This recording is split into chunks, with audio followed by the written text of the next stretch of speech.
So in this video, let's understand about React, how did it evolve and what are the important features of React for which it is so popular in today's world. So let's get started.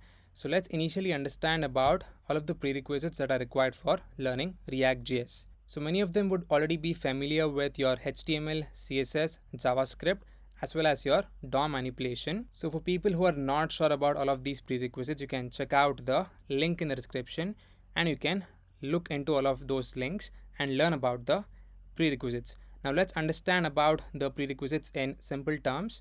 So HTML is basically your main structure of your web page, and CSS is used for styling and the layout of your web page, whereas JavaScript is the programming language on which React is built on, and it includes modern ES6 features as well. For example, let's say arrow functions or let's say promises, etc. And the next one is DOM manipulation using JS. So here we're going to understand how exactly JavaScript interact with the document object model to update the elements dynamically. So now let's understand about what exactly is React. So React is basically a JavaScript library that is used to build user interfaces mainly for the web and mobile applications. So it helps developers create fast and interactive applications by breaking down the UI into small and reusable pieces called components. So the next one, let's understand about the brief history about React. So React was founded by the Facebook team in 2011. It is open source and it is now loved by the world and it is super popular as well. So next, React is built on top of JavaScript. So all the rules of JS still apply to React as well. So let's look into some of the companies that are using React.js. So as you can see, these are some of the popular companies that use React in their code base, such as Netflix, WhatsApp, Facebook, Instagram, Salesforce, Dropbox, Walmart, and then Yahoo. So now let's understand what makes React so popular. So the first one is ease of development. So as you can see in the screenshot over here, previously we used to write our code like this in the upper screenshot. Now there is a transition that is happening because we're using React. So in React, we are going to use something known as functional components to write simple and easy code, and it is more readable as well than the upper screenshot. So as you can see, the transition is going to happen from the top kind of code to the functional components that we're going to write using React. So React basically allows developers to build UIs using small reusable components instead of writing one big messy file, and it uses basically a declarative approach. So instead of manually updating the UI, React automatically updates it when the data changes. So as you can see in the screenshots given, so the first screenshot is your Facebook web page.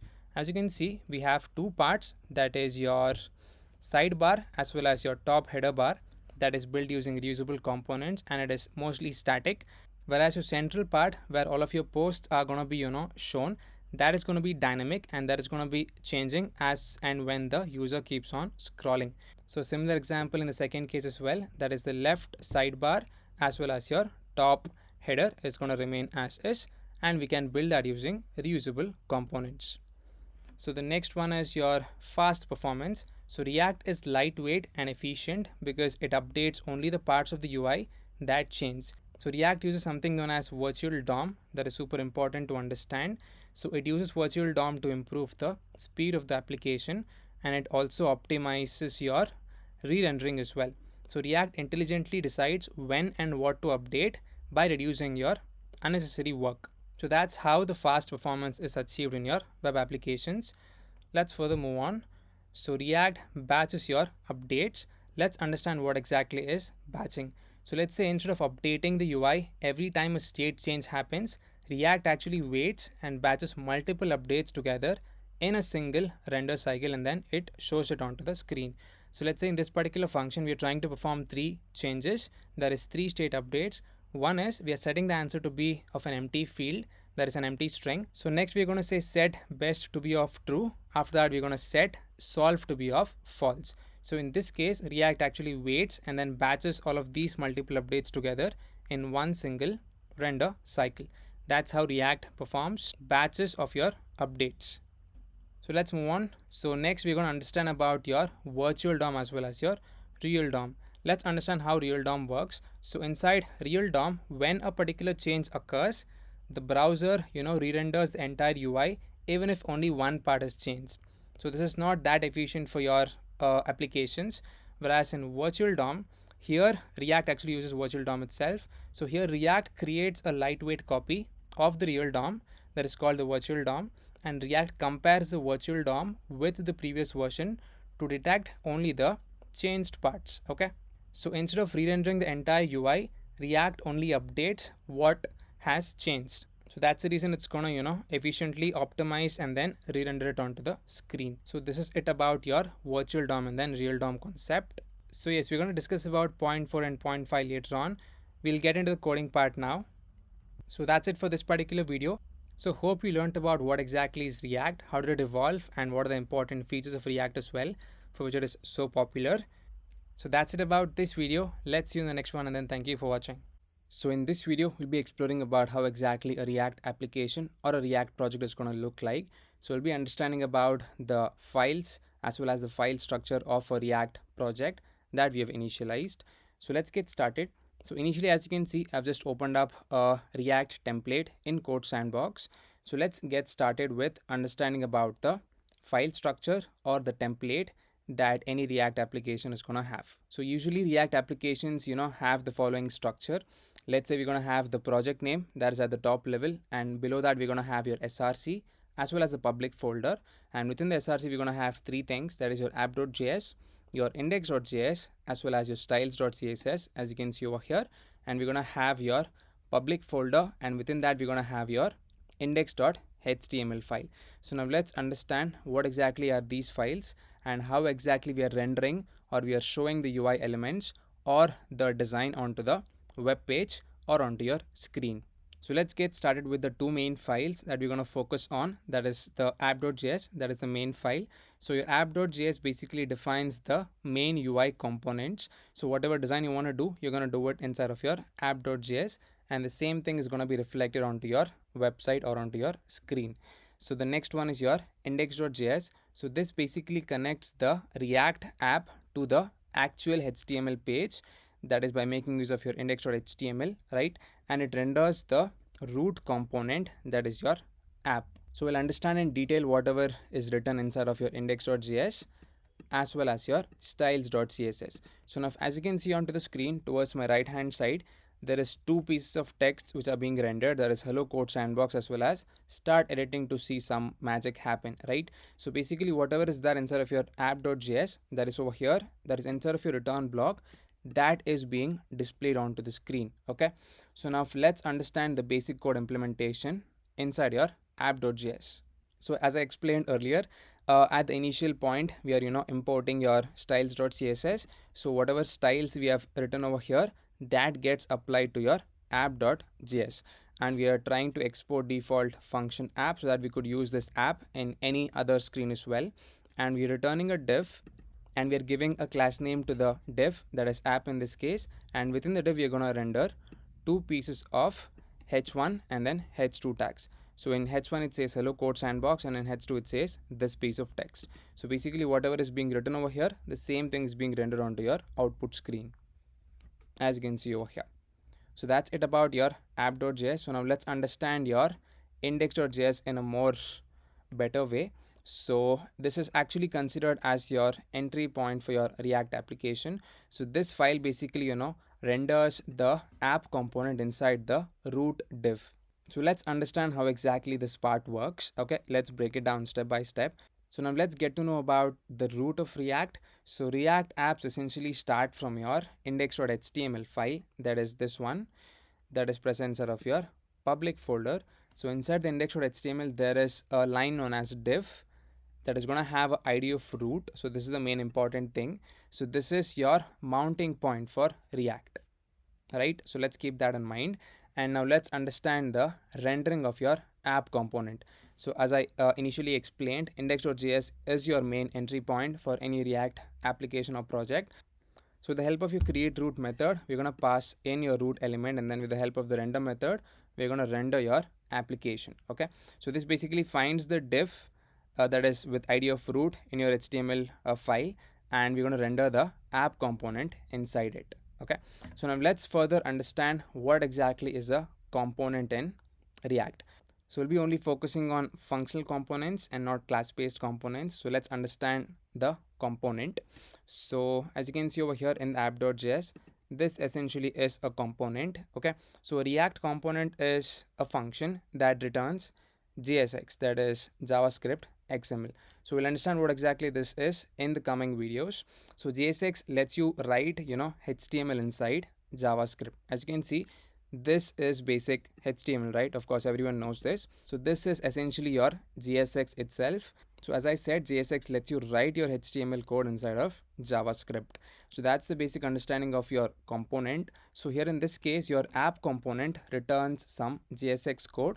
So in this file, it's going to be your div, and within the div, you're going to have a h1 tag as well as a h2 tag with some content present. So here actually React converts all of this particular code into actual HTML and then injects that into the browser. So that's the basic understanding of component. So now let's further understand how exactly your code is written inside of your index.js file. So as I explained earlier, this file is responsible for mounting of your React application into the web page and ensuring it runs smoothly. So let's understand how exactly your index.js is structured. So initially we're going to import your strict mode from React. So basically strict mode is like a built-in feature or a built-in method that helps detect potential issues in your code. So it doesn't render anything visible, but it warns about your problems. Let's say some of the deprecated methods, some accidental side effects if at all it's present, as well as some unsafe lifecycle methods. If at all it's used, it's gonna warn us about all of these problems. So that's the reason we have imported strict mode from React, and we're gonna make use of the create root method. So this is used to create the root of the React app. And the next one we have is your app component. So this basically imports your app component from the app file. So that's the reason we have made use of export default function app. If you would have just written function app, we wouldn't have been able to export it like this particular manner that is over here. Okay, so since you have exported the default app, we are able to import it in your index.js file, and with the help of your root.render method, we are trying to render it onto the screen. So initially we're going to say const root element is going to be equals to document.get element by id of root. So this finds the HTML element inside of your index.html file. That's going to be over here, right? So furthermore, we're going to say const root is going to be equals to create root of your root element. So this tells React that this is the starting point of the app. So next we're going to make use of the render method, and we're going to say root.render, and we're going to pass in the strict mode as well as the app over there. So strict mode ensures that your React code follows some of the best practices, and if at all you're not following some of the best practices, like let's say you have some issues in your app, you're going to get all of those messages in the form of warnings in your console. And the next part is the app that's being rendered. So app is your main component which returns your JSX. So in our case, it's just going to be this particular div as of now, right? So yeah, that's pretty much it about your index.js file. So now let's understand how this works in a browser. So your browser basically loads your index.html, which has your div, that is this one, with an ID of root. So index.js finds this particular div and attaches React to it, and React furthermore injects your app.js inside the div, thus rendering all of your return block code as in this particular code, that is your h1 tag as well as your h2 tag. So React basically keeps track of the changes and updates only necessary parts, making the app dynamic. So yeah, that's the basic understanding of how exactly React application looks like, and what are the important files in a React app, and how everything are connected with one another. So now let's do a simple kind of example over here. Let's try to make some changes to the app over here that is related to the code. So let's say I remove everything over here. As you can see, automatically whatever changes I made inside of the app.js, the same thing is getting reflected over here inside of your output screen. Let's say I render a h1 tag. So within this, I'm going to enter a text. Let's say here I'm going to say hello front-end warrior. So as you can see, as soon as I finished typing the text, we were able to see that content being shown onto the screen, and it is currently being shown at the center part because of the styles that are given. As you can see, for the entire app, they've given, let's say, font family of sans serif and then text align of center. So let's say we're going to make some style changes over here. Let's say I'm going to pass on the background color. Let's say I'm going to give red for now. So as you can see, as soon as I changed the background color to red, it got changed over here as well. So let's remove that. So let's say for text align of center, instead of this, I'm going to say text align left. So as you can see, now the text is aligned towards the left part. So based on whatever styles you give over here, the same thing is going to get applied to that particular file, right? Since you've imported the styles just like this. So yes, that's it about this video. So we basically understood about how exactly a React application or a React project is going to look like, and we explored about the different files as well as the folders that is going to be present inside of a basic React application. And we also learned about what exactly is a component, and we learned a bit about styling as well. And we also changed the code inside of the app.js just to see how exactly your output is going to look like based on whatever we write in the return block. So that's it about this video. Let's see you in the next one. So in this video, we'll be exploring about what is JSX, why JSX is used in React, and furthermore, we'll also be exploring about the difference between JSX and HTML and how JSX is exactly compiled. And we'll also be exploring about some other concepts as well in JSX. So let's get started. So let's understand initially the introduction to React syntax. So React generally uses your JSX. So JSX actually stands for JavaScript XML, which lets us write HTML-like syntax inside your JavaScript. So JSX actually, makes the UI code more readable and easier to write compared to plain JavaScript. Now let's get into what exactly is JSX. So generally JSX allows us to, write UI components in a syntax that looks like HTML but works inside JavaScript as well. But it is not HTML. It actually gets converted to JavaScript behind the scenes. So let's understand an example of JSX. So let's say over here, I'm just going to say const element is going to be equals to, I'm going to initialize my h1 tag, and over here I'm just going to pass in some content. Let's say hello world. So this essentially right here is an example of a JSX. So now let's actually understand the difference between JavaScript versus JSX. That is a basic example. So without JSX, it's going to look something like this. So let's say over here, I'm going to say without JSX. So the same code, that is this one, const element, it's going to look something like this. I'm going to say const element is going to be equals to React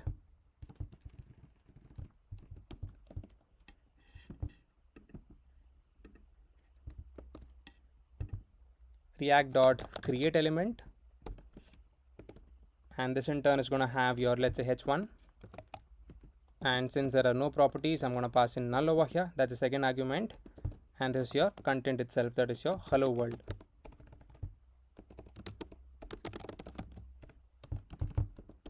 And next, with the help of your React.create root of document.get element by id of root, and with the help of the render method, you're going to show this particular element. So this is the example of how it's going to look like without using your JSX.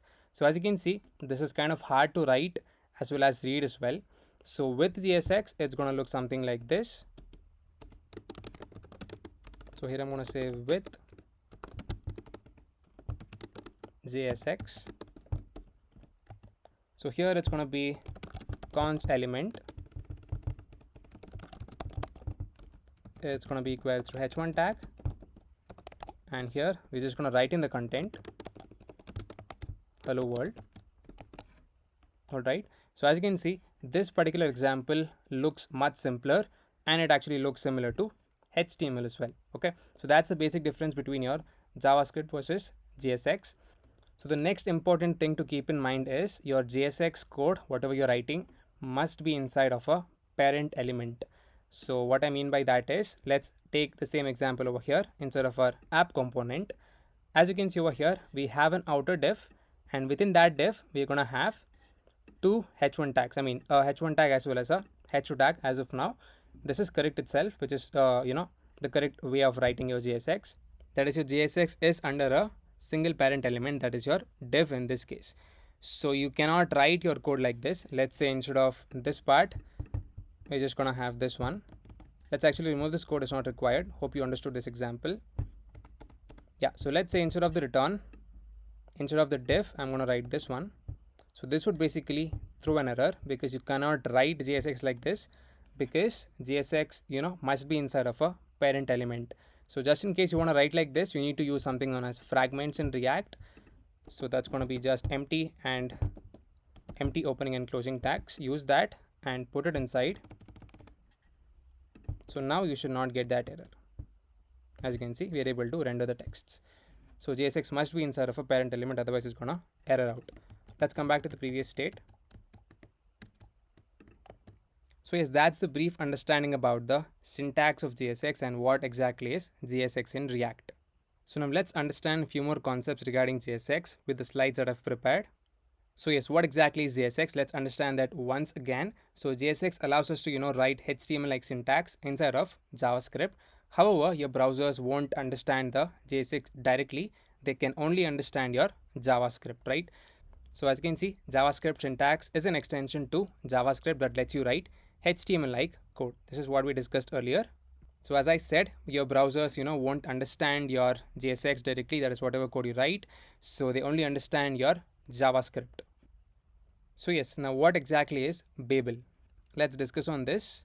So your Babel is a JavaScript compiler that actually helps convert your modern JavaScript code into older JavaScript that browsers understand. So now let's actually understand why do we actually need this Babel. So as we know that JSX is not a valid JavaScript. So Babel, which is present over here, it is a compiler that transforms your JSX into regular JavaScript, which the browsers understand. As we earlier explored that browsers won't understand your JSX, right? Since your JSX is not a valid JavaScript, so browsers actually cannot, execute it directly. JSX needs to be converted into JavaScript before the browser can render it. So the reason we're using JSX is it's actually, easier to write and read, and it looks similar to HTML, thus making your UI development intuitive. And it also helps in component structuring as well. It keeps your UI and the logic together in a single file. Now let's understand how exactly is your Babel involved. So as we discussed earlier, Babel compiles your JSX code, whatever you have written, into JavaScript that your browsers can understand. It also transforms your modern JavaScript, that is your ESX, into older JavaScript for compatibility. So here is an example of JSX versus JavaScript after Babel. So this is an example of your JavaScript code that is in the first block of code, as you can see in the app component. So here we are rendering two h1 tags. We are rendering a h1 tag as well as a h2 tag. And over here, this is a simple example of your JSX. Whereas once your Babel, compiles this JSX into JavaScript, it's going to look something similar to the code given in the second screenshot. Okay, so it's going to say react.create element of your react.fragment. As you can see in the top screenshot, we have a fragment being added, and we are passing in null because there are no properties given. So the next thing we have is your react.create element, and we're going to pass in your h1 null and your content to be passed, that is hello frontend warrior in this case. Similarly, we have the same thing for your h2 as well. So now your browser can execute this particular JavaScript and then render your h1 element. Similarly, it can render the h2 element as well. That is, both the tags will be rendered. So your Babel acts as a bridge that makes your JSX usable in the browser. So yeah, the next one is feature compatibility. So as we earlier discussed, Babel allows developers to use the latest JavaScript features without worrying about your browser support. So next is JavaScript in JSX. So here we're going to understand about all of these four concepts, that is how to read a JavaScript variable and how exactly to call JavaScript function from JSX, and how to read a JavaScript object in JSX, and finally how to read a JavaScript array in JSX. Let's get started with the first one, that is how to read a JavaScript variable. So as you can see in the screenshot over here, we are initializing a constant variable that is known as name. So we're going to say const name is going to be equals to John. So here in this case, we are assigning John to the variable, and inside the function app, we are returning a h1 tag. We're going to say hello, and we're going to pass in the names. So here we're going to make use of braces actually to access your JavaScript variable.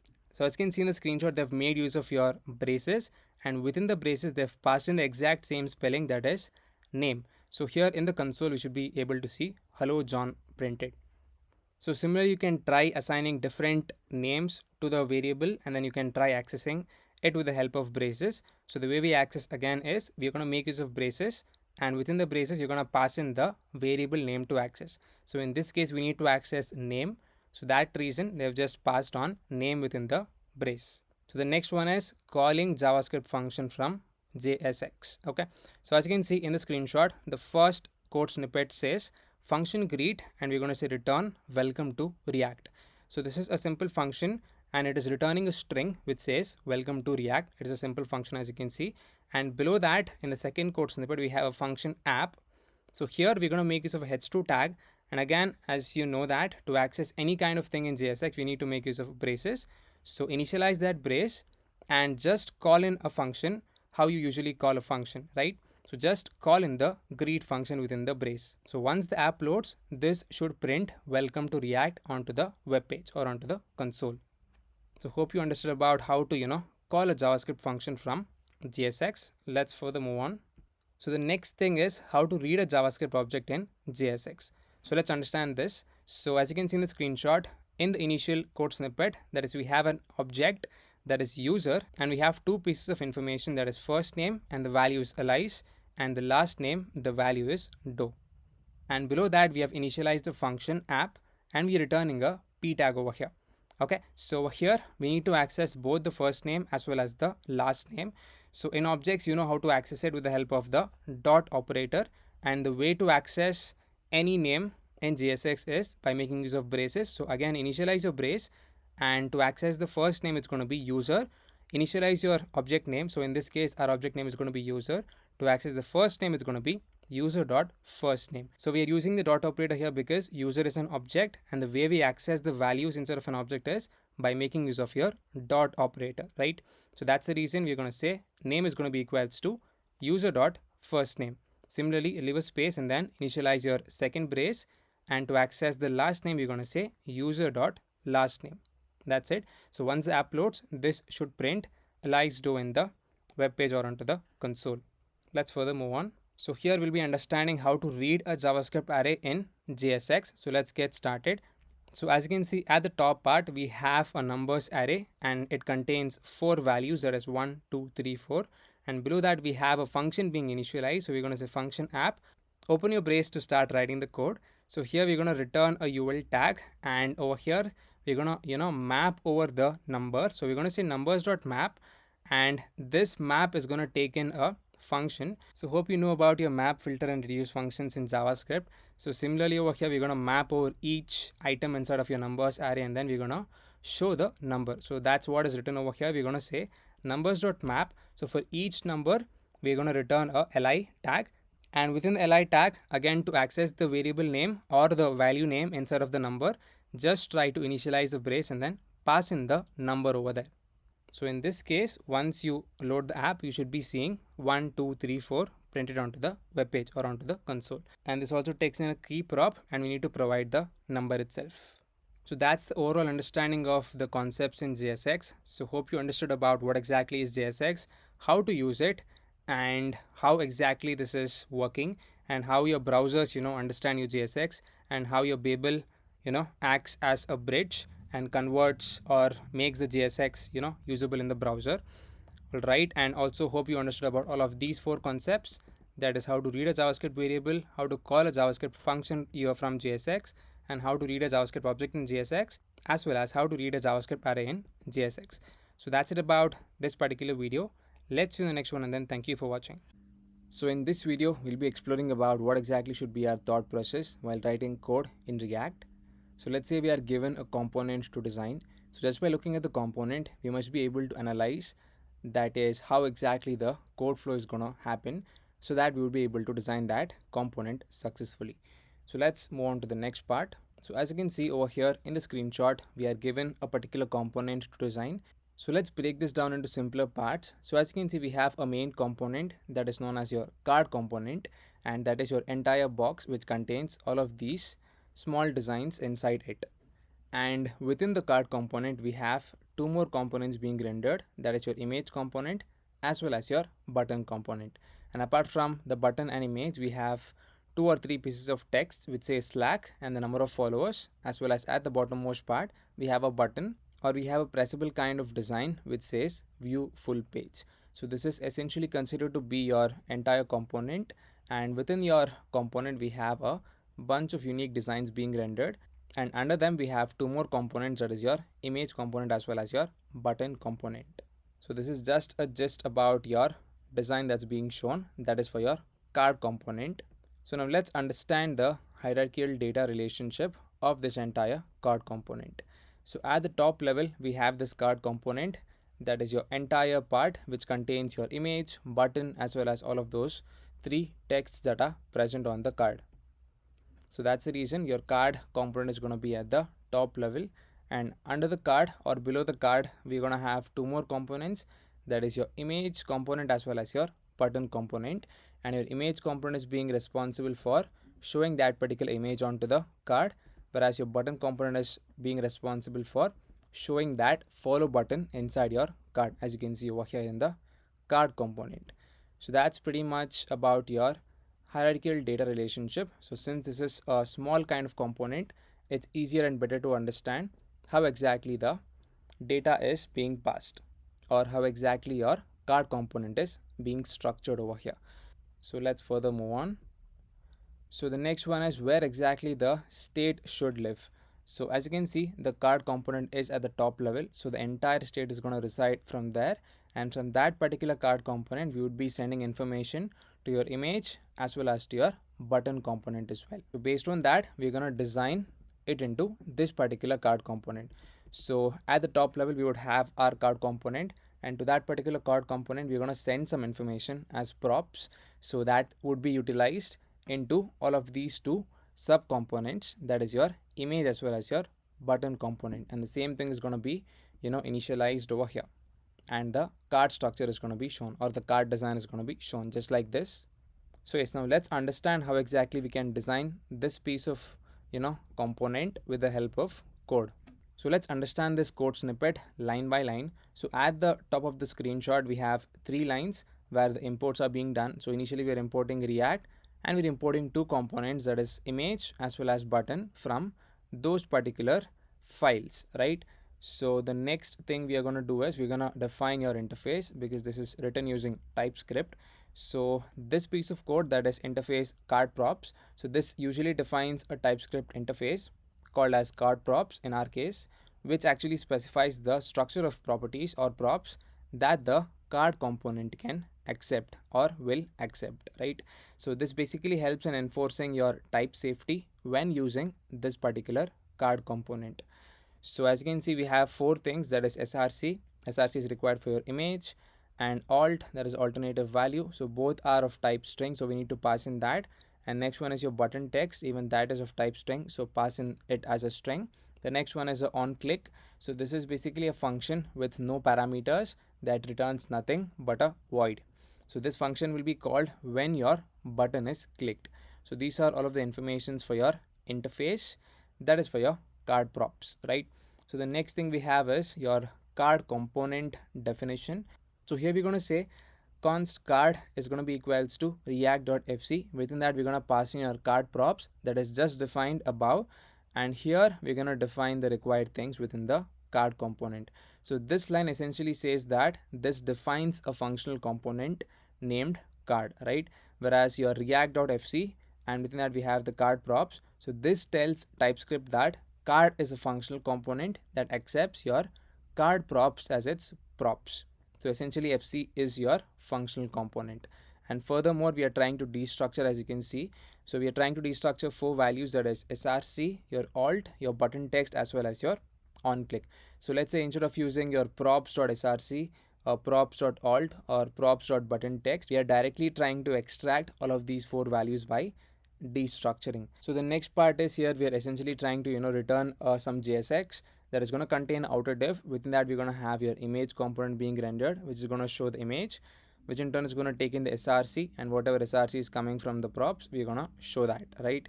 Similarly the next one is for your button component. It's going to have your button text and it's going to have a on click being shown, and we're trying to export the default card that is at the last line. So you can actually use this card in your main app.tsx, and then you can check out the output part. So that's it about this particular video. So we learned about how exactly to think once when a component is given for us to design. So we break down components into simpler components, and then we design each of them, and finally we design the entire component. So just a summary about the entire thing. So this card component accepts an image, src as well as alt text. It displays an image component with those properties, and it also renders a button with your button text and an on-click function as well. So this component is reusable and type safe due to TypeScript's card props interface. So that's the entire summary of this particular video. So that's it about this video. Let's see you in the next one, and then thank you for watching.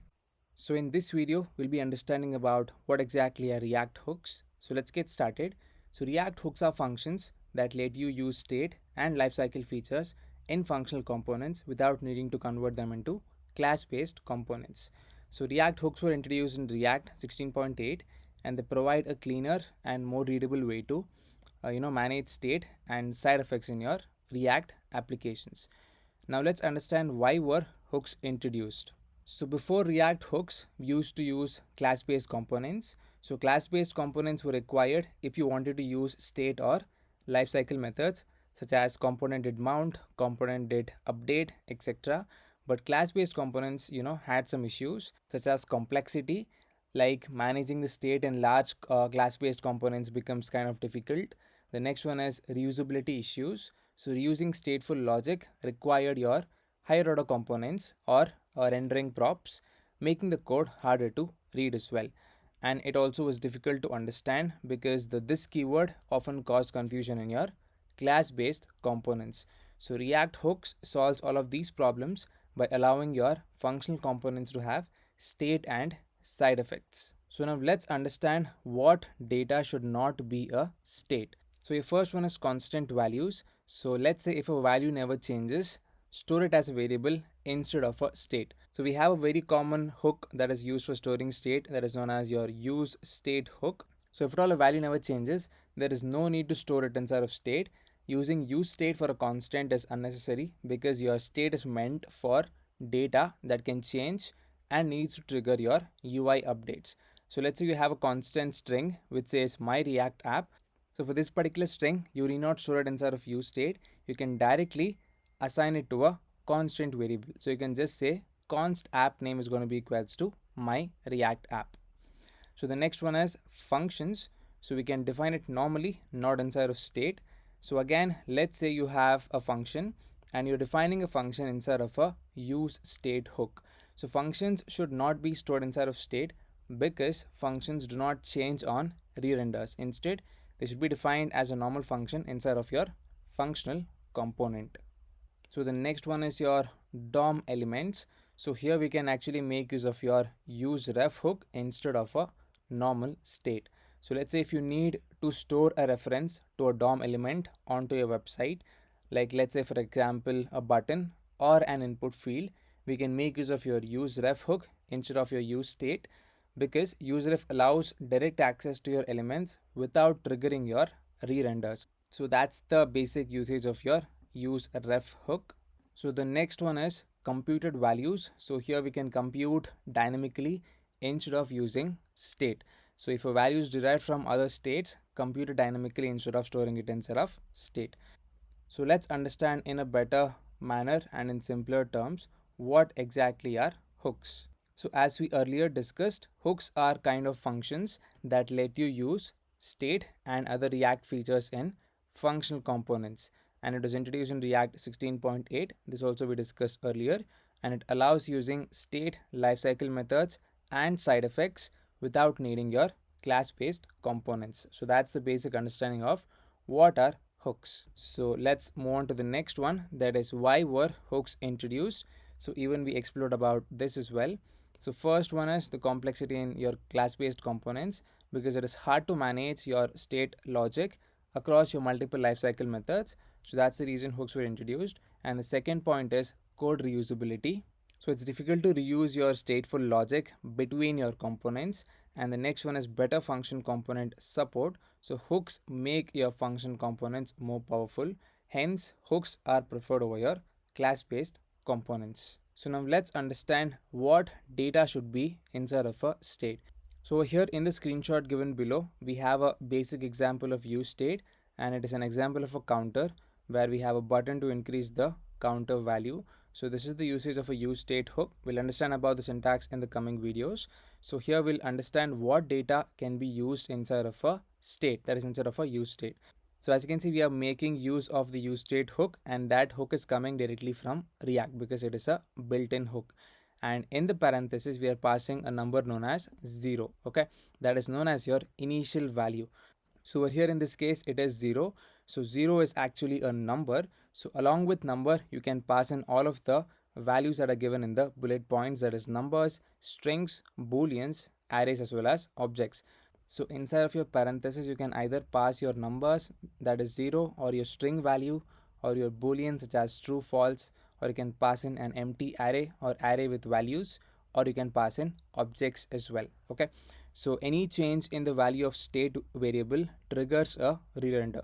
So what I mean by this is, if at all your count value changes, your entire functional component, that is your entire counter component, is going to get re-rendered to show the updated changes inside of the website.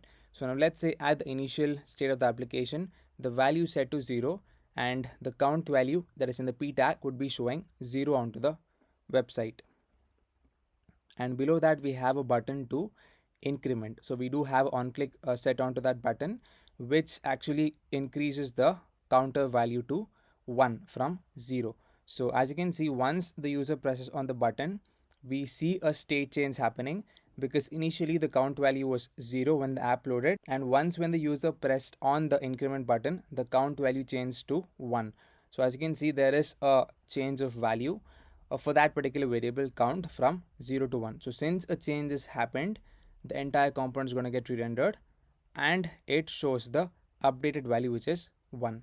So now let's move on to the next part, that is the rules of hooks. Okay, so you can only call hooks at the top level of your React application. That is, we cannot call hooks inside of your loops, conditions, or nested functions.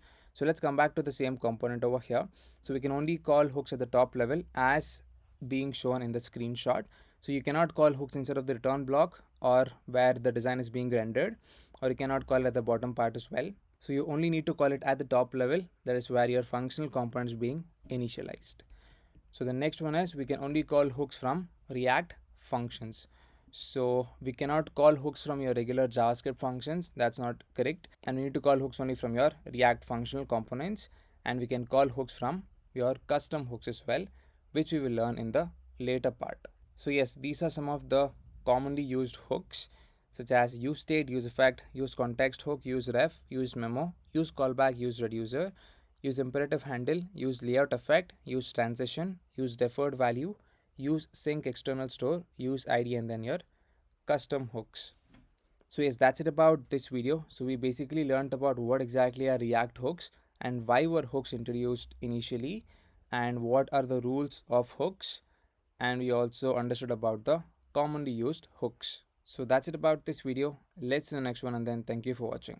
So in this video, we'll be understanding about what exactly is a useState hook, how to use it in React, and we'll also be understanding about the syntax of useState hook, and at the later point of the video, we'll be solving few examples that is related to useState hook.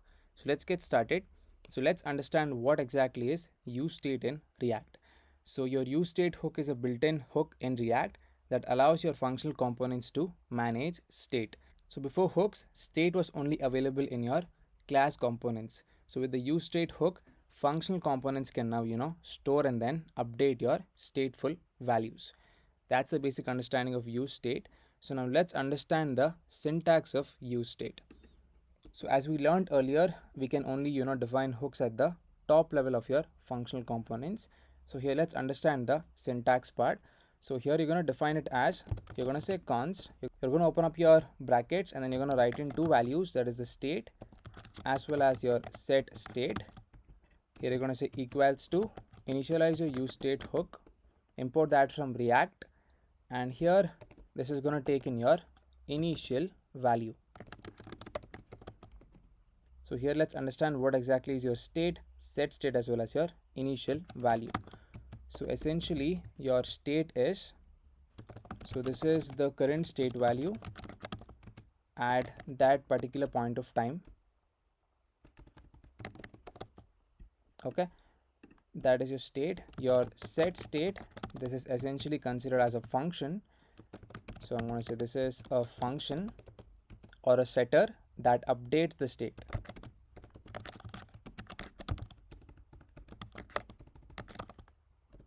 Okay, the next one is your initial value. So this is the initial value that is stored inside of useState over here. Okay, so I'm going to say this is the initial value. So now let's make use of another statement and then write it down correctly.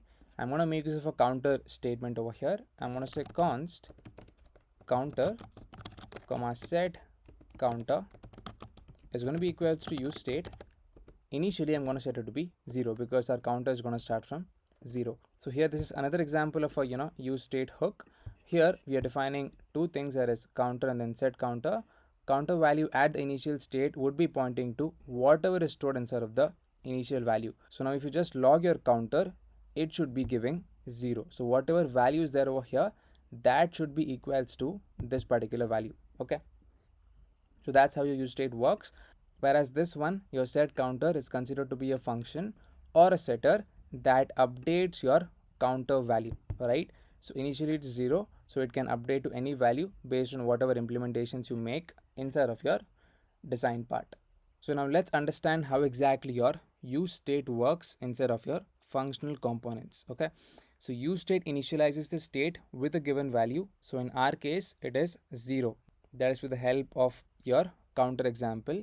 So the next one is the component is going to re-render whenever the state value changes.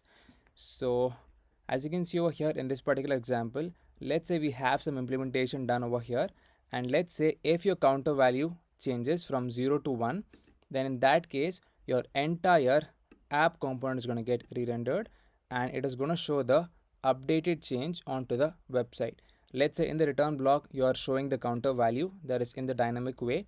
Let's say at the initial state your value is 0, and once you press on the button it's going to get increased to 1. So since there is a change from 0 to 1, automatically your component is going to get re-rendered and the updated value, that is 1, will be shown onto the website.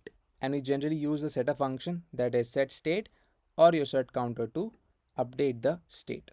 So now let's understand this in a better way by implementing few examples. So as of now I'm just going to remove all of this. So hope you understood about the syntax as well as this particular example. Let's remove this for now. So here in the example we're going to create a click counter.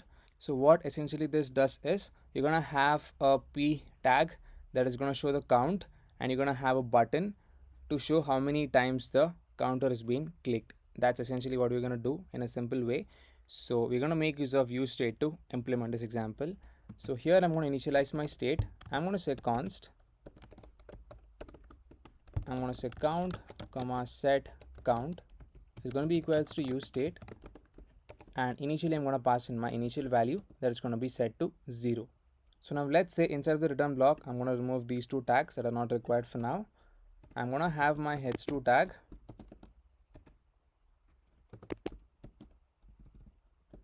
which says create counter or click counter, and below that we're going to have a p tag, and this p tag is going to show the dynamic value of your counter. So I'm going to say count is going to be equals to your count over here. Just try to access the value, that is this particular value that's stored inside of state. Okay, so the next one is I'm going to have my button on which the user can click, and we need to show how many times it is actually being clicked. So within the button I'm going to have a value which says click me, and the button is going to have an on click. So let's initially format once, save the file. So as you can see we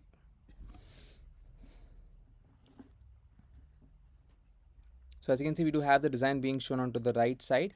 We have count 0 and then we have count. So as you can see towards the right side we have the design being shown which says count is initially 0 at the starting point of the application, and we do have a button which says click me. So based on how many ever number of times you click over here, this should automatically be increasing by 1. So let's initialize a on click event on the button. So here I'm going to say on click.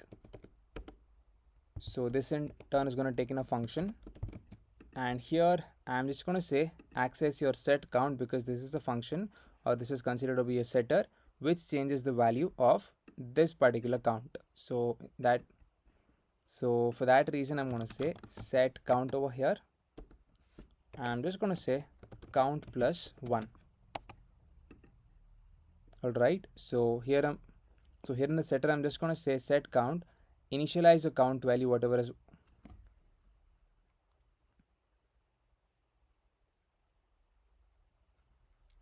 So here in the function I'm just going to say, so here in the method I'm just going to say initialize the set count, and so here in the method I'm just going to say initialize the set count, taking your count value at that particular point of time and then increment it by 1. So once I press on click me, initially as you can see count value set to be 0 as you can see over here. So it's going to say 0 plus 1. So set count would be equals to 1. So automatically this becomes 1. So since there is a change from 0 to 1 in the count variable, automatically a re-render is triggered, and then the entire component is going to get re-rendered, and then the updated value should be shown onto the console, that is going to be 1. Let's save the file initially. Let's press on click me. As you can see, initially the count value was 0. It automatically changed to 1. That is, your component got re-rendered since the value was changed from 0 to 1. As you can see, as and when I'm pressing it, automatically we're able to track the number of clicks we made on the click me button. So instead of this, you can actually write it in this way as well. Let's remove this. I'm going to say set count, taking the previous value. So this essentially should give you a previous value, and here I'm just going to say previous value plus 1. Save the file. Let's try to reload this. So now it is at the 0 value. Again, it's going to work as similar itself. As you can see, we are able to increment the counter. It's working absolutely fine. And yes, this is not persistent. That is, once you reload your application, automatically whatever value was there at that particular point of time, that state is lost, and it would be reset to the initial state value, whatever was given at the initial point over here. Currently, as you can see, count value is set to be 8. Once you reload your app or your website, it should be set back to 0. So as you can see, your state is not persistent inside of your functional components. So let's move on to the next example, that is showing or hiding your text. So here we're going to have a button which says hide or show. So depending upon that, we need to show or hide your text. So this also will be implementing with the help of useState. So let's get started. So initially, I'm going to remove this for now because this example is done. I'm going to initialize a variable. I'm going to say const is visible,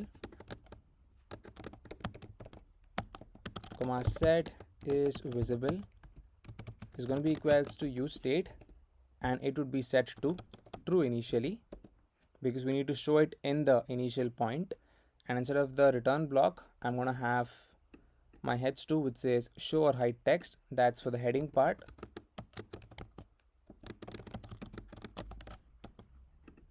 And let's remove these two things. Below the heads2, we're going to have a button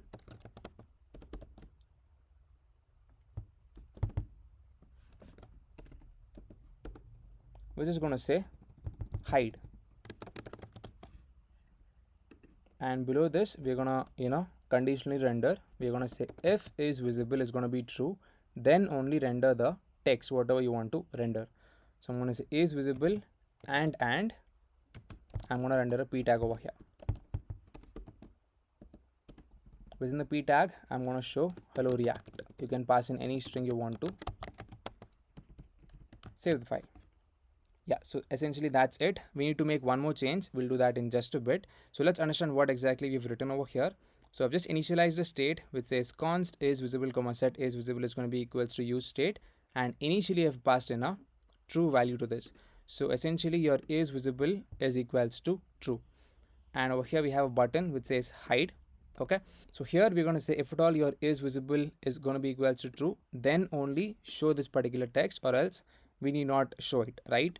So let's initialize a on click on the button over here. I'm going to say on click. So this in turn is going to take in a function, and here I'm going to say set is visible to be of the opposite of is visible. Okay, so what I mean by this is, let's say is visible is true, we're going to say not of true. That means it's going to be set to be false, right? So that's the reason I've written not of is visible. If it's true, make it false. If it's false, make it true. So yes, that's it. Let's save the file. So now if I press on hide, we do have a on-click set onto the button which says set is visible to be off, not off is visible. So let's press on hide. Automatically this should go off of the screen because your is visible would become false. Let's give this a try. Let's press on hide. As you can see, automatically once I press on hide, this particular string was off of the screen. So now let's make the change in the button. That is, if at all once I press on hide, we need to change this string to show. Okay, so we're gonna make use of a condition over here. Here I'm gonna say is visible, then show hide text, else show text. Save the file. So initially, as you can see, we are able to see hide over here. Once I press on the button, it should show. Let's press on hide over here. As you can see, now it is showing show over here. Once I press on show, initially it would be set to false. Now here we are saying set is visible to be of the opposite of is visible. Opposite of is visible is going to be true now because it is going to be not a false. Not a false is going to be equals to true. Since it is true, we are going to show this particular text. Let's press on show. As you can see, we are able to see that text being shown onto the screen. So yes, that's it about this video. So we basically learned about what exactly is useState hook, the syntax of useState, and how exactly to use useState inside of a React application. And we explored about 2 examples to understand useState hook better. That is your counter example, that is your click counter, as well as showing and hiding of the text. So that's it about this video. Let's see you in the next one, and then thank you for watching. So in this video, we'll be discussing about what exactly are props, and we'll also be exploring about the process of prop drilling. So let's get started. So first, let's initially understand what are props. So in React, props, that is short for properties, are used to pass data from a parent component to a child component. So your props make components reusable by allowing them to receive dynamic values. So now let's understand how exactly your props are going to work. So props are considered to be read-only, that is, they are immutable. So they allow components to to be customized when they are reused, and they're passed as attributes inside of JSX. So now let's understand this with the help of an example. So let's say I'm going to create a component that is known as greeting. So here I've just opened up a basic code sandbox template in React. So here within the SRC, I'm going to create a new file. I'm going to say greeting.js. So here I'm just going to say export const greeting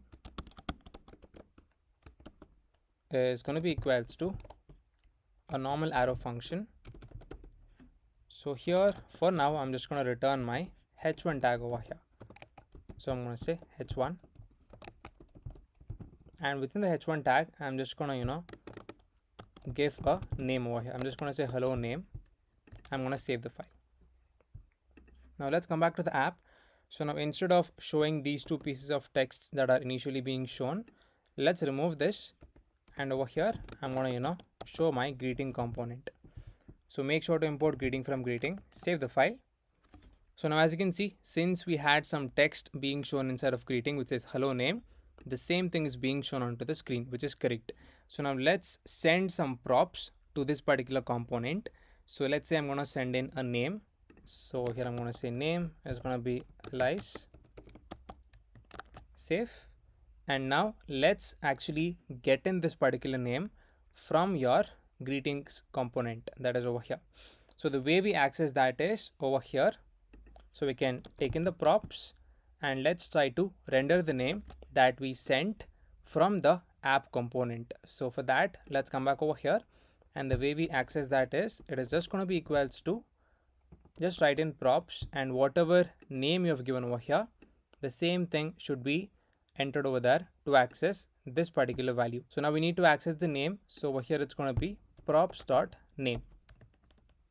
As you can see, it is saying hello Alice, which is correct.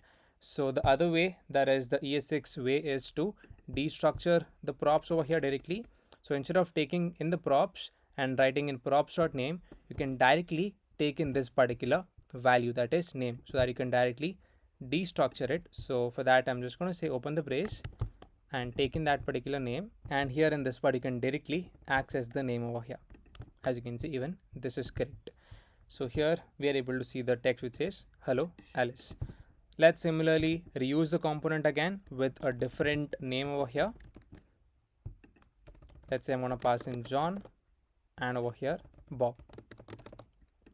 So as you can see, as and when I enter a new component and then pass in the name, we're able to see that being shown onto the screen based on whatever property I've passed into this component, and based on whatever is destructured over here, we're able to show that text onto the screen. So this is the initial example or how your props are sent from one component to another component.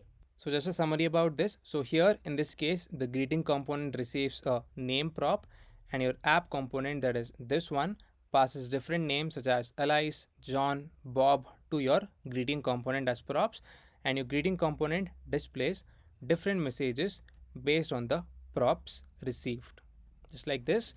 So now let's understand what exactly is prop drilling. This is very important. So prop drilling happens when a prop needs to be passed through multiple components to reach to the required child component. So this can make your code kind of messy and difficult to maintain as well. So let's understand this with the help of an example. So let's say you have two components. Let's write that over here itself. So as of now, I'm just going to remove this because this example is done. So at the top over here, I'm going to initialize two components. Let's say const, I'm going to say dashboard is going to be equals to a normal arrow function,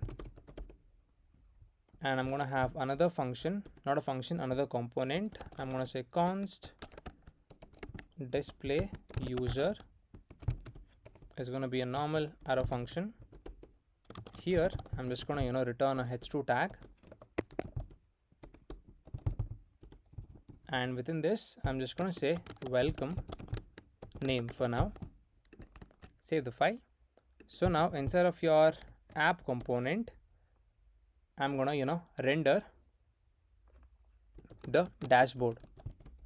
So to the dashboard, so before that I'm going to initialize some string over here that is kind of hard coded for now. I'm just going to say const user is going to be equals to Alice.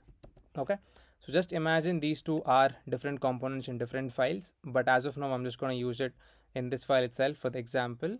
So for the dashboard, I'm going to pass in the username property. So this value is going to be equals to user. That is the value that I just initialized it over here.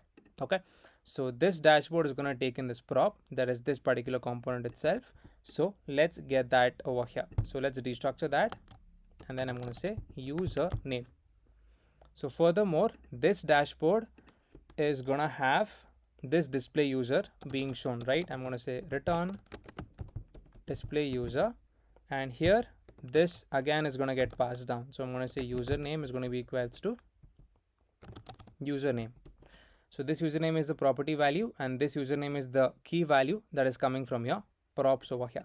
So now display user again is going to get in this username, and here we are going to show the name. I'm going to say name over here. Okay, I think I made a mistake over here. This should be username, not the name. So as you can see, now we're able to see the text being shown, but this is an example of your prop drilling. So now let's understand what exactly is happening. So here your main app component has your user state, that is this one, and furthermore your app component passes down that to your dashboard component, that is this particular one.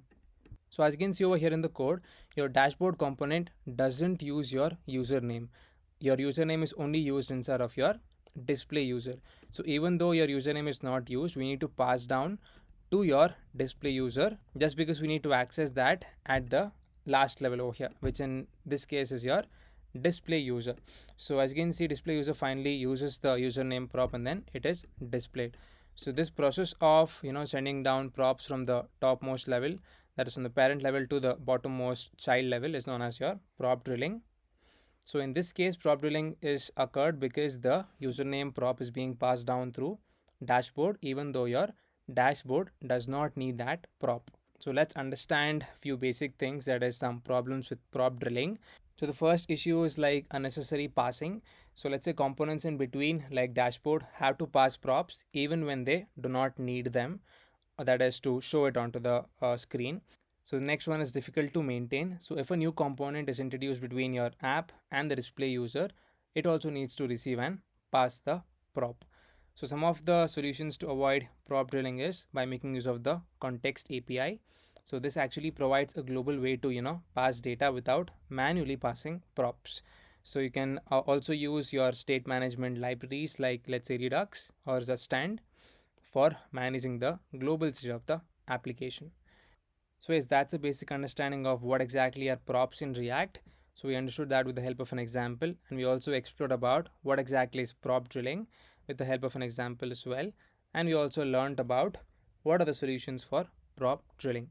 So that's it about this video. Let's see you in the next one, and then thank you for watching. So in this video, we'll be understanding about props, states, and the event flow in React.js.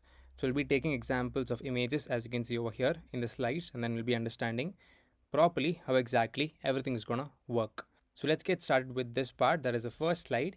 So let's consider that React is a potato plant, as you can see in the diagram over here. So React is a component based library as you've discussed previously, and we can think of it as a potato plant as shown in the diagram.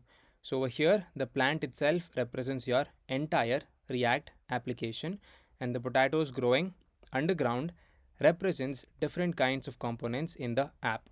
So as you can see at the initial part we have the app, that is considered to be your app component, and below that towards the left and right we have your nav bar or your nav component, and towards the right we have the main section being shown, and below the main section we have further some more components, that is let's say your p tag as well as your image. And towards your bottommost part, that is towards your left hand side, we have the button being present, that is being shown below your nav section.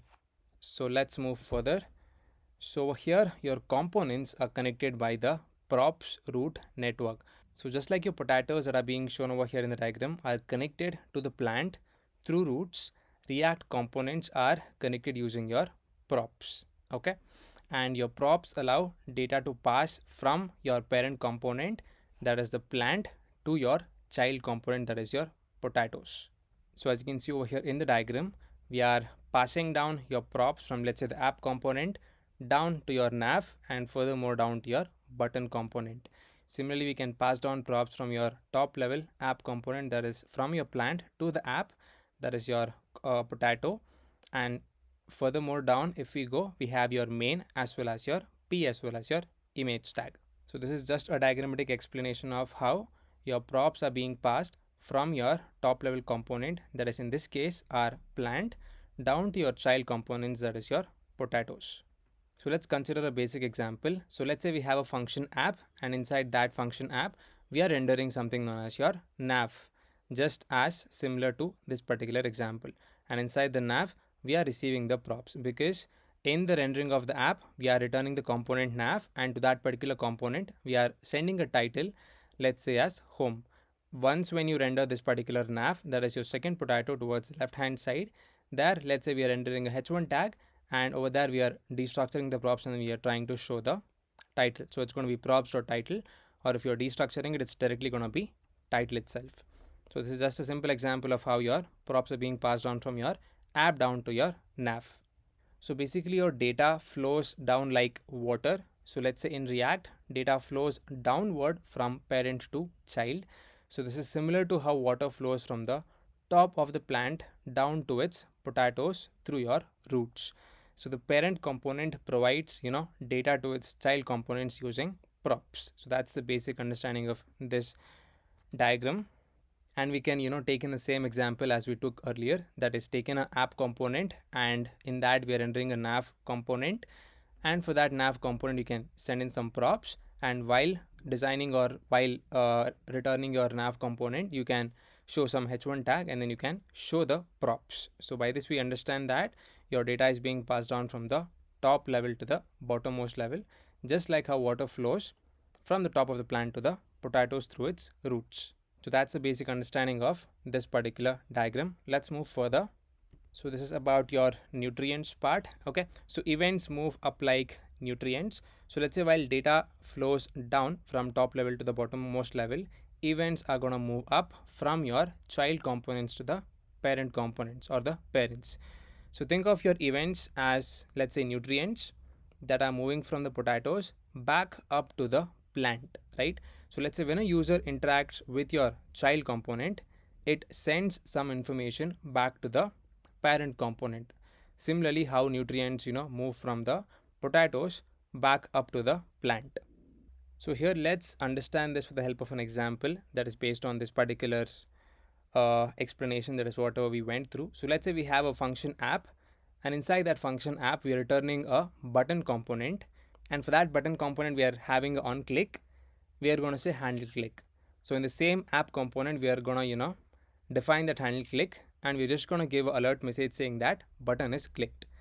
So here furthermore we are going to define the button component that is going to have the props, because if you would remember in the app component, while showing the button component, we had that on click, that is your prop. So while defining your function button, that's going to take in your props, and here we are going to return a normal button that is with your small b, that is a normal button in React, and for that we are going to say click me, and for that we're going to have the on click, and we're just going to pass in the props dot on click, because in the app component while rendering your button component we had that on click being set up and we had that handle click. So the same property we are passing it as props, and while defining your button component I'm passing it as on click. So for the normal button that we are showing in the button component, I'm going to say props dot on click. Okay, so here let's understand how exactly this works. So here your button component that is considered to be your potato, because that is a child component, sends an event up to your app component that is the plant. So this is how your React handles your user interactions, and we are thinking all of these events as nutrients that move up to the plant. So let's move further. So here we're going to discuss about how events move up and how your data moves down. So React usually follows a one-way data flow, that is props, that is considered to be your data in this particular example. They flow down from your parent to your child, whereas your events flow up from the child to the parent, just as we saw in the previous example of your app component and the button component. So this keeps React apps organized as well as predictable as well. So that's the basic understanding of this particular summary diagram. So now finally let's summarize whatever we learned in all of these 4 or 5 slides. So first of all, let's consider that React as a potato plant, and your components that are considered to be as small potatoes are connected by props, that is your roots if we talk in terms of plants, and your data flows down like water, that is from top to bottom, that is even your props also are going to be sent from the parent component to the child component, that is from top level to the bottom level, whereas your events move up like nutrients, that is from your potatoes up to your plant. So the final part is this creates a structured and smooth flow in React. So that's the basic understanding of all of these 4 or 5 slides. So hope you learned about how exactly props are going to move and what exactly the states as well as the event flows. So that's it about this video. Let's see you in the next one, and then thank you for watching. So in this video, we'll be building a React form that allows users to enter the details and see a preview of whatever they type. So you're going to have basically 4 input fields, that is for your full name, your username, your bio, as well as for the profile picture that is in the form of a image link. So we're going to make use of React for building this, and for the styling part we're going to make use of the Tailwind CSS. So the concept that are going to be covered over here is your React hooks, that is basically useState, and form handling as well, that is your onChange methods as well as your onSubmit methods, as well as your UI updates. So let's get started. So initially I just opened up a empty code sandbox Tailwind React template. So you can just search for that and you'll be able to get this particular template, and you can enter your Tailwind styles for your React components. So let's get started. So let's initially initialize the design part of it. So here in the return block, I'm just going to initialize my div. I'm going to say div. So over here within the div, I'm going to have another div being initialized, Within this, I'm gonna have my form tag. So I'm gonna say form, and within your form, we're gonna have your h2 tag, which says profile form.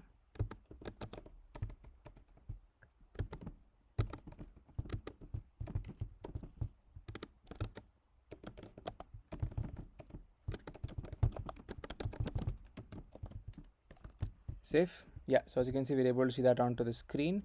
So after the h2 tag, we're gonna have a div, and we're gonna have a label. So this in turn is gonna say full name.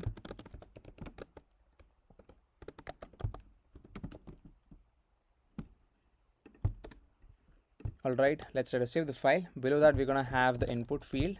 So I'm gonna say input. This is gonna have, let's say, a type of text over here, and your name is gonna be equals to full name. The value, so for this we need to initialize our state, so let's initialize that. So over here I'm gonna say const form data comma set form data is going to be equals to useState. Import that from React, and initially I'm going to pass in an object with the values, that is full name. There is going to be an empty string at the initial state, then your username, that also is going to be initially empty. Furthermore, your bio as well as your profile pic. So here for the value, it's going to be equals to your form data dot your full name. Alright, so the next thing we have is your onChange method. So let's write that. So here I'm going to say onChange is going to be equals to your handle change. Let's define the function handle change at the top in just a bit. So I'm going to say const handle change is going to take in an event, and we're going to write the functionality over here. So furthermore, for the input, let's pass on the class name. So we can directly give your Tailwind styles over here. Here I'm going to pass in, let's say, width of full, then margin top of 1, padding of 2. I'm going to pass in the border, and I'm going to say rounded is going to be medium. Save. As you can see, we're able to see that onto the screen, and we're going to have a placeholder being initialized. I'm going to say placeholder is going to be equals to John Doe. Okay, that's looking good. So let's initialize this a couple of times for the remaining input fields. So after full name, we're going to have the next one, that is going to be for your username.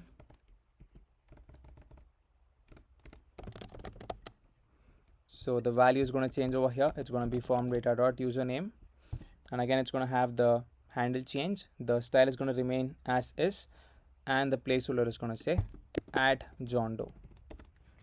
Okay, so yeah, below that we have the next one, that is for your bio. So here I'm going to say bio.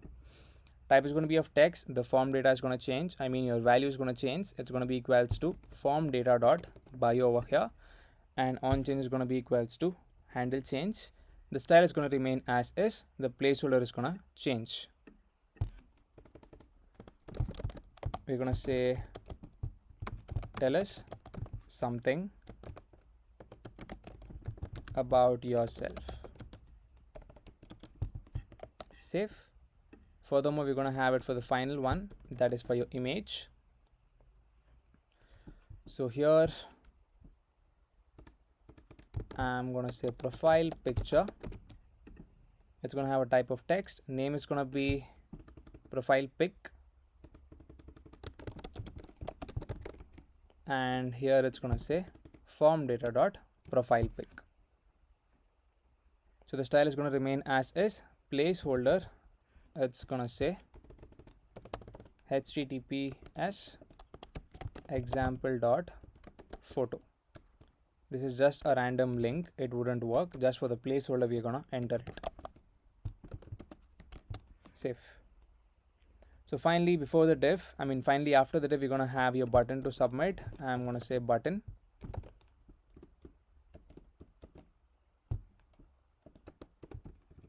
So this in turn is going to say submit over here.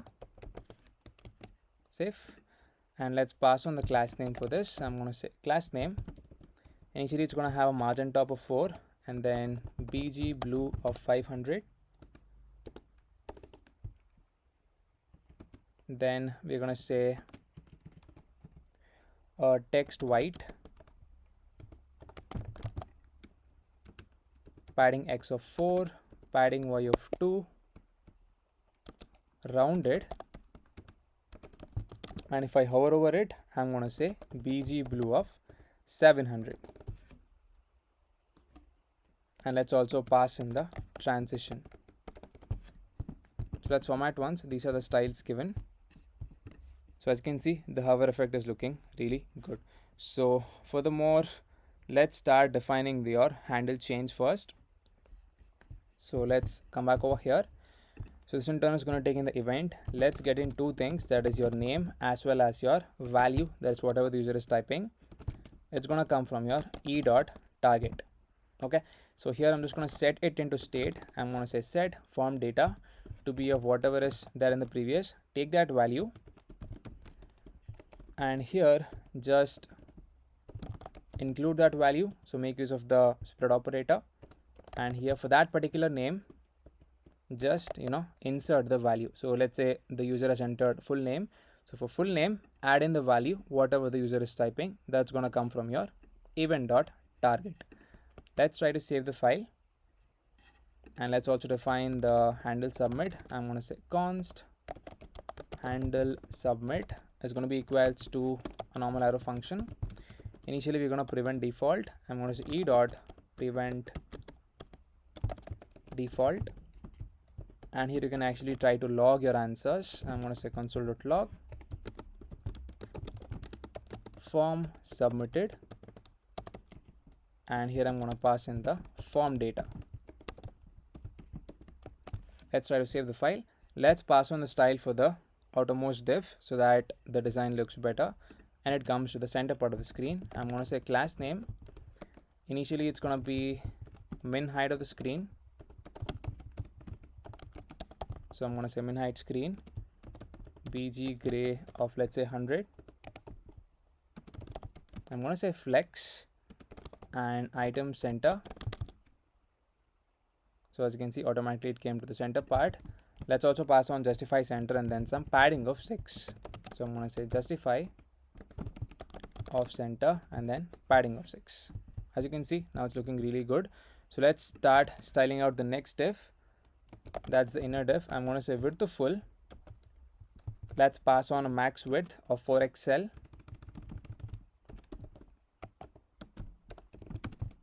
So I'm going to say max width of 4xl.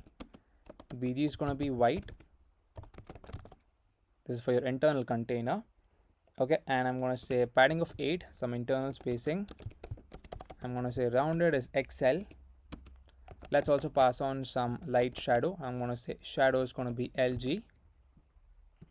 Let's make it into a grid. So I'm going to pass on grid. On the medium screens, I'm going to say grid calls of 2. Okay, so that's it. Let's format once. And furthermore, for the form, let's pass on the on submit. I'm going to say on submit is going to be equals to your handle submit. Okay, so for this we have already defined the function, that is this one. Let's pass on some styling over here. I'm just going to say space y of 4. As you can see, that's looking really good.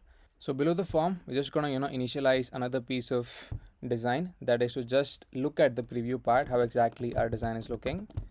So I'm going to say div over here. So this in turn is going to have your image. After all, we enter any kind of image link. So the source is going to be equals to form data dot your profile pic. Okay, and let's pass on the alternate value. I'm just going to say picture over here. Let's pass on the class name, that is for the image. I'm going to say width of 32, height of 32 as well, and then I'm going to say rounded full. Object is going to be cover and margin bottom of 4. So below your image, we're gonna have your h3 tag. So here I'm gonna say h3. This in turn is gonna have your full name. So I'm gonna say form data dot full name.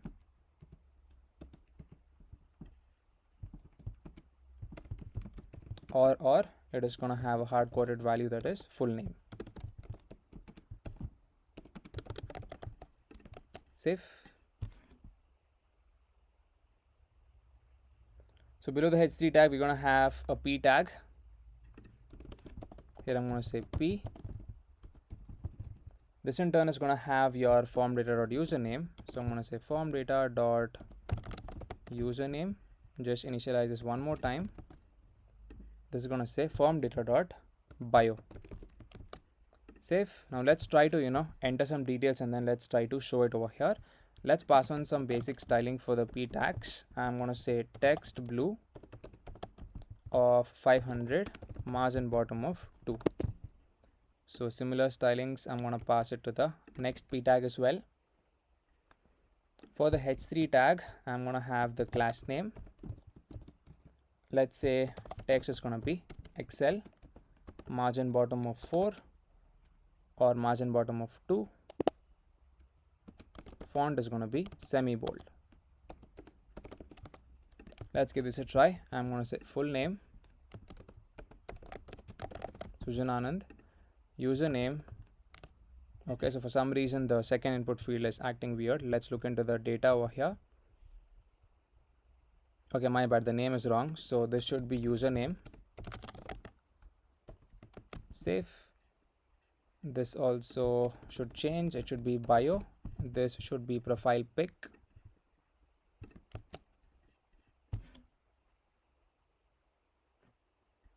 Yeah, so for the name, let's make the correct change. It should be profile pic with no spaces. Save the file. Now let's give this a try. So I'm gonna say username, bio. I'm just gonna say good vibes, profile pic, random image. Okay, so I'm not able to enter anything onto the profile pic because the spelling is wrong over here. There should be a profile pic. Here we have written capital P. Let's make it small. Save the file. As you can see, now we're able to enter random details onto the profile pic. You can enter a valid link over here. Let's press on submit. So there you go. We are able to submit the form and we are able to see the details whatever we have submitted over here. Okay, so the name we have, image is not entered, so we are not able to see that onto the screen. We have the name, I mean your username, as well as your bio. So yes, we were able to build a simple kind of form and we were able to implement the on change. That is whatever the user is typing, we were able to store it, and we were also able to submit the form as well. And here is just a brief preview of the details that we enter into the form. Okay, so that's it. So for the name, you can actually give the condition, or you can just remove this such that we just show the name over here. Okay, so yes, that's it about this video. Let's see the next one, and then thank you for watching. So in this video, we'll be understanding about what exactly is a useEffect hook in React, how exactly a useEffect hook works in React. We'll also be understanding about few examples of useEffect. So let's get started. So let's understand what exactly is useEffect. So the useEffect hook lets you run different kinds of side effects in your components. That is basically the things that happen outside of your UI. So for example, let's say fetching data from an API, or even updating your DOM, or setting up different timers or intervals, or even subscribing to events as well. So it basically runs after the component renders, and you can basically control when it runs using your dependency array. So first of all, let's understand the syntax of useEffect.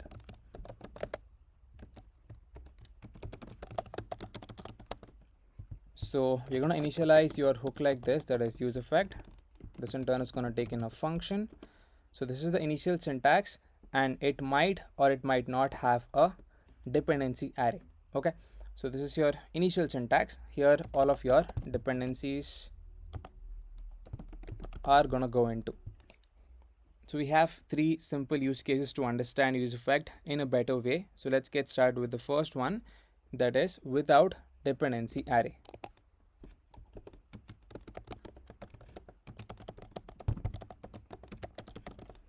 So without dependency array, it's gonna look like this.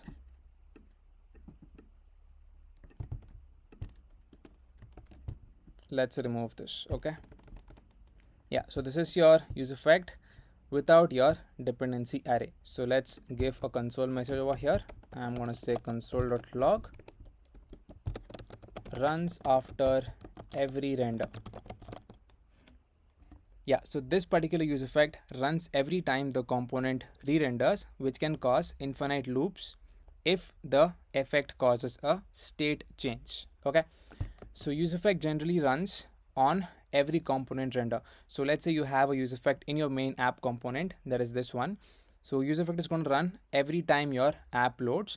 So in our first case, that is without a dependency array, useEffect is going to run for the first time, and also every time there is a state change in your app component, it is again going to get re-triggered and it is going to run again. So that's the first case, that is without a dependency array. So let's understand the second use case, that is with help of a dependency array. So here I'm going to say with dependency array. So here let's initialize the same kind of useEffect, but here this time we're going to have the dependency array.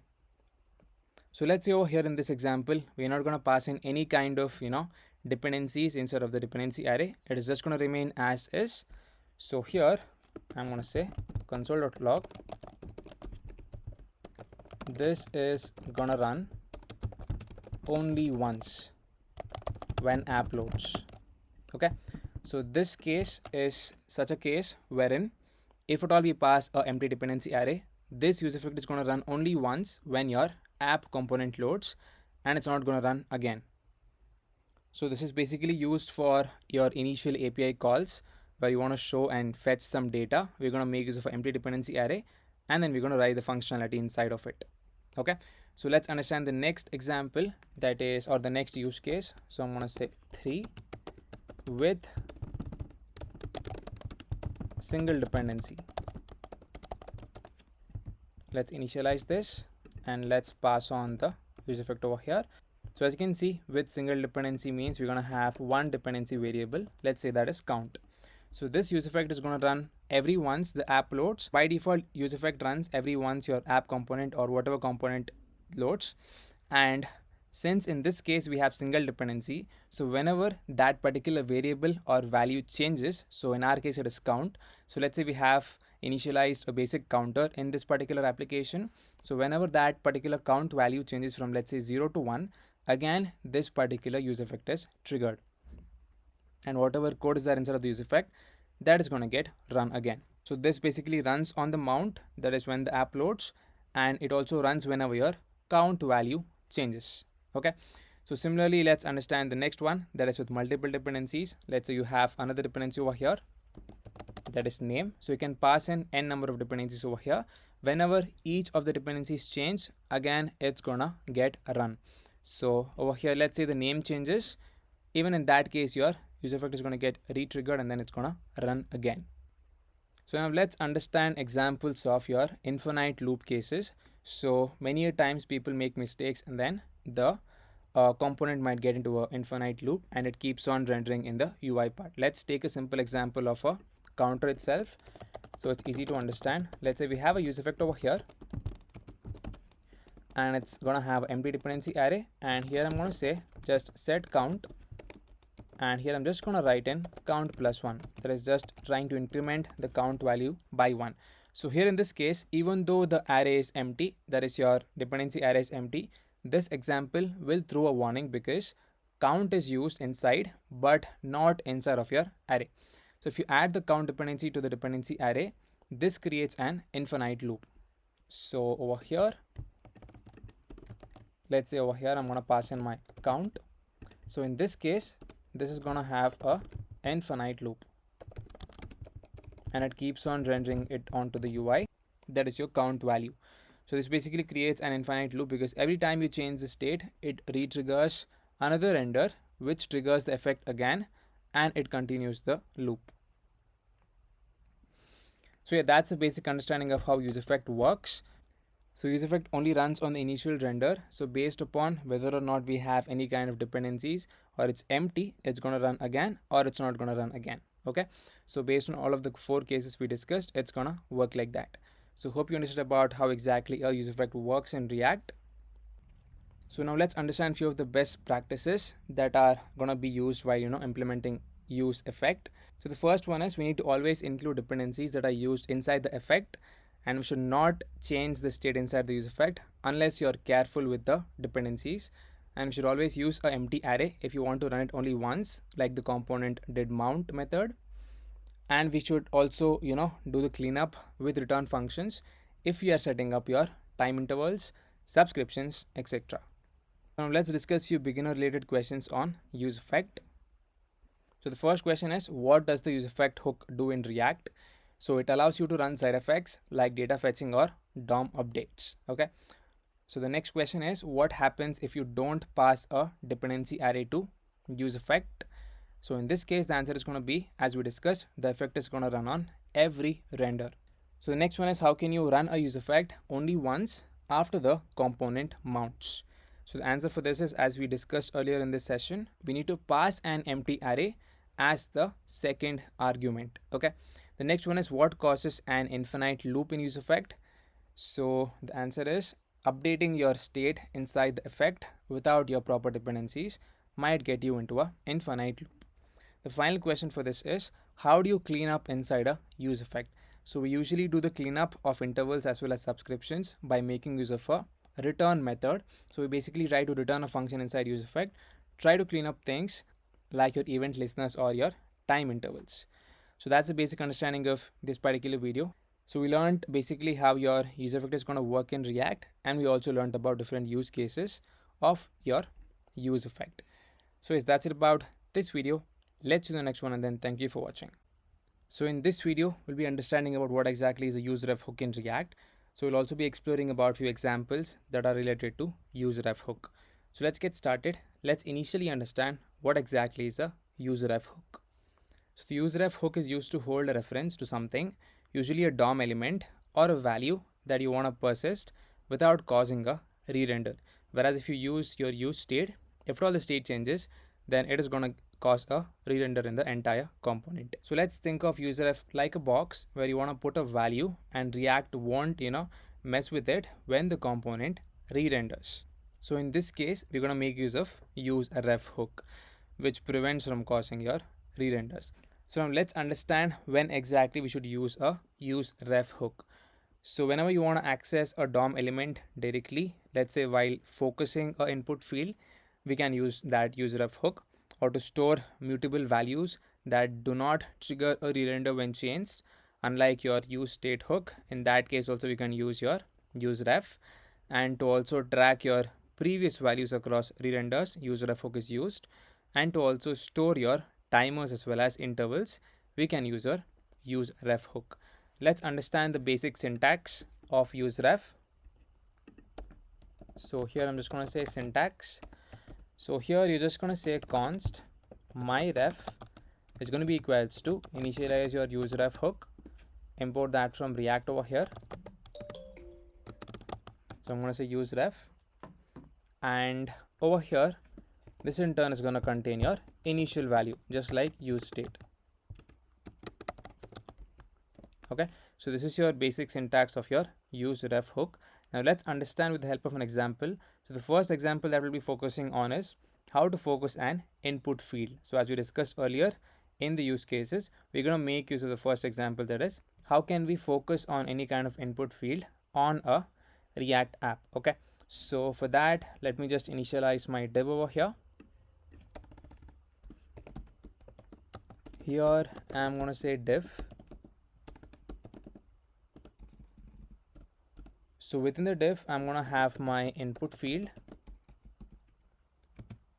So ref is going to be equals to the value. Let's initialize that first. I'm going to say const input ref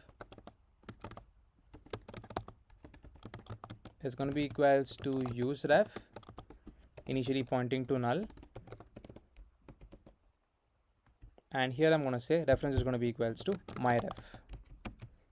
And we're going to have a type of text to this.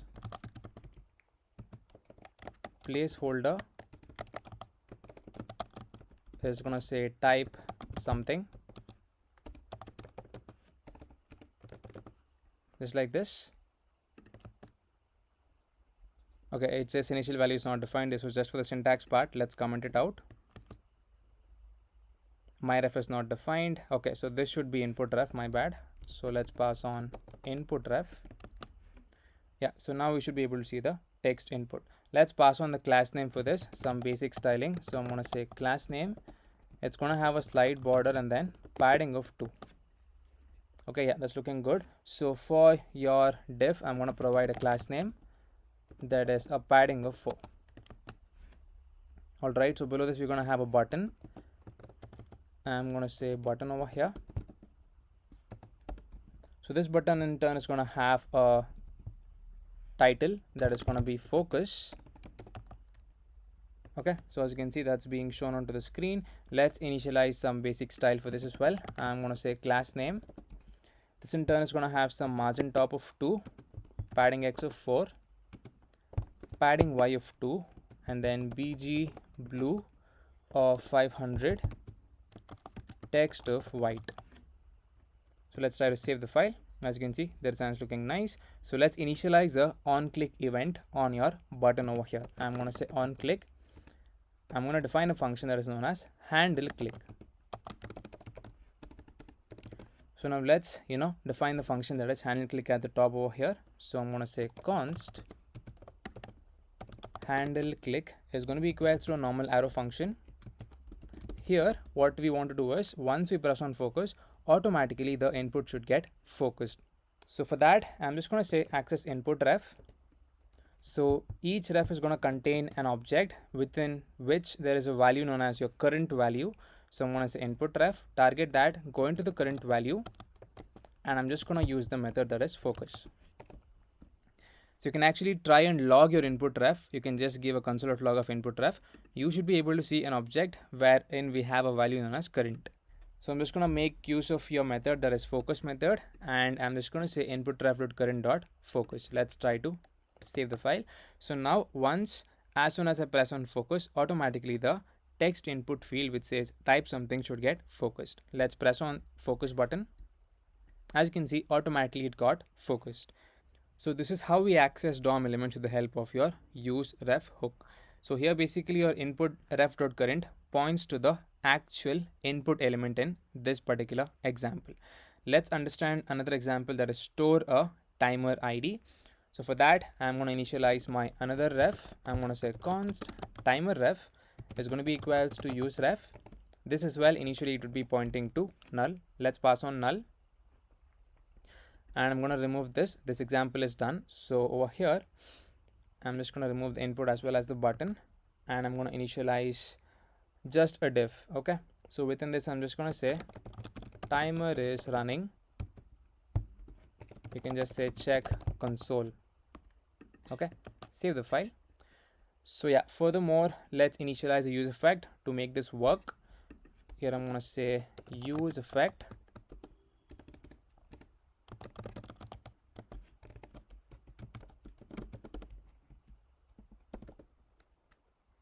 So this is going to run on the initial render. So I'm going to say timer ref dot access the current value.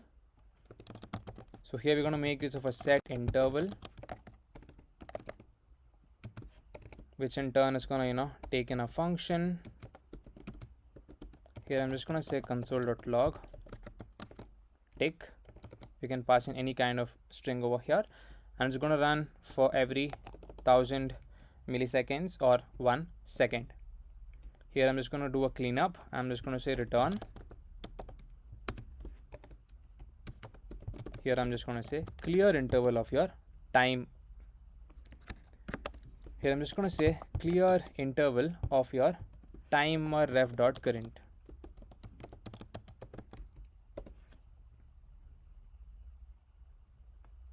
Let's try to save the file.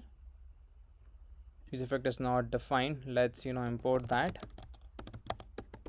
Save. You can actually check out the console over here. I think the console is here itself. So as you can see, we're able to see the log that is which says tick, and it keeps on going for every 1 second because of the useEffect that we have written, as well as the set interval. Okay, you can actually try to console log your timer ref and you should be able to see it working fine. So let's go back to the previous example. We could actually try and console.log your ref just to show how exactly how your current value is structured over here, right? So let's come back to the previous example. Yeah, here let's say you're just gonna console.log ref as well as your input ref. Save. So as you can see, we have object. Currently it is pointing to null. Once I focus, we have given a ref over here that is pointed to this particular input field. As you can see, it got pointed to this particular input field. So now currently your reference is pointing to this particular input field onto the website. So guys, that's it about this part. So that's how exactly your useRef hook is going to work. And we explored about 2 different examples. So the main thing to keep in mind is useRef does not cause re-renders when updated, and your ref.current, whatever value is present, that is mutable. And useRef hook is like perfect for things that need to survive between your renders without triggering your re-renders. That's the basic usage of this. So that's it about this video. Let's see you in the next one, and then thank you for watching.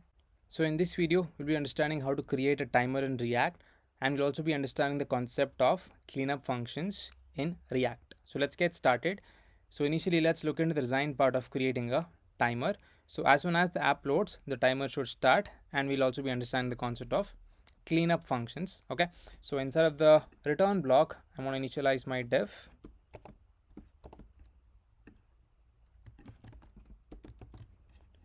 So here I'm going to have another div. So this div in turn is going to have a h1 tag which says timer. Below that, we're going to have the seconds. I'm going to say p tag over here. For now, I'm just going to hard code it. I'm going to say 10. Save the file. Let's pass on the style for this. So I'm going to say class name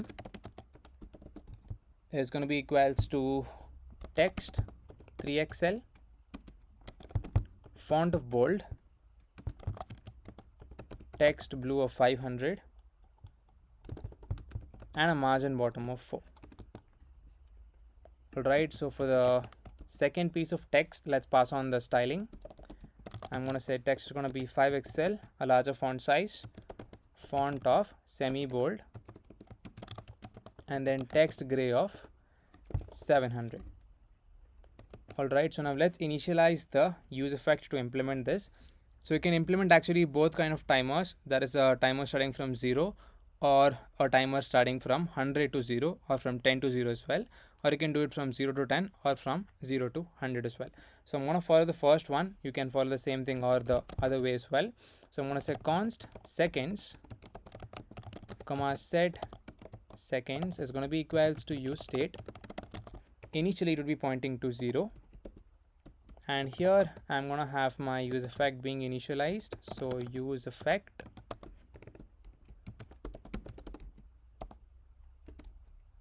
So this is going to run on the initial render. Make sure to import useEffect.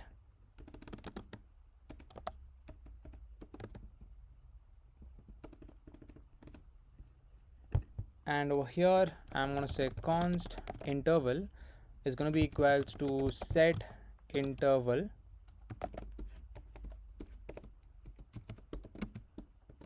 So this is going to run for every 1000 seconds, 1000 milliseconds or 1 second. Here I'm just going to say set seconds to be of whatever is the previous value. Take that and increase it by 1. So I'm going to say previous plus 1 over here. Okay. So below this, we're going to do something known as the cleanup function. So let's define that over here.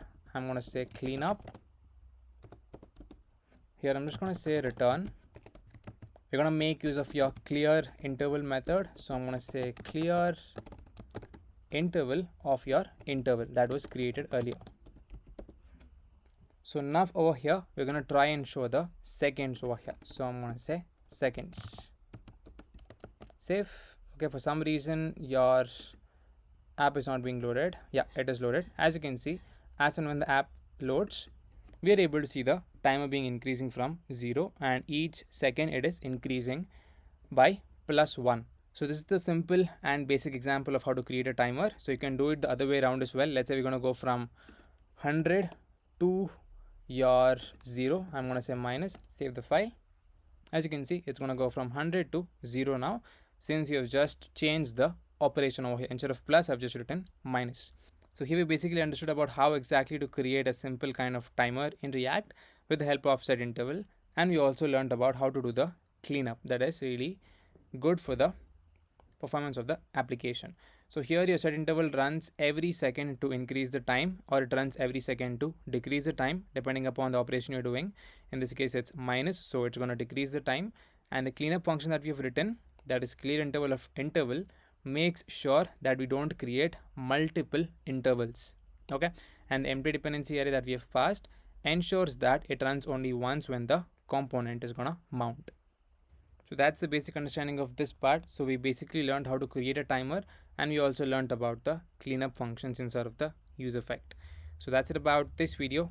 Let's do the next one, and then thank you for watching. So in this video, we'll be understanding about what exactly is the React lifecycle and the role of useEffect in it.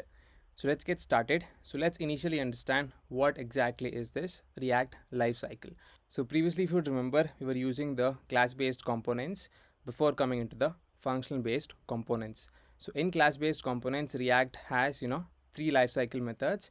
That is component did mount, component did update, and then component will unmount.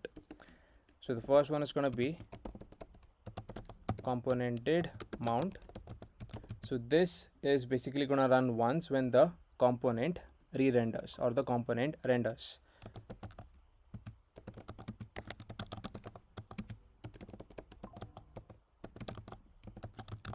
So this is the basic working of your component did mount. The second lifecycle method is component did update. So I'm going to say component did update. So this basically runs every time the component updates.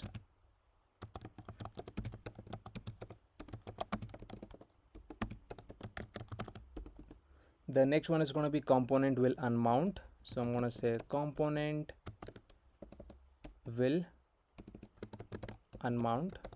This is the third lifecycle method. So this usually runs right before the component is removed. So in the functional based component case, this is usually your return or the cleanup functions that we write. So here I'm going to say runs right before the component is removed. All right. So, but in functional components, we do not have all of these methods. Instead, we use something as the useEffect, the only hook to, have all of these methods within it. So let's understand why exactly is React lifecycle important. So now let's think of a component as a living creature. That is, first step is it's going to be born. That is, it's going to get mounted. The next one is it lives and changes. That is, it's going to get updated. And the third one is it dies. That is, it unmounts finally. So each phase over here gives you an opportunity to run the code at that particular point of time. Okay, so now let's understand the role of useEffect in a React lifecycle. So we know that the syntax of useEffect looks something like this.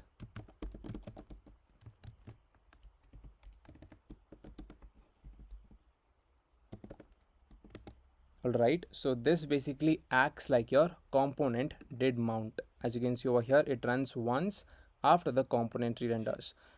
Component render. So once your app component loads, even this is going to get executed, right? So this is similar to your component did mount.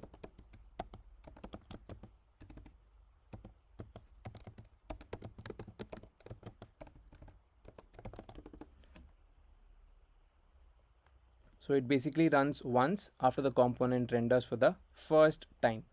So the next one, I'm going to say useEffect. This in turn is going to have your dependencies.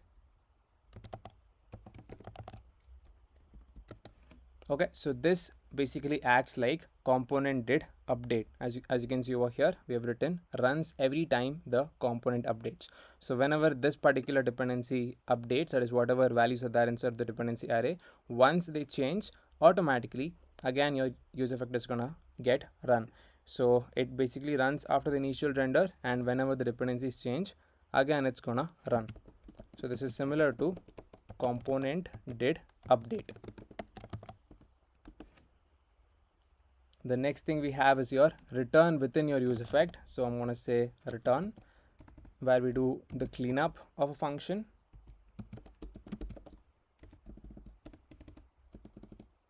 So essentially this is your cleanup function used to clear timers or remove event listeners or even cancel your API calls. So this acts similar to your component will unmount. So this runs right before the component is removed. Okay, so that's the basic understanding of all of this using your functional components. So now let's understand this with the help of a better example. So over here in the return block, let's take an example of a basic counter. So within the div, I'm going to have my another div being initialized. So over here, we're going to have your heads2 tag. I'm going to say heads2. And within the heads2 tag, we're going to have your text. I'm going to say React life cycle demo. And with that, we're going to have your p tag. This in turn is going to have your count variable. Let's define it at the top. So let's remove all of this. This was just for the understanding purpose. And here I'm going to initialize my const count comma set. Count is going to be equals to useState. Initially it would be pointing to 0. Alright, so here I'm going to have my useEffect being initialized. So this is going to run on the initial mount. So I've passed in an empty dependency array. So I'm just going to say console.log component is mounted. And here I'm just going to return. Here I'm just going to say console.log component is unmounted.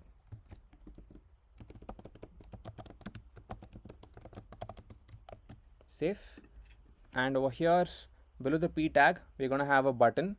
If at all we press on that, we need to increment the counter. So I'm going to say button over here. This in turn is going to have increment title, initialize the on click, and here I'm just going to say taking a function and I'm going to say set count to be of count plus 1. Let's try to save the file, and we need to pass in the update method as well. So here I'm going to say useEffect. Here I'm going to pass in count as a dependency. So here I'm going to say if my count is not equals to 0, I'm going to say console.log. I'm just going to say component is updated and count is changed with that particular count value at that particular point of time. Let's try to save the file. Let's reload. For some reason it's not being shown. Yeah, so as you can see, we initially have the value 0 being shown. Let's understand what exactly is going to happen over here. So when the component first loads, that is when the app component is loaded, it logs component is mounted. Let's check that out as well. So this is our console, I guess. Let's clear. Let's run it up again. So there you go, console was cleared and then component is mounted. So this is the first thing that happens when the app loads. That is, this one is going to run because you've passed in an empty dependency array. So when you click the button, count changes and it logs component updated with the updated change. Let's press on increment. As you can see, component is updated with the count value changed from 0 to 1. So this is being shown because we have another update method over here. So since count value was changed from 0 to 1, this useEffect got triggered and it checked the condition if count is not equals to 0, which is true because count is equals to 1. Since that is true, it logged this particular updated value onto the console. So if this component is removed from the DOM, it logs component is unmounted. Okay, that's it. So you can try this by conditionally rendering it with a toggle button in the parent as well. So let's understand whatever we learned till now, that is the React lifecycle recap. So initially in the mount phase, you're going to make use of a normal dependency array. So example of this would be, let's say, initial data fetch. So in the next phase, that is the update phase, in this case, it's going to be this one, right? So we're going to pass in some state into the empty dependency array, and we're going to rerun the logic whenever that particular state is going to change. The final one is the unmount phase. Here we're going to make use of the return method to do the cleanup. And in this case, the example is going to be cleaning up of timers or your event listeners. So that's a basic understanding of your React lifecycle, and we also learned about this with the help of a better example, that is with the help of a counter example. So yes, that's it about this video. Let's see you in the next one, and then thank you for watching. So in this video, we'll be understanding about how to fetch API data using useEffect and design the given website. So let's get started. So let's initially learn what exactly is an API and how exactly to call a API or fetch the data using a useEffect. And we'll also be following the best practices with async calls and error handling as well. And we're going to make use of Tailwind for the basic styling part. So I've just currently opened up my code sandbox with a React Tailwind CSS template so that I can apply Tailwind to all of my React components. So yeah, let's get started. So let's initially initialize a useEffect, or before that, let's understand how exactly API calls work in React. So first, let's understand what exactly is an API. So as most of them would know, an API is a application programming interface, that is a way to get data from another server or a backend. So in our case, we're going to make use of the fake store API that is kind of public. Everyone would be able to access it for free. Okay, and from there we're going to access the products, and then we're going to make use of this. Now we're going to make use of useEffect for this. So here we're just going to make use of an empty dependency array within a useEffect, and we're going to run it only on the initial render, that is once when the app component mounts. So yeah, let's get started with initializing the state to hold the products. I'm going to say const products comma set products is going to be equals to useState. Initially it would be pointing to an empty array because we can have n number of products, right? Let's also implement the loading part. I'm going to say const loading comma set loading is going to be equals to useState. Initially set it to be true, and let's handle the error. I'm going to say const error comma set error is going to be equals to useState, and it would be set to null initially. All right. So furthermore, let's initialize our useEffect, and then let's make the API call to fake store API, and then get all of the data and then store it inside of state.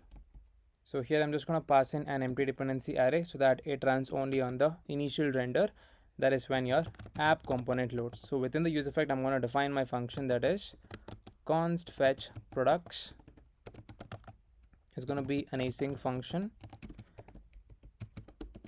Let's initialize it like this. Let's also initialize our try catch block. So I'm going to say try catch of error. So here I'm just going to say set error to be of error dot message, and after everything is finished executing, I'm going to apply my finally block, and I'm going to say set loading to be of false. Okay, so inside of the try block, let's initialize our result. I'm going to say const result is going to be equals to, I'm going to make use of the built-in fetch method, that is JavaScript fetch. I'm going to say await fetch. This is going to be your URL that we are referring to. So I'm going to say https / fake store API .com / your products. So if at all there is issue with the result, I'm going to say if not result.ok. Then I'm just going to say throw new error with this particular message which says failed to fetch products. So here, once if everything went fine, that is if at all there are no issues, I'm going to say const data is going to be equals to your await result.json. We're going to convert it into JSON, and then we're just going to set products to be of the data. So if you do not want to use fetch, you can make use of Axios. That is pretty good as well. So while using Axios, you can directly set the data because Axios internally converts all of the data into JSON. Whereas while you're using fetch, you need to properly write it into JSON format or convert it into JSON format. So yeah, that's it. So let's try to call the function here itself. I'm going to say fetch products. So here, if anything is loading, we need to show that. I'm going to say if loading is true. Here in this case, I'm going to say return a div, and within the div I'm just going to give a loading text just like this, and let's pass on the class name to this. So class name is going to be text center, margin top of 10, text of Excel. Save. Okay, so similarly we're going to do the same thing for error, or we could do that in the later part of the video. So let's initialize the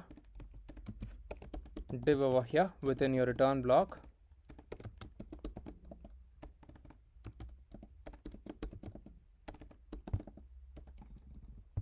So this div in turn is going to have a h1 tag. So within the h1 tag, we're going to show the products title. Save, and let's pass on the class name for this. I'm going to say class name. This in turn is going to have a text of 3XL. I'm going to say text 3XL, font of bold, text center, margin bottom of 6, and then text blue of 600. Let's try to reload once. As you can see, we saw loading initially for a couple of seconds. Once it was fetching the data. Once the data is fetched, we were able to see the products being shown, which is looking good. So below the h1 tag, we're going to map over all of the products within a div. For that, initialize a div over here. So within this, I'm going to say products dot apply the map method, and for every product that is present inside of the data, I'm just going to return a whole new div for this. I'm going to say div, and within this I'm going to show my image initially. Let's make use of the image tag. This in turn is going to take in the source. It's going to be equals to product.image. You can actually try and console.log the products just to look how exactly the data is present, or you can directly hit this particular endpoint on a new Chrome tab. You should be able to get all of the results. So here I'm going to say it's going to be equals to product.image, and I'm going to say alt. So as you can see, already we are able to see all of the images being shown, which is good. This is going to say product.title. So furthermore, let's pass on the class name to the image so that we could see it onto the screen. So I'm going to give it a height of, let's say, 40, and then I'm going to say mx auto to center it, and I'm going to give it margin bottom of 4, and I'm going to give it object of contain. So as you can see, we're able to see all of the products from the backend part or from the API part. So below this, let's render a few more titles. I'm going to make use of the h2 tag over here. So this in turn is going to show your product.title. I'm going to say product.title. Let's pass on the class name for this. So this is going to have a text of LG as well as font of semi-bold. Similarly, below that, we're going to have the next part, that is your category as well as the price. So here I'm going to say product dot your category. Save. Okay, let's try to reload once. Yeah, so we're able to see the category being shown for each product. Similarly, we're going to make use of another p tag and then show your price. Let's pass on the class name for this. I'm going to say class name is going to be equals to text blue of 500. Okay, and for this, let's pass on the style. So this in turn is going to have text of small and then text gray of 600, and then a margin bottom of 2. So as you can see, that's looking good. So now let's design the outermost div, that is this one. I'm going to say class name. So for this, I'm going to pass in the grid.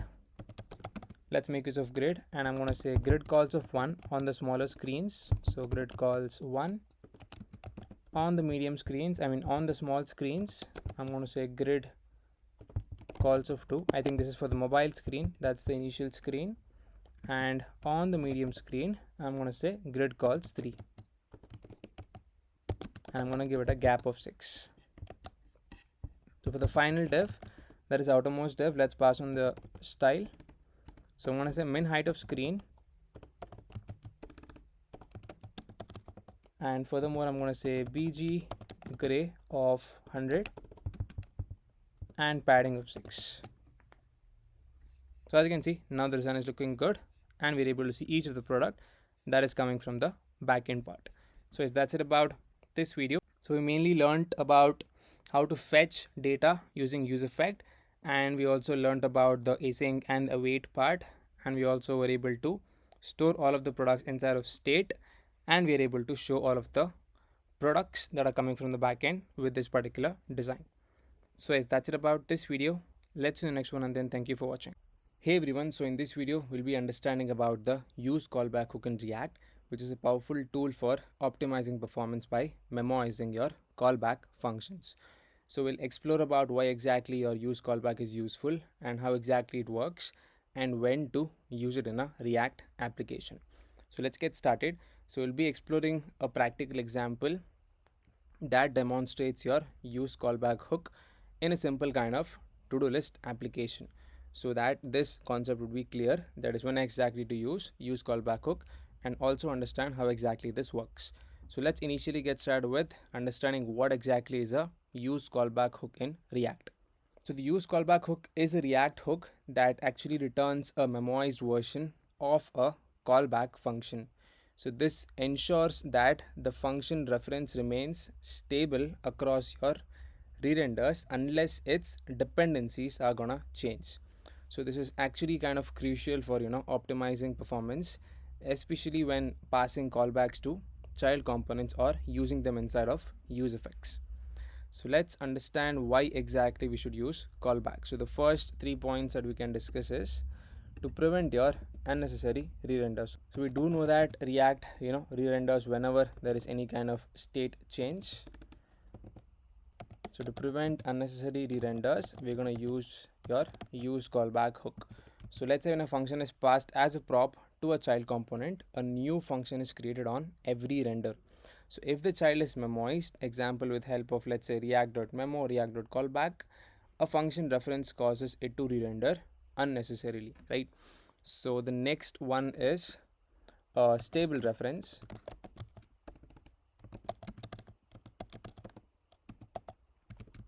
So for example, functions used in useEffect or your useMemo can cause unexpected behavior if recreated on every render.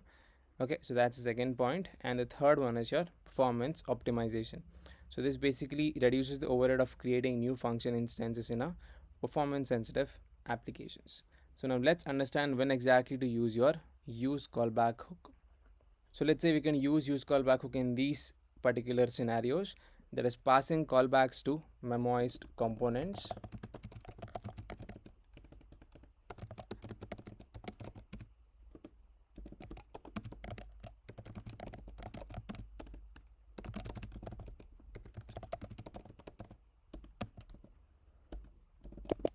So here in the first point, let's say if a child component is wrapped in a React.memo, to prevent unnecessary re-renders, we can use the use callback to ensure callback prop doesn't change unnecessarily.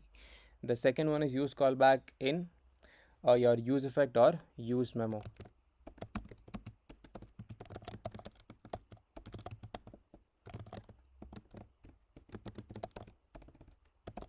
Okay, so here if a function is a dependency in useEffect or useMemo, memoizing it prevents infinite loops or redundant computations. So that's the second place where we can use. So now let's try to understand all of this with the help of a simple kind of to-do list. So let's implement all of that within our app.js. So let's remove this, or let's keep it as is, and over here I'm just going to initialize my state with the preset to-dos. Okay, you can add in your own to-dos over here. I've just created to-dos comma set to-dos, each of which is an array of object containing id, text as well as completed value, which is by default set to false. So within your div, let's start writing down the code over here. Here I'm gonna have another div, and this div in turn, let's format once. Here I'm just gonna have a h2 tag which says to-do list, with useCallback. And as you can see, I've also implemented my count over here. This is basically for your counter example. So just below your h2 tag, we're gonna have one more div that is over here. I'm gonna say div over here. Alright, so this div in turn is gonna have one more div, which in turn is gonna have your h4 tag showing your counter value at that particular point of time. So I'm just gonna say h4, and here I'm gonna say count, and then access the count value, which is 0 at this point of time. Okay, so below that we're gonna have a button to just increment your counter. So here I'm just gonna say button.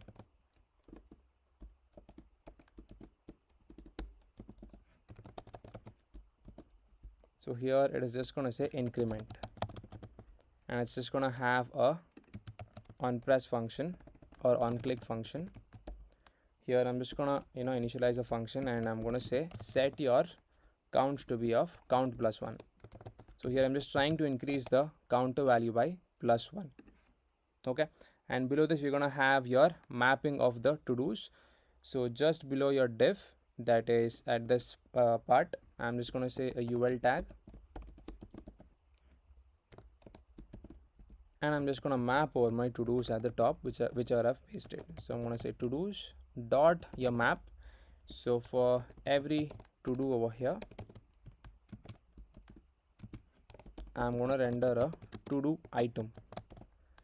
So I need to create this. So let's say new file over here.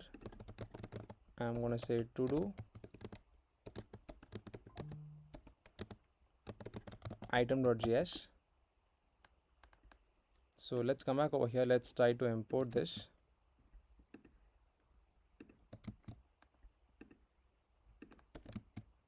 Okay, let's try to do it manually. So before that, let's pass in some key and then the required props. I'm going to say it's going to be equals to todo.id. Then I'm going to send the to-do itself, that is all of the information that is coming from your map method, as well as your toggle to-do. That method we need to define it now. I'm going to say toggle to-do is going to be equals to toggle to-do. So we need to define the toggle to do over here at the top. So let's define that. So I'm just going to say const toggle to do is going to be equals to, here I'm going to make use of my use callback function and then memoize this particular function. So I'm going to say use callback, and let's try to import that as well. I'm going to say import to do item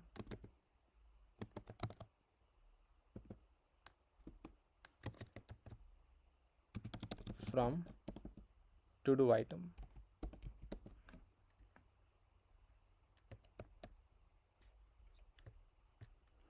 Okay, so since there is nothing in your to do item, we are getting this kind of error. So let's solve that later. So here I'm going to make use of my use callback hook, which in turn is going to take in your ID.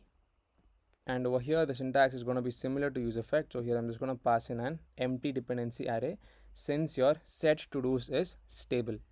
Okay, so here I'm just going to say set to dos and access your previous to dos at that particular point of time, whatever is present. And here I'm just going to say your previous to dos dot apply the map for every to do. Your to do dot id should be equals to id.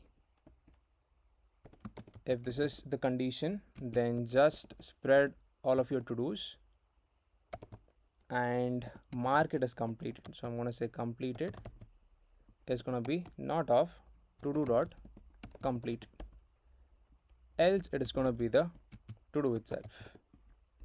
Okay, that's it. Format once.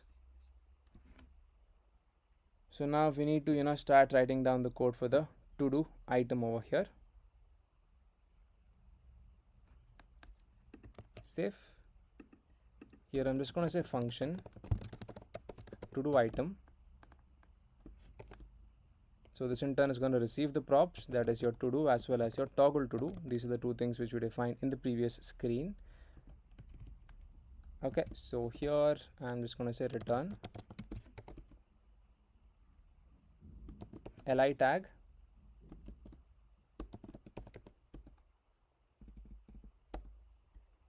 and here we need to export it as well. Okay, so here I'm going to make use of my memo. So let's import memo over here. I'm going to say import memo from React. Here I'm just going to say export default memo. I'm going to say export default memo of your to do item. So as you can see, that error was gone and we're able to see the required design onto the screen. So here I'm just going to show my input over here. I'm going to say input type is going to be equal to checkbox. So checked is going to be equals to your to do dot completed. Okay, so as you can see, as and when I entered this particular value, it went into the off state because it is not completed. So I'm just going to say on change. Here I'm going to take in the function that is over here, and here I'm just going to say toggle to do of your to do dot id. Okay, and below this just show the to do dot text. So here I'm just going to say span. Here just say to do dot text. That's it. Let's save the file. So yeah, this is your example of a use callback. So now let's understand how exactly everything is going to work and why we need to use the use callback. So once I press on increment, as you can see, even that is incrementing, and we are also able to mark it as complete as well. So now let's understand how exactly use callback is going to work over here, right? So your use callback basically memoizes your toggle to do function, which toggles a to do's completed status. That's what your toggle to do does, right? And as you can see in the dependency array, we have just passed in an empty dependency array. So since your set to do's is stable and doesn't change much, we have used the empty dependency array. So this ensures that your toggle to do has the same reference across your re-renders. So the next one is your counter example. So here it increments the count when the increment counter button is clicked, and this triggers a re-render to test the to do item rendering behavior. So this is what your code does as of now. Okay, so now let's understand your purpose of memo that we have used in the to do item. Okay, so this basically renders a single to do with a checkbox to toggle completion. That's what your to do item component does, and we have wrapped our to do item component with the help of memo that is going to come from React. So this basically prevents re-renders unless your props to do as well as toggle to do changes. Okay, so without your use callback, a new toggle to do function would be created on every render, causing to do item to re-render even if the to do is unchanged. Okay, so with the help of use callback, we are memoizing that. So yeah, with the help of use callback, instead of your app.js, your toggle to do function is completely memoized. Okay, so when the increment button is clicked, as you can see over here, the app re-renders due to count changing, but the to do component does not re-render, right? Because the to do props are unchanged. So what exactly are the to do props? For example, these things, these two are the to do props, that is to do as well as your toggle to do. So these do not change, and this is completely memoized. You can actually confirm this as well. You can just give a console message over here. I'm going to say console.log. This is running. Save. Let's try to open up the console. I think this is the one. It should be somewhere over here. Yeah, so there you go. This is a console. Okay, so now let's say I press on increment. So as I said earlier, once you press on increment button, your toggle to do is memoized with the use callback. So when the increment counter button is clicked, okay, your app re-renders, as I previously said, due to the count changing because the state is changed. So of course your app is going to get re-rendered, but your to do item does not re-render because we have memoized it with the help of use callback. So as you can see, as soon as I'm increasing this, automatically it is increasing, but this particular component, which is your to do item, is not getting re-rendered, which is a good thing because we have used your use callback. So this only re-renders once your toggle changes, not your toggle, your props change, which is your to do as well as your toggle to do. So once I press on this, let's say any kind of checkbox, it is going to re-render. As you can see, this is running. So that's the basic understanding of your use callback hook. So hope you understood about how exactly the use callback hook works in React and when exactly to use it and how exactly it works internally in a React application. So that's it about this video. Let's see you in the next one, and then thank you for watching. Hey everyone, so in this video we'll be understanding about the useMemo hook and the React.memo. So basically these tools help prevent unnecessary computations and re-renders, improving the efficiency of your React applications. So we'll be exploring these two hooks or these two methods with the help of a good example in React. So let's get started. So let's initially understand what exactly are your useMemo as well as the React.memo. So the useMemo hook memoizes the result of a computation, recomputing it only when its dependencies are gonna change. So this is considered to be useful for expensive calculations or your complex data transformations that you actually don't want to repeat on every render. So let's understand the initial syntax of your useMemo. So you're gonna say like this, that is const memoized value is going to be equals to implement your useMemo hook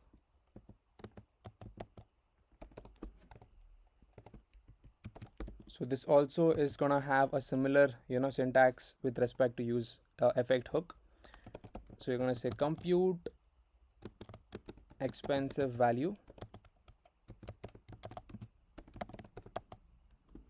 let's say a comma b, and here you're going to pass in these two dependencies, that is a comma b. So here basically the parameters are a function that returns the computed value and an array of dependencies, that is a comma b.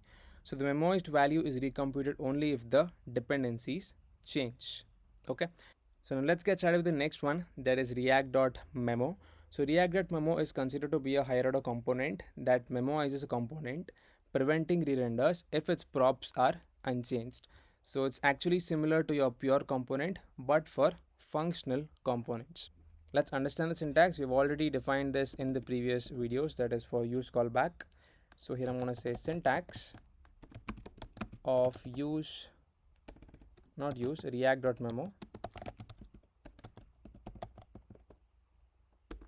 So here I'm going to say const memoized component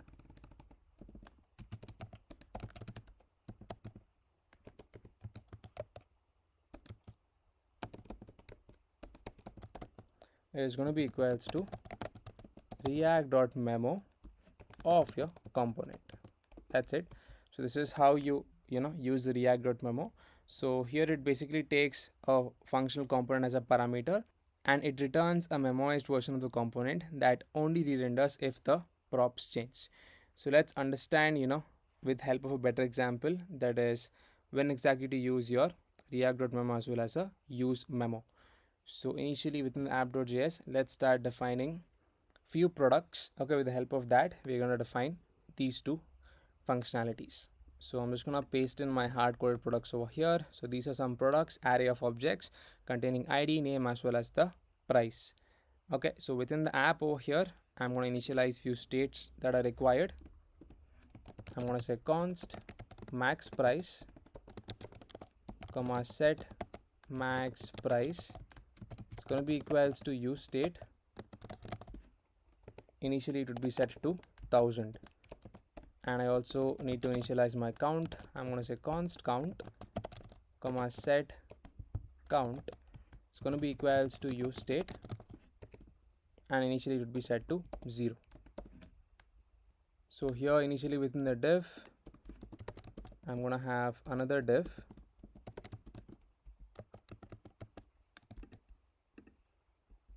So yeah, here within this div you're going to have a h2 tag which says product list with useMemo and React.memo.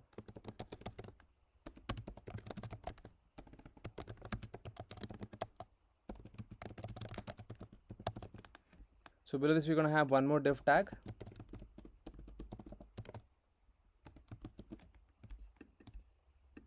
and within this we're going to have another div which in turn is going to have a label. I'm going to say label over here.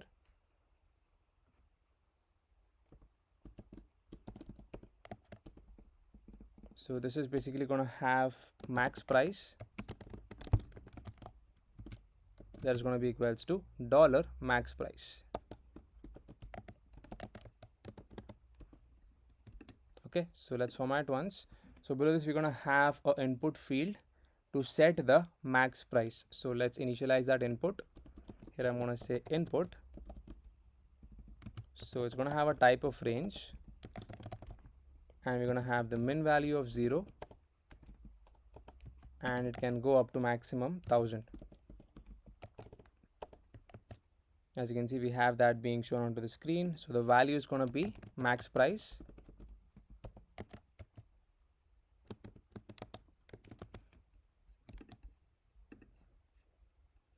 Okay, and furthermore, we're going to say on change.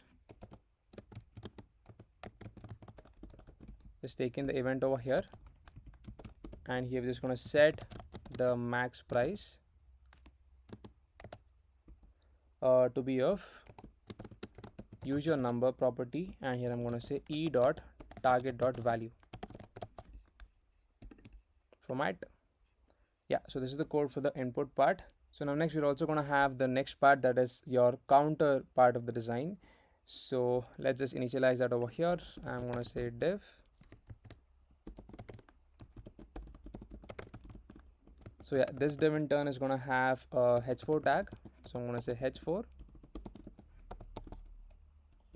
which says the counter value. So I'm going to say counter as well as your counter. Not counter, just count, I guess. Yeah, so as you can see, it is showing the initial value, that is 0.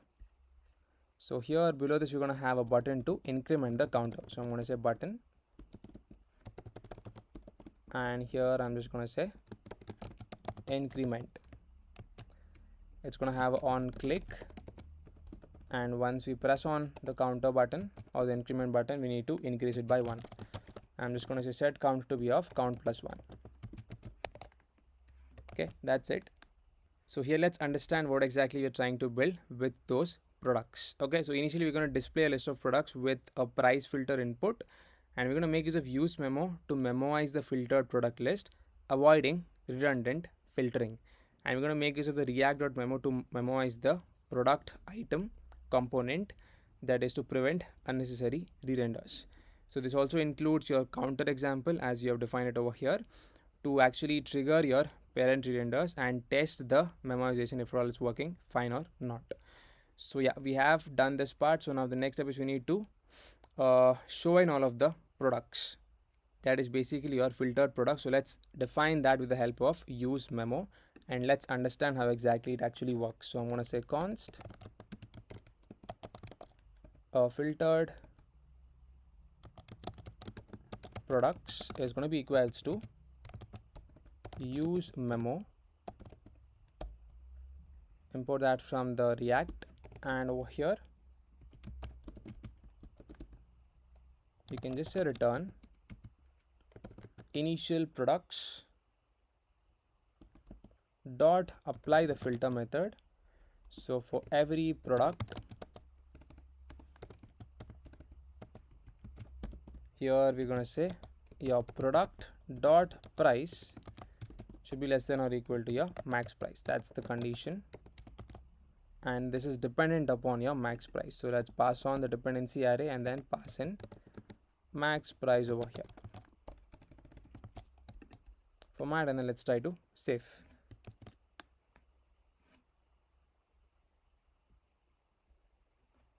So here let's try to map over all of the products. Okay, that is over here. I'm going to say ul. Here we're going to say filtered products dot map function. So for every product,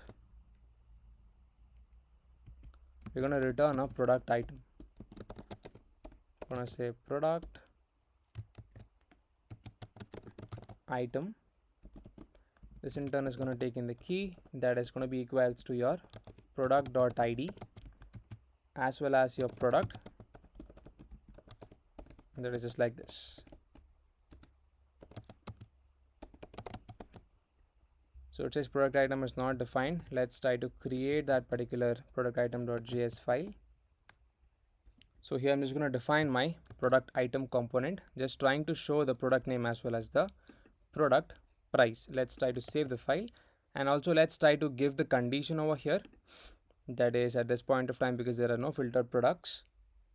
Also, I think the spelling is wrong with respect to this one. No, but it's correct. I think it's wrong over here, I guess. Okay, we can use that, or let's change the correct spelling. So I'm going to say filtered products. So the same thing over here as well. Let's actually write it in a form of a condition so that it becomes easier to check the information. That is, first of all, I'm going to check the length. That is, if at all the filters products dot length is greater than 0, then only map over it, else just show a message which says no products match the filter. Okay, let's format once. Let's try to import that particular component. I'm going to say import product item from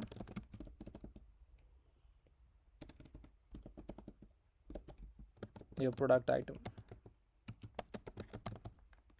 Okay, that's it. Let's try to save the file. So now let's see how your useMemo as well as the React.memo affects the performance. So with useMemo, as you can see, our filtered products is memoized with useMemo, just like this. So when the increment button is clicked, your app re-renders due to count value changing, because the state has changed, and React re-renders. So the filter function does not run, that is this one. It doesn't run because we have made use of the useMemo hook, and it only runs once when the max price is changed. So since it is not changed because you have pressed on the counter button just like this is not gonna run. Okay, so that's how your useMemo is gonna work. So now let's understand the other case, that is without useMemo, how exactly this is gonna look like. So let's say I'm just gonna remove all of this and directly say const filtered products is going to be equals to initial products dot filter, and this is going to be the initial condition. So below this you can actually add a console.log of some message saying that filtering products, and once when you press on increment button, you should be seeing even this log as well which says filtering products, and this logs on every re-render. Okay, let's format once, and here I'm just going to say console.log filtering products. Save, open up your console over here, clear it initially, and once I press on increment, so there you go, filtering products. As you can see, we are able to see that onto the screen. So as you can see, in this case it is not memoized. Let's come back to the previous state. So that is the usage of your useMemo hook. It basically memoizes that particular value, and it only runs when it is required, that is once when your max price is changed. Okay, so yeah, that's how that is going to work. So now let's understand the next one, that is how exactly your React.memo is going to work over here. As you can see, we have memoized this one. Okay, we have made use of the React.memo method, and we have memoized this particular component, that is product item component. So here, as we can see, your product item component is memoized with the help of React.memo, and when your app re-renders, that is once when you press on the increment button or changing the max price, but your product item component doesn't re-render if the product prop is unchanged. Okay, so that's how your React.memo is going to work. But without your React.memo, you can actually remove memo and just export default product item. So here in this case, once when you press on increment counter, all the product item components are gonna re-render, logging, rendering product item 1 on every re-render. Yeah, so this step is not required because the product props are unchanged. So we're gonna make use of your React.memo and then memoize this particular component. So that's the basic understanding of your useMemo as well as the React.memo. So just a final understanding, that is useMemo prevents redundant filtering, saving your computation time, whereas your React.memo prevents unnecessary re-renders of your product item component, saving the rendering time. So basically together they optimize the performance by avoiding recomputations as well as increasing the performance. So that's it about this video. So let's see you next video, and then thank you for watching. Hey everyone, so in this video we'll be learning about the useLocation hook from the React Router DOM library in a React application. So let's understand what exactly is this hook. So this hook lets you, access information about the current URL, such as the path, your query parameters, as well as the state. So we'll be building a simple kind of component based, implementation in our provided app.js. So we're going to create a small app with let's say some multiple routes, and we're going to use the useLocation hook to display the URL details. So let's get started. So I've just created a basic, I've just opened up a basic code sandbox React template, and this is my initial app.js. So let's understand what exactly is the useLocation hook. So the useLocation hook, it's basically provided by the React router DOM. So it returns a location object containing details about your current URL. So let's say this is your useLocation hook. So this basically returns some details such as your path name. So this is basically the path. For example, it's going to be, let's say, / your about page. So this is your path. The next thing it gives is about your search, that is your query string as well. So let's say search. So it's going to have your query string. So for example, in your URL, it's going to say !name is going to be equals to John. Okay, so this is the example for the search. It also gives the information regarding your state. So this is going to be your data passed between your routes. So let's say, for example, you're just going to say message is going to be equals to something, let's say hello. Okay, so the next one is your hash. Okay, so this is basically going to be your URL hash. You can say, for example, let's say hashtag section1. Okay, so you can use the useLocation hook in your functional components to make your app dynamic based on the URL. So let's get started with building this up. So initially in the return block, so basically we're going to have three components, that is your function home, function about, and then function profile. So what you can do is you can actually create a components folder and then you can do that. So for now we're going to initialize all of the components inside your app itself, right? So let's get started. So initially inside of the app, I'm going to remove the div and I'm going to have my browser router being initialized.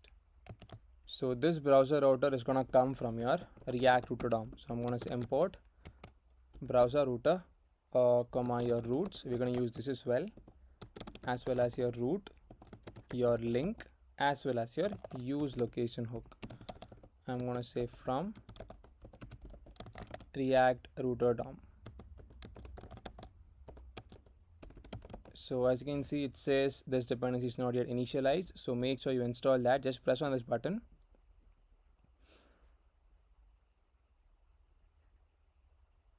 Yeah, so this should solve that error and we should have access to the React router DOM package.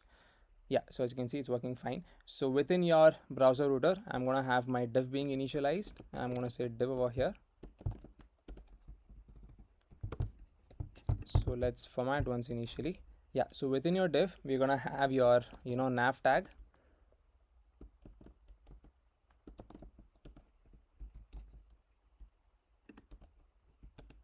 Alright, so under your nav tag, we're going to have your UL tags. Okay, so here I'm going to say UL.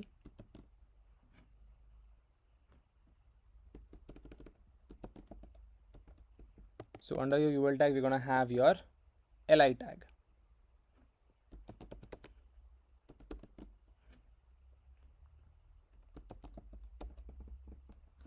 Let's format once. So this is the entire structure as of now. Within the LI tag, we're going to have your first link, that is your home. I'm going to say link. So it's going to be a self-enclosing tag, or you can make it normal itself like this.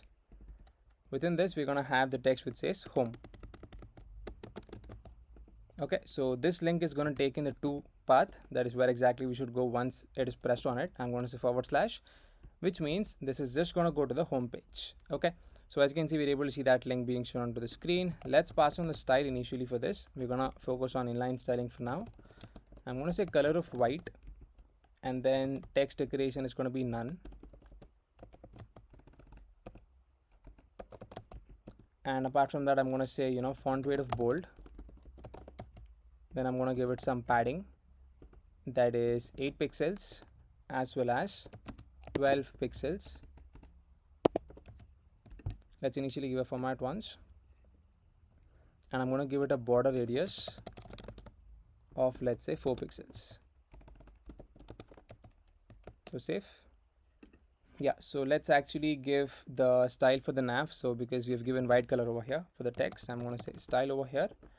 It's going to have a background color of this color code. You can enter any color you want to. So let's say 2C, 3E, and then 50. And I'm going to give it some padding of, let's say, 15 pixels. Margin bottom value of 20 pixels. So format once. Okay, so for the UL style, I'm going to pass on some styles over here. That is basically list style is going to be none to remove that a dot. Okay, apart from that, padding of 0 as well as margin of 0. I'm going to give it a display of flex, and gap is going to be 20 pixels for all of the 3 children, and then justify is going to be center. Okay, that's it. So now next step is I'm just going to copy down that li for a couple of times. This one. So this is going to say about. Again over here, I'm going to copy that down. This is going to say your profile. All right, so let's make the change. This should be / profile, and the about section should be / about, and it's going to have a query as well. So here I'm going to say to value is going to be / about question mark, name is going to be equals to John. Okay, so you can remove the braces that is not required. So same thing for the other one as well. So yeah, here we're getting that error, that is, so let's use the plain text over here. Okay, it's like this. So let's try to format once, then save. Okay, yeah, so this part is done. So now the next step is below your nav tag, we're gonna design all of your routes. So here I'm gonna say div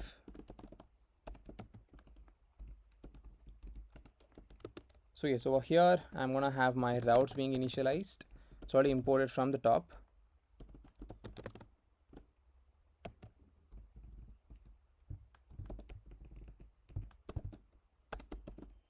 Okay, so here I'm gonna have my route.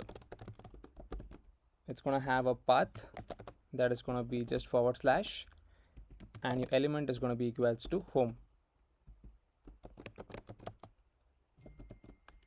Similarly, I'm just gonna copy this down a couple of times. So this is gonna be / about, and this is gonna be / profile. So this should be your about page. I'm gonna say about. This should be your profile component or the profile page. So let's format once and then let's try to save. Yeah, so as you can see, your home, your about, as well as the profile is not yet defined. So let's define that in just a bit. So let's go on to the top over here. So here I'm going to say function home. So here I'm going to make use of my useLocation hook. I'm going to say const location is going to be equals to useLocation. So yeah, import useLocation is already imported. That is this hook. Okay, similarly, let's define all the required functions. I'm going to say function about is going to be equals to just a normal function. Again, let's get this over here. And finally, for your profile, I'm going to say function profile and paste it over here. Okay, let's try to save the file. So yeah, for the home screen, I'm just going to return my code over here. So I'm just going to say return your div, and we're going to take in the h2 tag, which is going to show some hard-coded values, which is home page, and in the current path. And to access the path, it's going to be location.path name. So this is your design for the home page. Okay, so this is how we access the path name with the help of your useLocation hook. So let's get started with the design of your about. So it's going to be similar again. Let's paste it over here. Okay, so this is going to say about page. Let's make the change. Okay, and this is going to say current path again. It's going to be equals to location.pathname, and we're going to remove the third text. Okay, we're going to have the p tag itself, and here we're going to show your query param as well, because the second tab is going to take in the query param. So I'm going to say query param is going to be equals to name. So we need to define this name at the top. So at the top, I'm going to say for the function component, for your about component, I'm going to say const query params is going to be equals to, I'm going to say new URL search params of your allocation.search.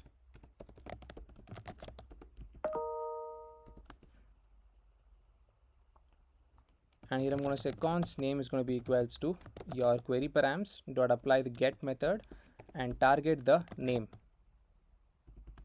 or it is just going to be guessed over here.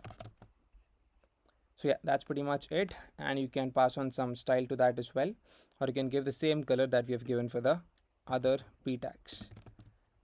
And finally, below this, we're going to have your search string also being shown. So let's initialize this p tag over here. So here we are going to say search string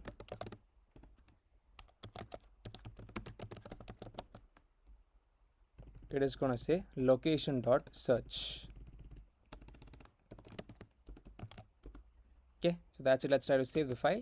So let's press on about. We should be navigated to the about page, and we should be able to see all of these details. The current path, it should be /about, and the params as well as your search string.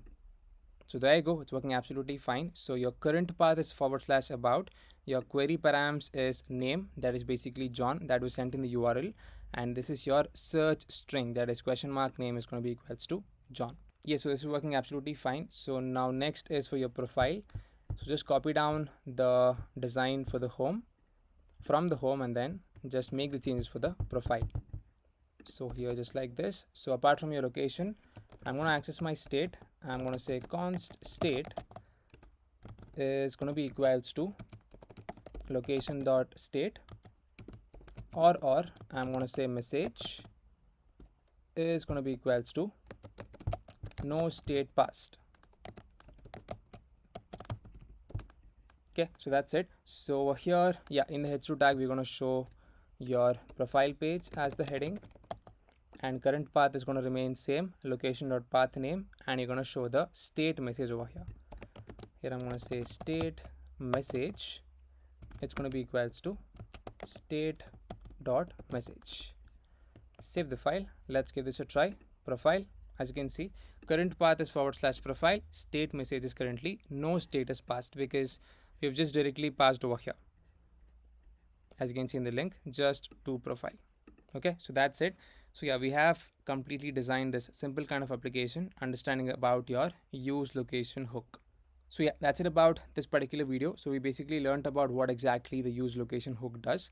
So it basically provides access to your current URL's path, your query parameters, the state, and many more things as well. And it's basically useful for your dynamic rendering based on the URL. So let's understand when exactly to use this. So to display your current route, we're going to use this, or to read your query parameters for filtering or personalization, we're going to use this, or if at all you want to pass some data between routes using state without exposing it in the URL, we're going to use this particular method. Okay, so yeah, that's it about this particular video. So let's see the next one, and then thank you for watching. Hey everyone, so in this video, we'll be understanding about the programmatic navigation in React using the useNavigate hook. So programmatic navigation allows you to, navigate users to different routes dynamically through code rather than relying on the user clicks on links. So this is basically useful for, redirecting users after actions like, for example, form submissions, or implementing back buttons, or replacing the current page in the browser history. So we'll be building a simple kind of React application or a React project within our app.js, and we'll be making use of our useNavigate hook. And we're also going to implement the go back feature as well. So let's get started. Let's probably understand what exactly is programmatic navigation. So programmatic navigation refers to, navigating users to different routes using your code as previously explained, rather than relying through user interactions like clicking a particular link. So let's say, for example, After submitting a login form, we can redirect the user to a dashboard, or say after clicking a back button, we can return to the previous page, or we can also replace the current page in the browser history to prevent going back to it. Okay, let's understand now what exactly is use navigate hook. So the use navigate hook is provided by your React router DOM package. So this returns a function that you can call to navigate to different routes. So it replaces your older methods like use history that was there in React router version 5. So some of the key features of use navigate are we can navigate to a route, that is we can move to a new URL, let's say for example /dashboard, and we can also pass in some state. Okay, so we can include the data within the navigation itself. The next one is we can replace history. So we can use the replace option to overwrite the current history entry, and we can also go forward or we can also go backward. So we can navigate through the browser's history stack. Okay, so now let's implement all of these whatever we discussed currently. So before that, let's understand some usage over here. I'm going to say usage. So let's say we're going to say navigate, and it's going to be / your new route. So this would go to that particular new route. The next one, let's say over here, we're going to say navigate, and we're going to pass in just -1 over here. So this suggests that it goes back to page number 1. The next thing is we're going to say navigate, and here we're going to say / new route, and we're also going to pass in replace as true. So in this case, we are replacing the current history entry. Okay, the next and final one is navigate, and we're going to pass in again the new route.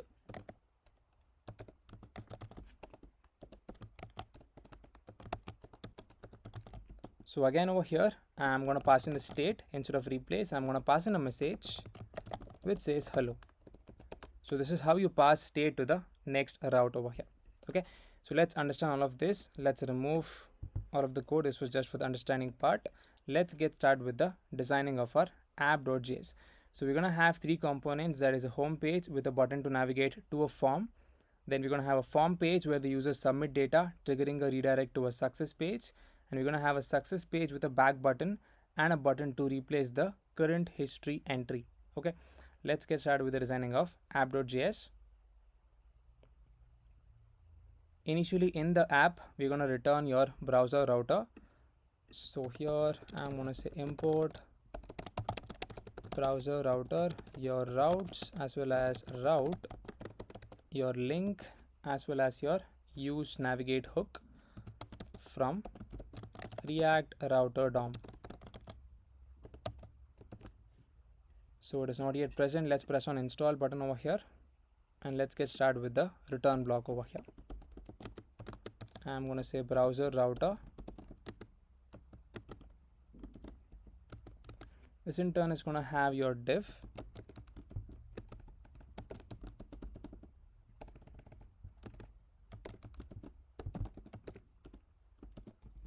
So within your div, we're going to have your nav. I'm going to say nav over here.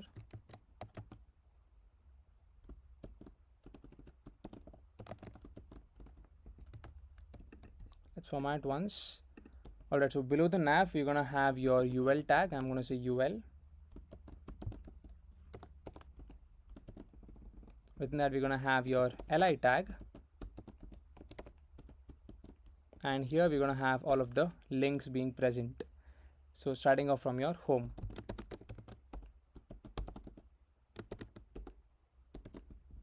So this is going to say home,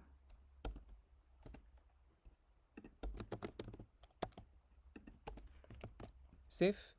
So yeah, copy this down a couple of times for all of the remaining things. So we're going to have home, form as well as success. But for the link, we're just going to show your home as well as form. Let's remove the third one. So here I'm going to say home as well as your form. Save. Let's pass on the to value for the link. I'm going to say to is going to be just / for the home. That means it is the home page. And for this, I'm going to say it's going to be / form. Let's pass on the style for each of the links. It's going to have a color of white and then text decoration of none.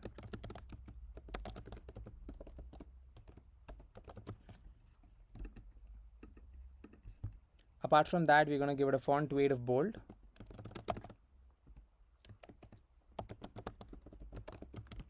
And then padding of 8 pixels and then 12 pixels.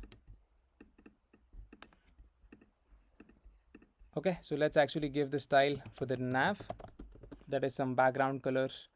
Okay, so I'm going to say BG color. It's going to be this color code, that is 2E. 3E, I mean 2C3E, and then 50. Some padding of, let's say, 15 pixels.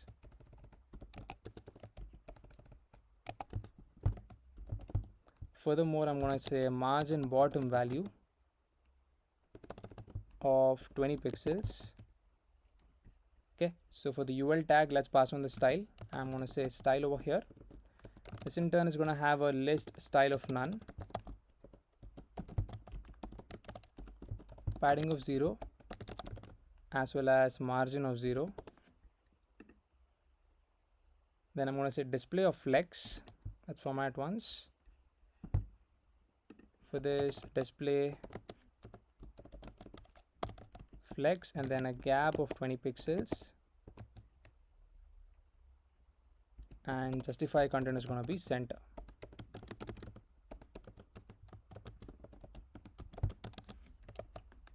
Okay, that's it. Copy down the same piece of style for the first link as well. Format.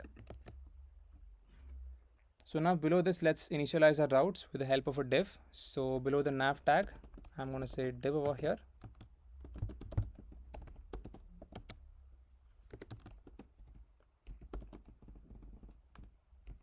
Let's pass on all of your routes. Here I'm going to have my first route being initialized. That is going to be, let's say, path. It's going to be / and your element is going to be home.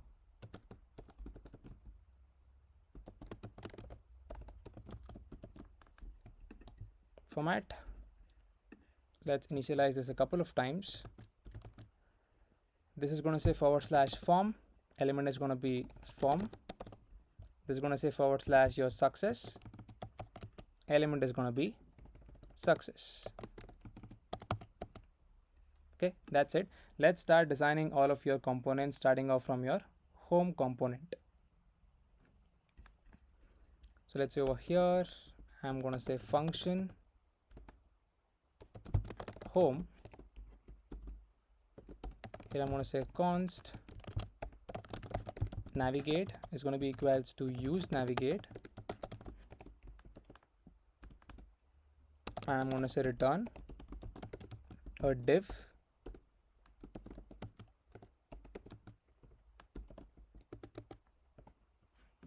let's similarly import or initialize for the other components as well. It's going to be function form as well as function success.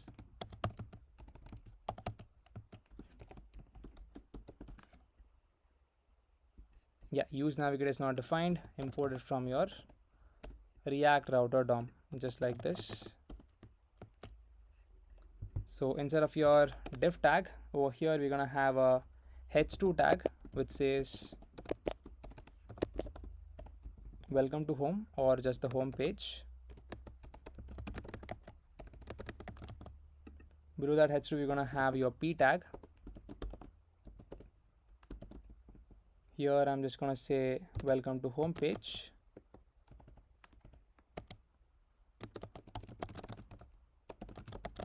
Below this we're gonna have a button. I'm gonna say button over here.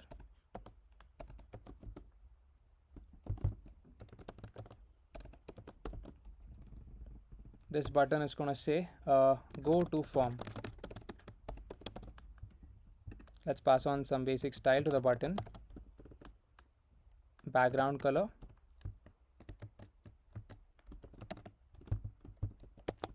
Of 349.8 dB, and color is going to be white. Border is going to be none. Okay, let's format once. Yeah, so this is the style for your home component. Let's define the form component. Here, let's again initialize our navigate. I'm going to say const navigate is going to be equals to use navigate. Here I'm going to say const name, comma, your set name is going to be equals to useState, initially an empty string. I think we need to import useState from React. So here let's have a div. Let's copy it on the same styling and then import it over here and then make the changes. I'm going to say return. So it's going to say submit your name.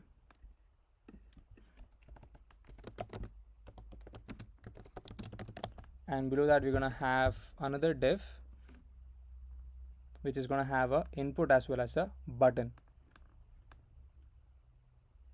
I'm going to say input over here. This is going to have a type of text and value is going to be name. The state is already initialized. On change, I'm going to say take in the event and it's going to say set name to be of e.target.value. Let's format. Okay, so yeah, apart from that, it's going to have your placeholder which says enter your name. Below this, we're going to have a button which says submit.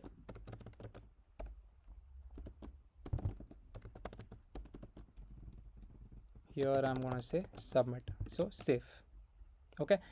So yeah, let's initialize the function over here. On click, it's going to be equals to handle click. So I mean not handle click, handle submit.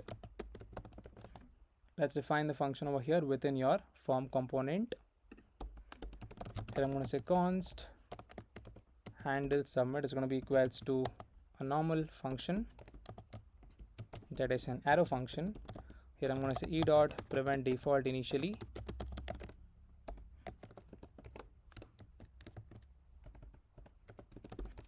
Furthermore, I'm going to say if my name value is present, so I'm going to check with the help of trim method.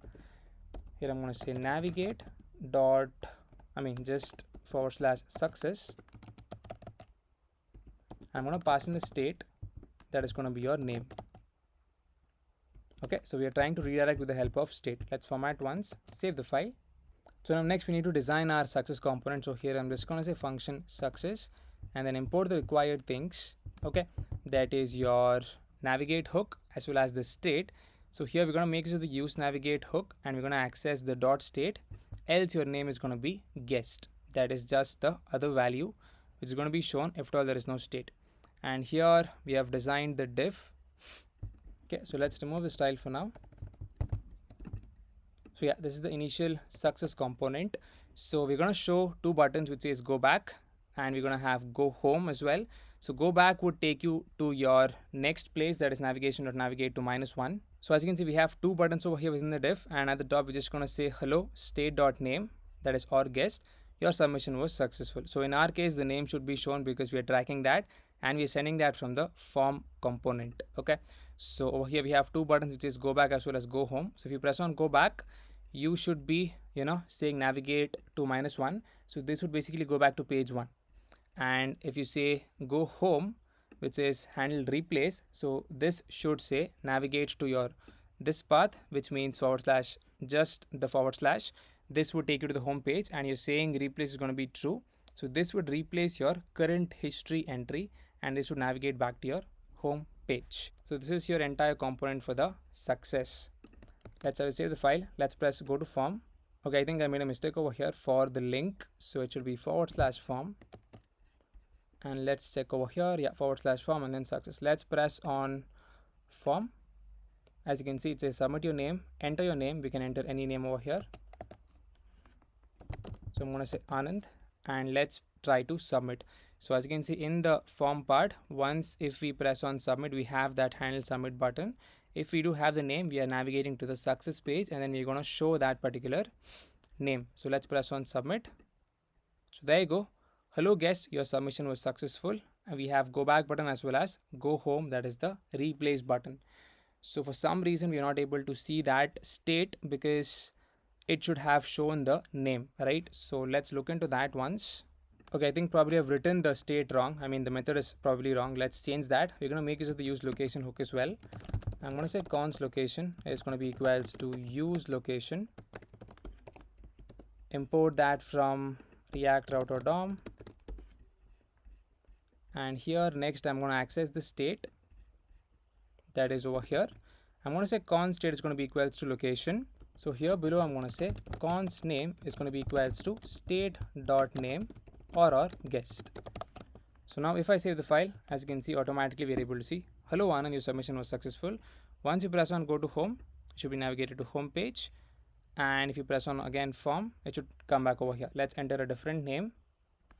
I'm just going to say hey, submit. As you can see, we're able to see that working absolutely fine. And once you press on go back, you're going to go back to the form page. Okay, so yes, this is how we implement with the help of your use navigate hook. So yeah, that's it about this particular video. So we basically learned about use navigate hook to navigate via your code and not via your user clicks. So we basically learned about your basic navigation, your state, the replace method, as well as the go back method, where we passed in navigate of -1 to go back to one page. Okay, so yes, that's it about this video. So let's see you in the next video, and then thank you for watching. Hey everyone, so in this video we'll be exploring about a few topics, that is dynamic routing and use params. We'll also be understanding about the route parameters and how exactly your use params work. So at the later part of the video, we'll also be understanding about creating dynamic routes, and we'll also be fetching API data based on the route parameters. So let's get started with the video. So as I said, we'll be exploring about the dynamic routing and the use params hook from the React router DOM package. So basically dynamic routing allows you to create flexible routes that adapt to different data, such as product page that changes based on a particular product ID in the URL. So let's say for example you have this in the URL, that is /product1. Okay, so this would go to the product page for the first product. Similarly, let's say we have 2, this would take you to the second product page. Okay, so the use params hook makes it easy to access these URL parameters instead of your components. So we'll build a simple kind of React project within our app.js itself to understand all of these implementations as well as topics. So let's get started with what exactly is dynamic routing. So as previously explained, so dynamic routing refers to creating routes that includes your parameters or variables inside of your URL. So these parameters allow you to render the same component with different data based on your URL. So let's say for example we have a static route over here. Let's say /about. So as you can see, this is considered to be a static route. It always shows the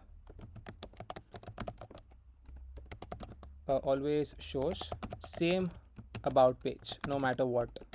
Okay, when you hit this particular route. Let's say the next one that we're going to explore is about your dynamic route. So I'm going to say dynamic routing. So here let's say we're going to have /product and your /ID. So in this case, as you can see, this ID is going to be different, that is it is basically dynamic. So this shows a product page where your ID is a variable. Example, it can be 1, 2, 3 or any number, and based on that particular product ID we're going to show some different kind of information for each product. So that's the basic understanding of dynamic routing. Let's understand what exactly is use params. So the use params hook is provided by the React router DOM package. So it basically returns an object containing your dynamic parameters from the current URL. So let's say for example, if your route is this itself, /product /ID, and the URL is /product and /123, your use params returns something like this. id equals 123. So if you can check both of them, so it's the same essentially. So we're trying to get the id over here. So id would be equals to obviously 1 2 3. Okay, so the purpose of this is to extract the dynamic parts of the URL. So as previously explained, in this particular dynamic route, your id is dynamic, that is going to be equals to 1 2 3. So let's get started with the coding part. So initially let's start designing your app.js. Let's remove this for now, or let's comment it out. So I'm going to make use of my browser router over here. So I'm going to say browser router. So I've just opened up a basic code sandbox React template, and then I'm just going to code it over here itself.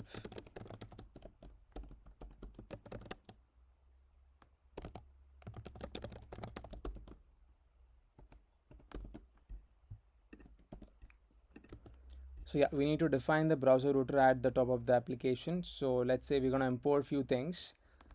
Over here, I'm going to say import browser router.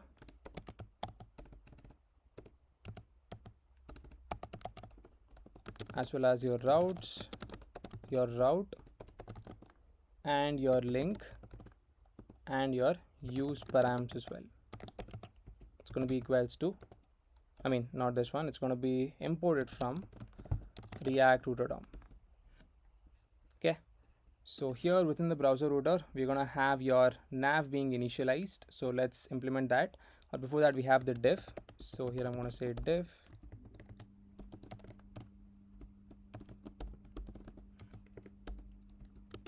within this. I'm going to have a nav. Within the nav, you're going to have your ul as well as li tag. So I'm going to say ul.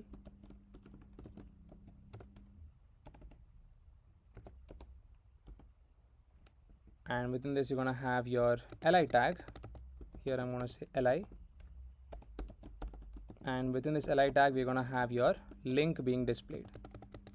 So here I'm going to say link. It's already imported from your React router.dom. So within your link, we're going to have your first name, that's going to be the home. Okay, so there is some issue with the closing part. Let's add that correctly. Here I'm going to say home. Okay, and the 2 is going to be just /. Alright, let's pass on the style to this. So here I'm going to say style. We're going to do inline styling itself. So I'm going to say color of white. Then text decoration is going to be none. Apart from that, I'm going to say font weight of bold. So font weight bold, padding of 8 pixels as well as 12 pixels. Then border radius of 5 pixels. Okay, that's it. So currently we're not able to see because we have passed on the white color. Let's initially give the style to the nav, that is some background color. So I'm going to say style over here. This in turn is going to have a background color of this color code. You can enter any code you want to. So I'm going to say 2C, 3E, and then 50. Furthermore, some padding, internal spacing 15 pixels, as well as margin bottom value of 20 pixels. Okay, that's it. So for the ul tag, I'm going to pass on the style. It's going to have basically a list style of none, and then we're going to have some padding of 0, margin as well 0. Display is going to be flex, and I'm going to say a gap of 20 pixels. Justify is going to be center. Yeah, so that's it. These are the styles for your ul tag. Let's try to save the file. Let's define the routes over here, that is below your nav tag. Here I'm going to say div. This in turn is going to have your routes. It's already defined. Within the routes, we're going to have your each route being shown. So I'm going to say route. So initially path is going to be, of course, /, which represents your home page. Element is going to be equals to home. Let's copy this down one more time. This is going to say /product. So next over here, we need to implement your dynamic based routing. So it's going to be / your dynamic ID. Element this time is going to be product.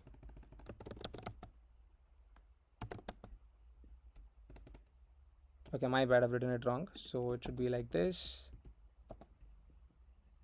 Same thing over here as well. Okay, so yeah, as you can see now, both your home as well as your product is not yet defined. So we need to define that. Let's format once.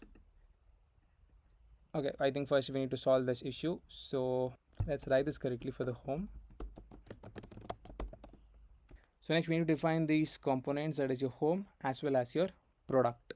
So now initially, before designing your home tab, let's initialize the fake data. So you can actually copy this down, or you can actually create your own kind of data, that is with an array of objects containing your ID, name, price, as well as the description. Okay, so here I'm going to initialize my function home, and over here I'm just going to say return. It's going to have a div, and within your div you're going to have your h2 tag, which says product list.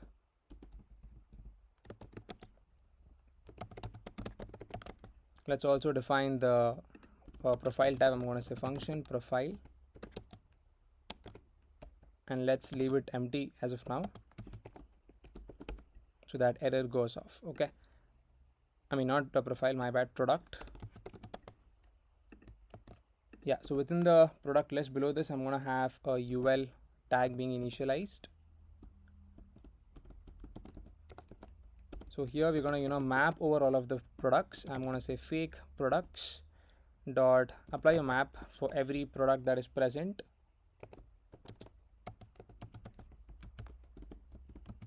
Here I'm just going to show a li tag. This in turn is going to have a link.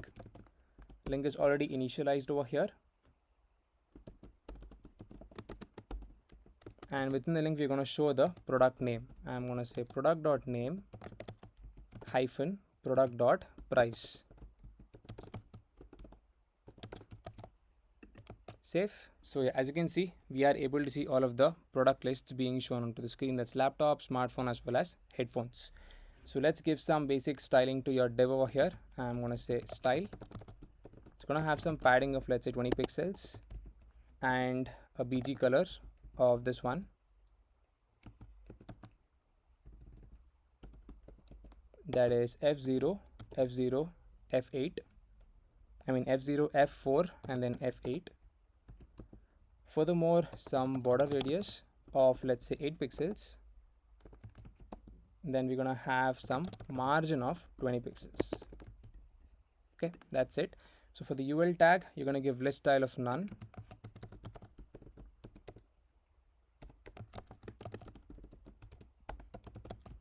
And I'm going to give padding of 0. Save. For the li tag, let's pass on the style. I'm going to say margin is going to be 10 pixels and then 0.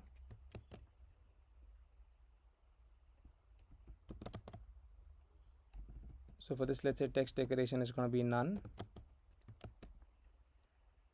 or I think we need to provide this for your UL tag. Okay, my bad, I think we need to provide it for the link. Okay, so let's come back to the previous state. For the link over here, I'm going to say style,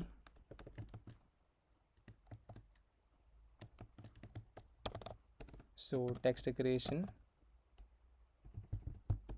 is going to be none, and your color is going to be this color code, that is 349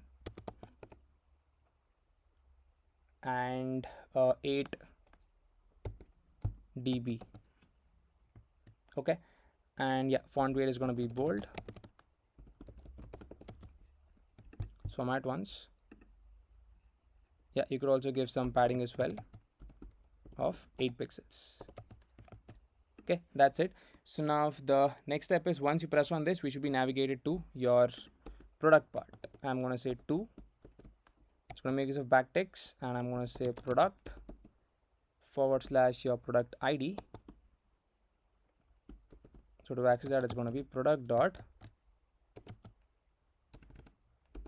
ID. Okay, so this is coming from the map part, that is this value.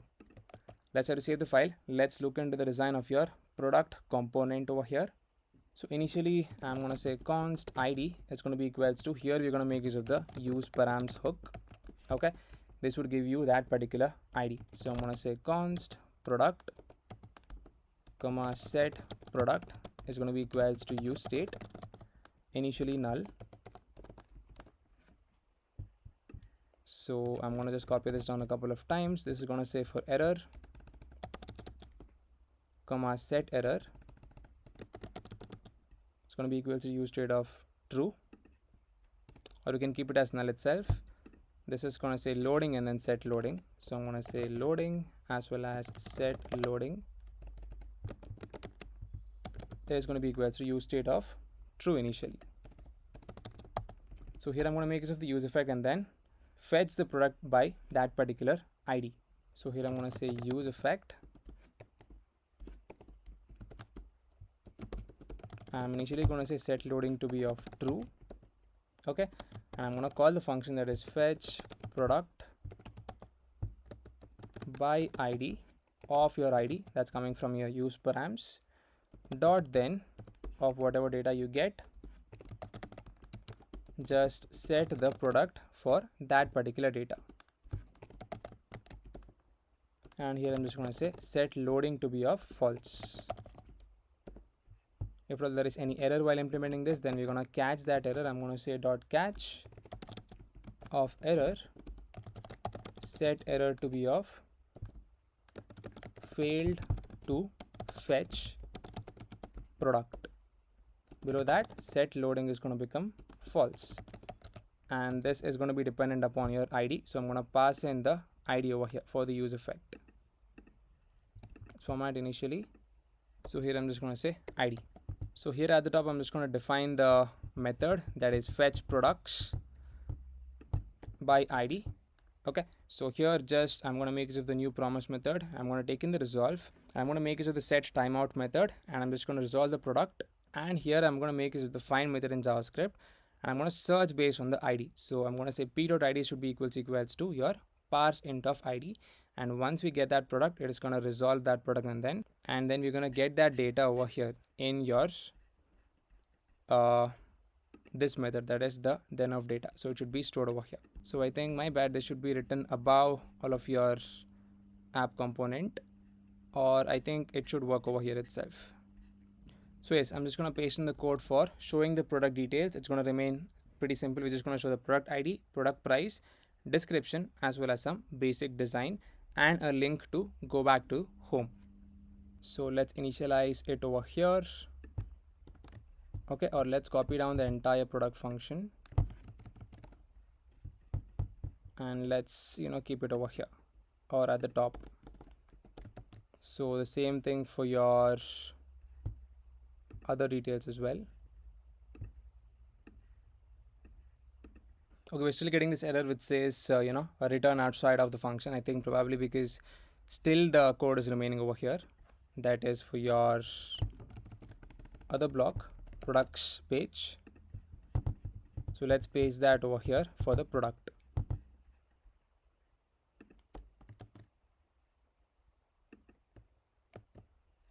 I think there is an extra bracket probably. Yeah, safe.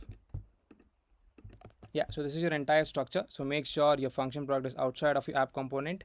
Function home is also outside, or you can create a separate components folder and then you can do that as well. Okay, so let's give this a try. So once you press on laptop, you should be navigated to the product page. Okay, useState is not defined, even useEffect is not defined. So let's import that. Yeah, useEffect is defined.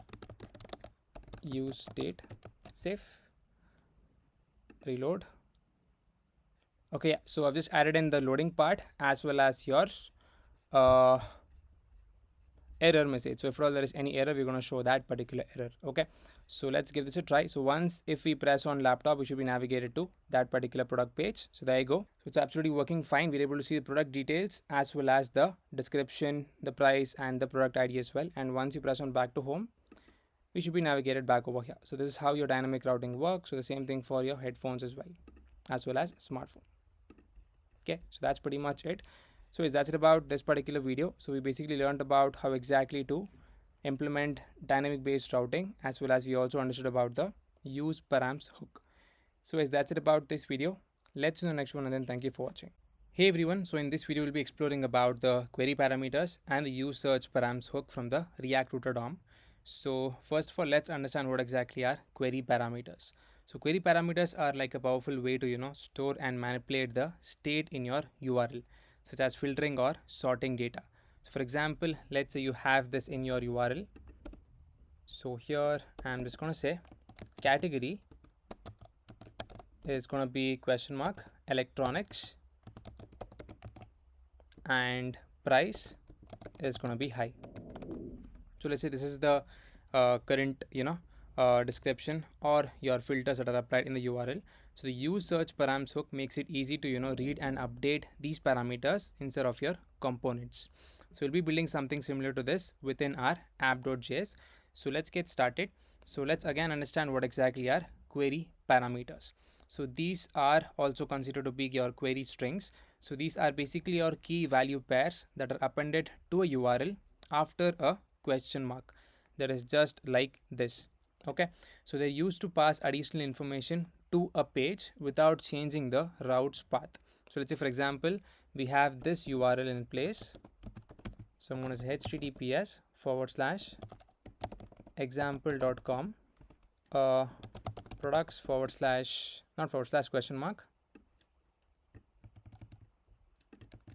I'm going to say this products category is going to be equals to electronics, and price is going to be equals to high. So in this case, your query parameters are category is going to be equals to electronics and price is going to be equals to high. So these are some of the common use cases, that is while filtering data or sorting results, that is for example sort by price, or storing search terms or pagination as well. So your query parameters are different from route parameters, as we have covered in the previous section. So in route parameters, we have covered something known as your useParams hook, right? So in your query parameters, we're going to have this kind of implementation, that is category is going to be equals to electronics. And here we're going to also understand how exactly it is being implemented as well in this particular video. So let's understand what exactly is useSearch. So this is a hook that is again provided within your React Router DOM. Okay, so it is similar to your browser's URL search params API, but this integrates seamlessly with your React Router's navigation as well as state management. So some of the major features of your useSearch are, so like we can access the current query parameters as a URL search params object, and we can even update the parameters as well.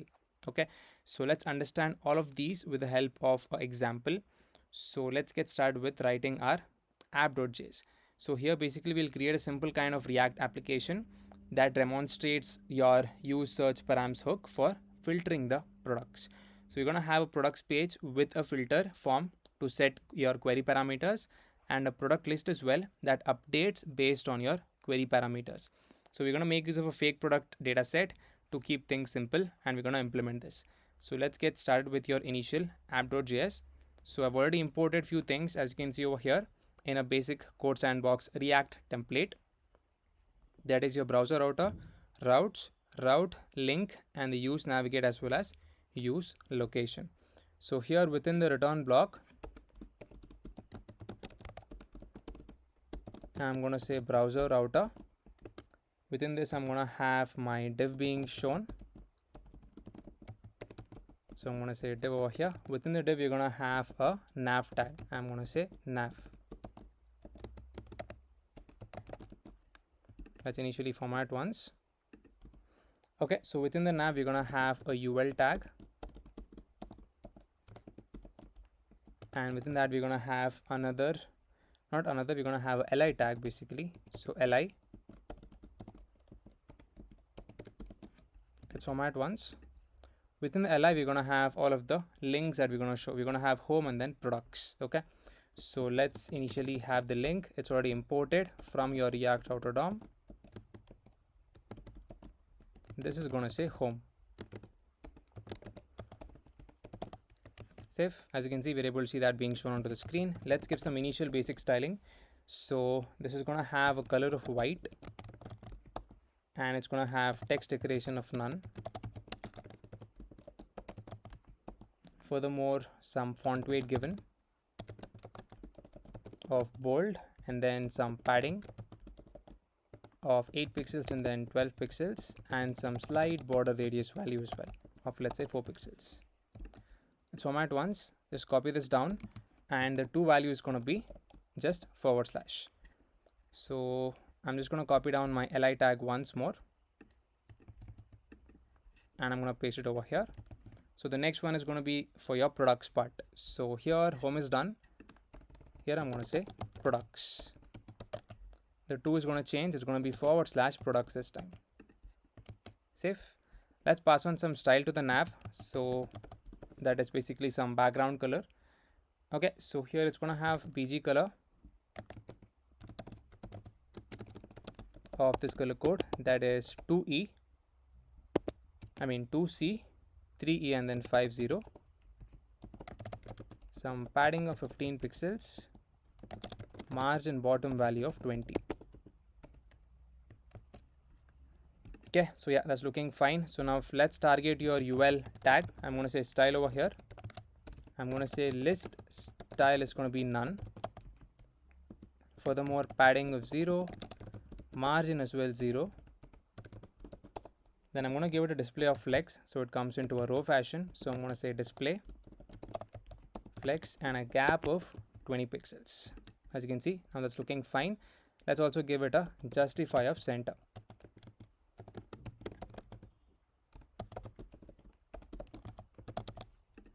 Okay, that's looking fine. So now let's come down to your bottom part here below your nav. We're going to start, initializing your div where all of the routes are going to come into. Here I'm going to say routes. It's already imported.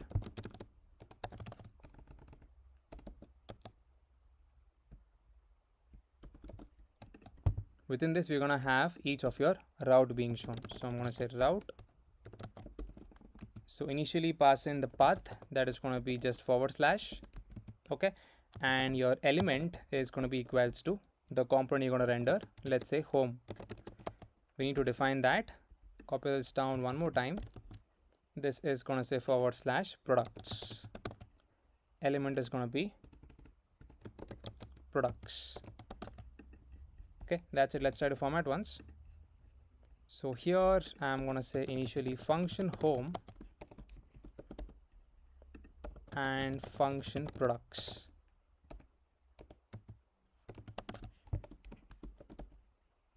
Save.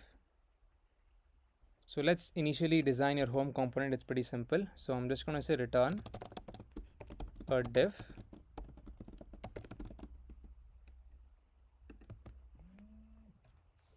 So here I'm just going to say h2 tag within the div.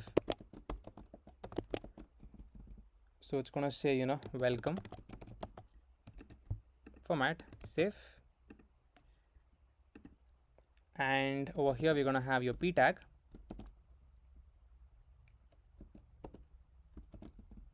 So this is going to say visit the products page. Visit the products page to filter the products. Okay, that's it. So below this we're going to have a button, or we can actually provide a link itself. So below the p tag I'm going to say link. So this in turn is going to say go to products, and let's pass on the link over here. The to value, that's going to be / products. It says cannot assign read only property message of object. Okay, let's just try to add a normal link and let's see what is going to happen. Okay, so once you add something, let's say go to products over here. Alright, so once you add the to value, it's kind of erroring out. So let's say 2.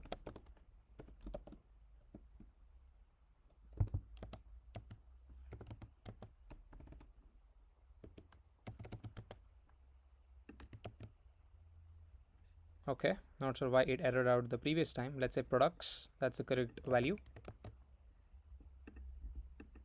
So there you go, we're coming correctly to the products, which is fine. Okay, yeah, that error is gone, which is good. So yeah, this is it about your home screen.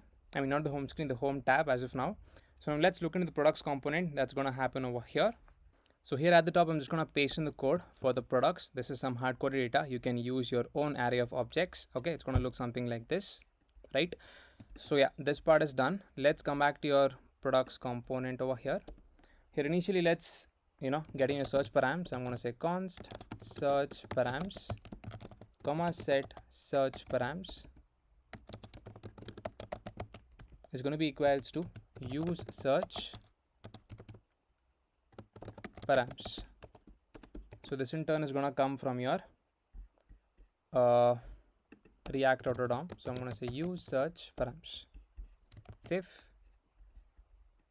So yes, once this is done, next let's also target the state for the category part. So here I'm going to say const category comma set category is going to be equals to useState, and it's going to have category over here. Okay, my bad, this is for the filter, so let's change that. So I'm going to say filter comma set filter. So we need to define that category value. So I'm going to say const category is going to be equals to, I'm going to say search params dot get method target to category, or it should be set to all by default. Okay, so now let's try to get your filtered products over here. Here I'm going to say const filtered products is going to be equals to access your products data, that is your hard-coded data, this one, and apply your filter method for every product category. If it is equals to all, then we're going to set it to be true, else it's going to be equals to product dot category should be equals to the category. So this would basically give the filtered products based on whatever category is chosen. By default, it would be set to all.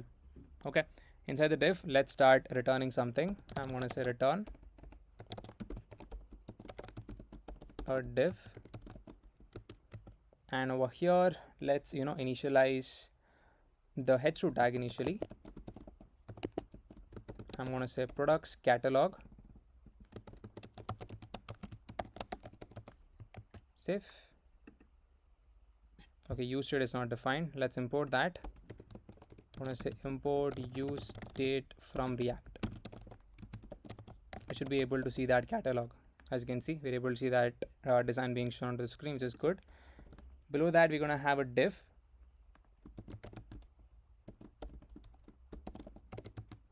This is basically going to say, it's going to have a label further on. I'm going to say label.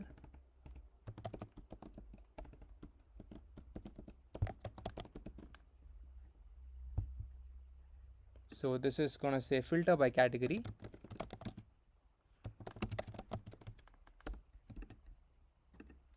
Save. So yeah, below the label, we're going to have your select tag. I'm going to say select, and we're going to provide all of your options over here. Under select tab, we're going to have each of your options being shown. I'm going to say option.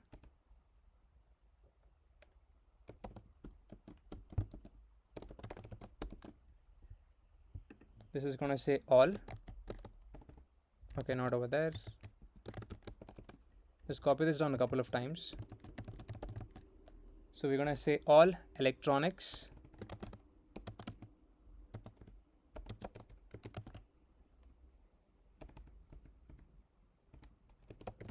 Furthermore, books as well as clothing.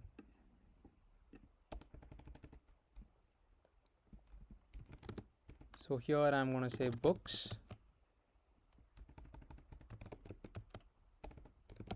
As well as clothing over here.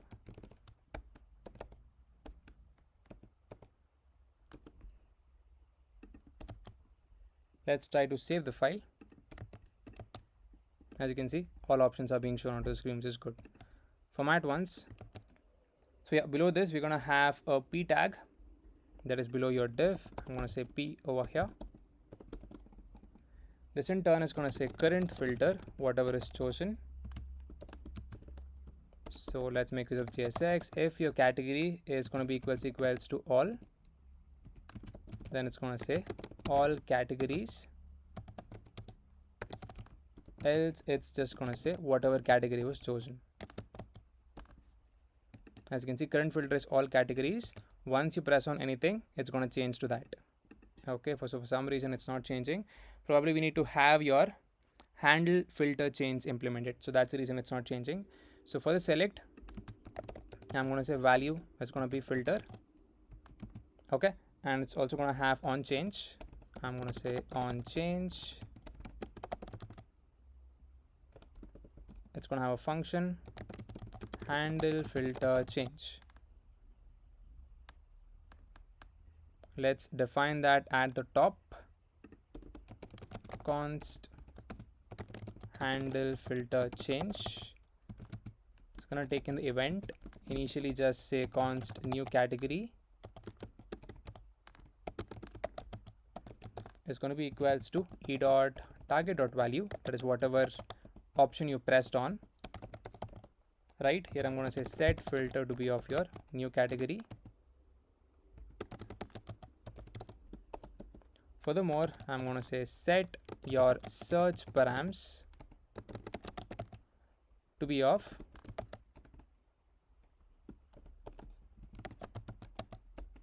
category is going to be new category.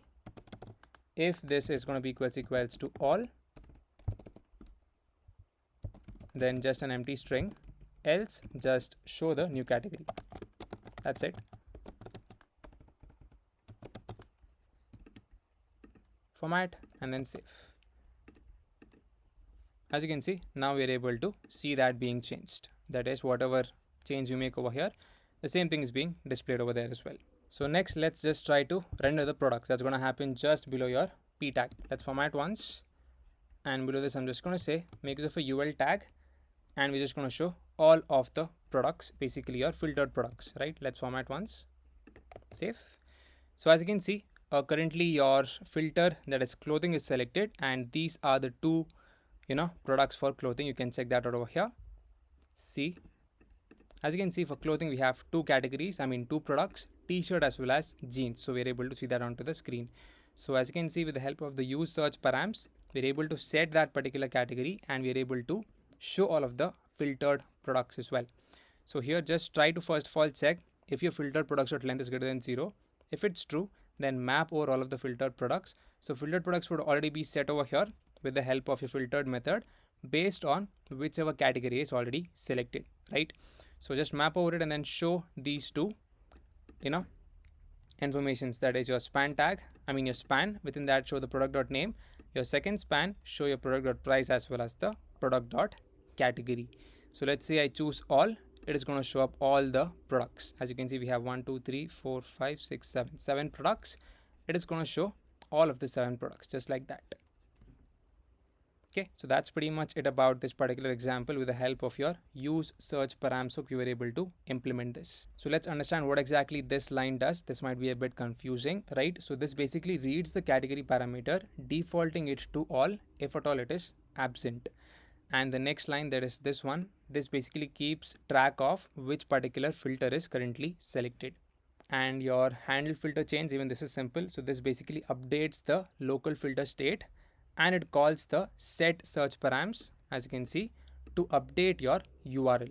Okay, so you can actually confirm this whatever we have done in the URL as well. So as you can see, this is our URL. Currently I've selected books, and you can just scroll down to the rightmost part, scroll towards the rightmost part. As you can see, products category is going to be equals to books.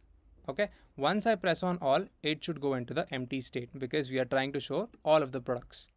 So if you would check this out, category equals to basically nothing as of now. If you would select electronics, it would change to that particular category in the URL as well. So let's check that out. So there you go, we are able to see electronics being shown onto the URL, and we are able to see the products as well that is related to electronics. So guys, that's it about this particular video. So we basically learned about your query parameters, your use search params, okay, as well as a basic example involving these two concepts. So hope you got this part. So the main thing to keep in mind is this particular line where we update the URL. So basically set search params of your key value, it updates URL and triggers a re-render, and search params.get method of key, it reads a particular parameters value. So that's the basic understanding of the entire example. So yes, that's it about this video. Let's do the next one and then thank you for watching. Hey everyone, so in this video we'll get started with the introduction to Redux. Understand what exactly is Redux and why we're going to use that. Okay, so let's get started. So Redux is considered to be a powerful library for managing your state in React applications, especially in your large scale projects. So we'll be comparing Redux to your context API. So we'll be discussing its advantages and we'll also be understanding about how the Redux data flow is going to work like. So with the help of a diagram. So now let's first of all understand why exactly we're going to use Redux and what are the issues with the context API in large scale applications. So you must have already used the context API while building your applications. So the context API in React is great for sharing state across different components without the process of prop drilling, as we saw in the previous videos. So you might know what exactly is your context API as well as the process of prop drilling. Is this particular context API has a number of limitations, which is why we move to Redux for large scale applications. So the first one is your performance issues in context API. So basically context API triggers re-renders for all consumers when the context value changes, even if only a small part of the state is being updated. So in large applications with complex state and all of the other features and functionalities, this can lead to unnecessary re-renders and performance bottlenecks. So that's the reason we are gonna use Redux instead of your context API. This is the first point regarding that is it re-renders when context value changes. Okay, and the second point we could put up is in large scale applications, it might cause too much complexity.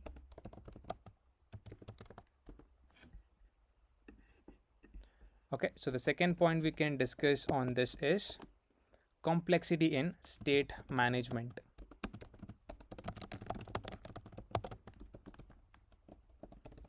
Okay, so managing complex state logic, for example, let's say we have multiple contexts and nested providers as well, it becomes like cumbersome.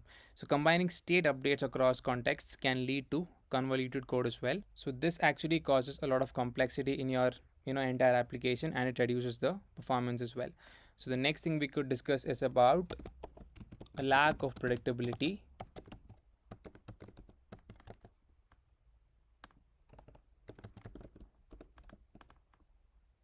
Okay, so here basically let's say state updates in your context API are often scattered across different components, making it hard to track changes or even debug issues as well. So there are no built-in tools for state history or debugging in context API. So these are the three main points that we could discuss so as to why we are moving to Redux and why context API is not considered for large scale applications. So Redux addresses all of these issues by providing a centralized, predictable and a scalable state management solution. So it's going to have a centralized state that is basically a store that we call in Redux. So this has a centralized state that is store in Redux, that's what we call it. So here inside of your store, okay, all the application data is gonna reside.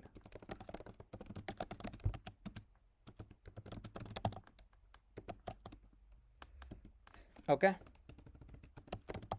so in this particular store, all application state lives in one particular store, okay, making it easier to manage and debug as well. The next one is your predictable updates.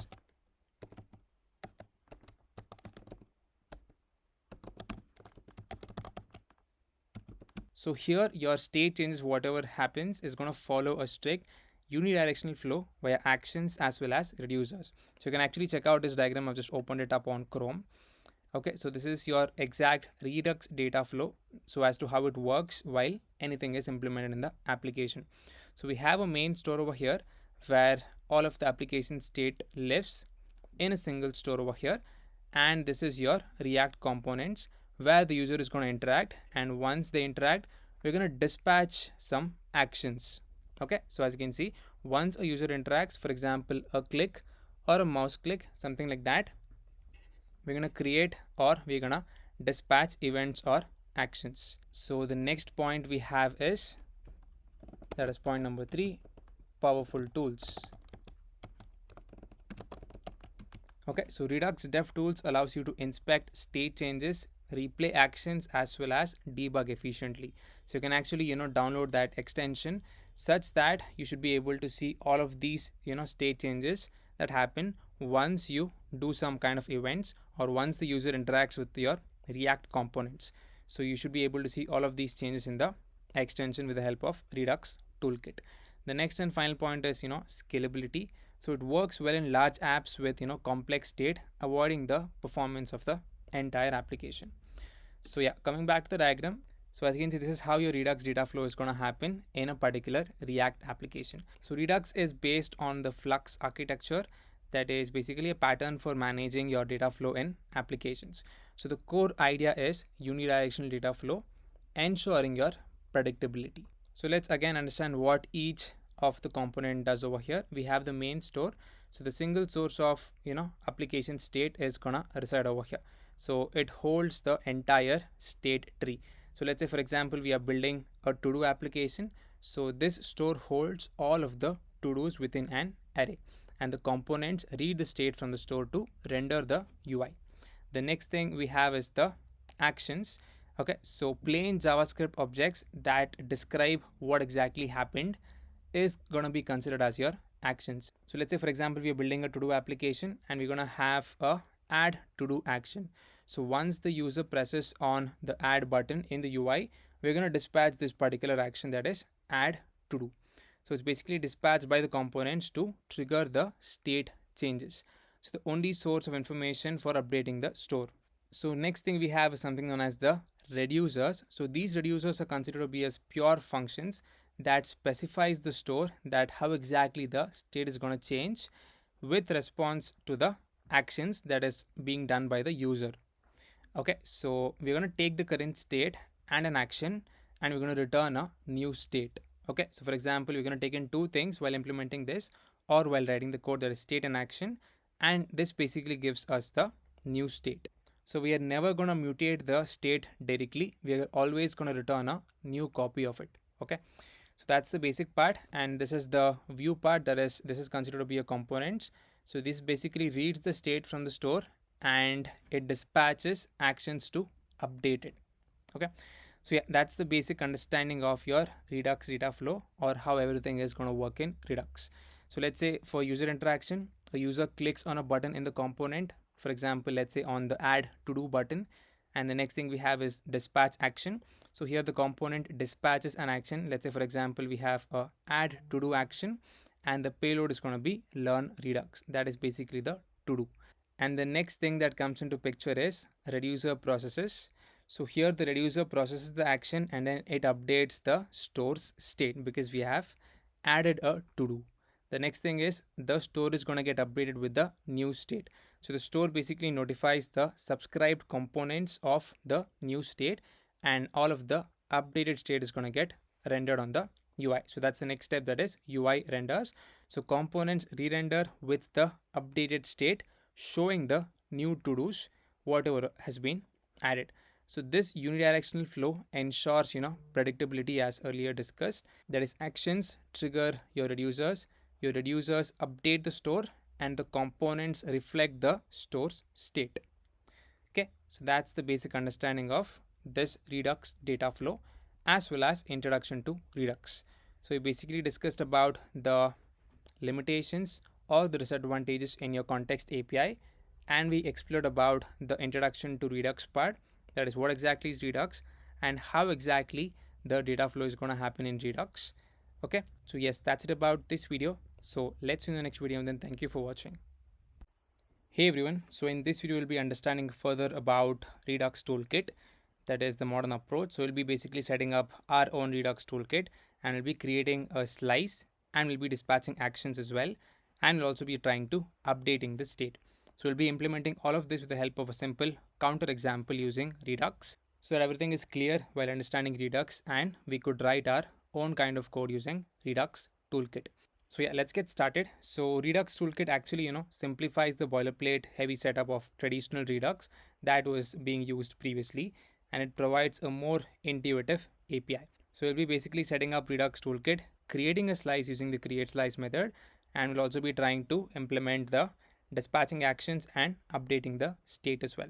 So let's first of all understand why should we use Redux toolkit over the modern Redux approach. Because the first point is writing action types and creators separately. That's what we do over here, and it's pretty simple to do that as well. And the second one is ensuring reducer immutability manually, and also setting up the store with middleware and enhancers.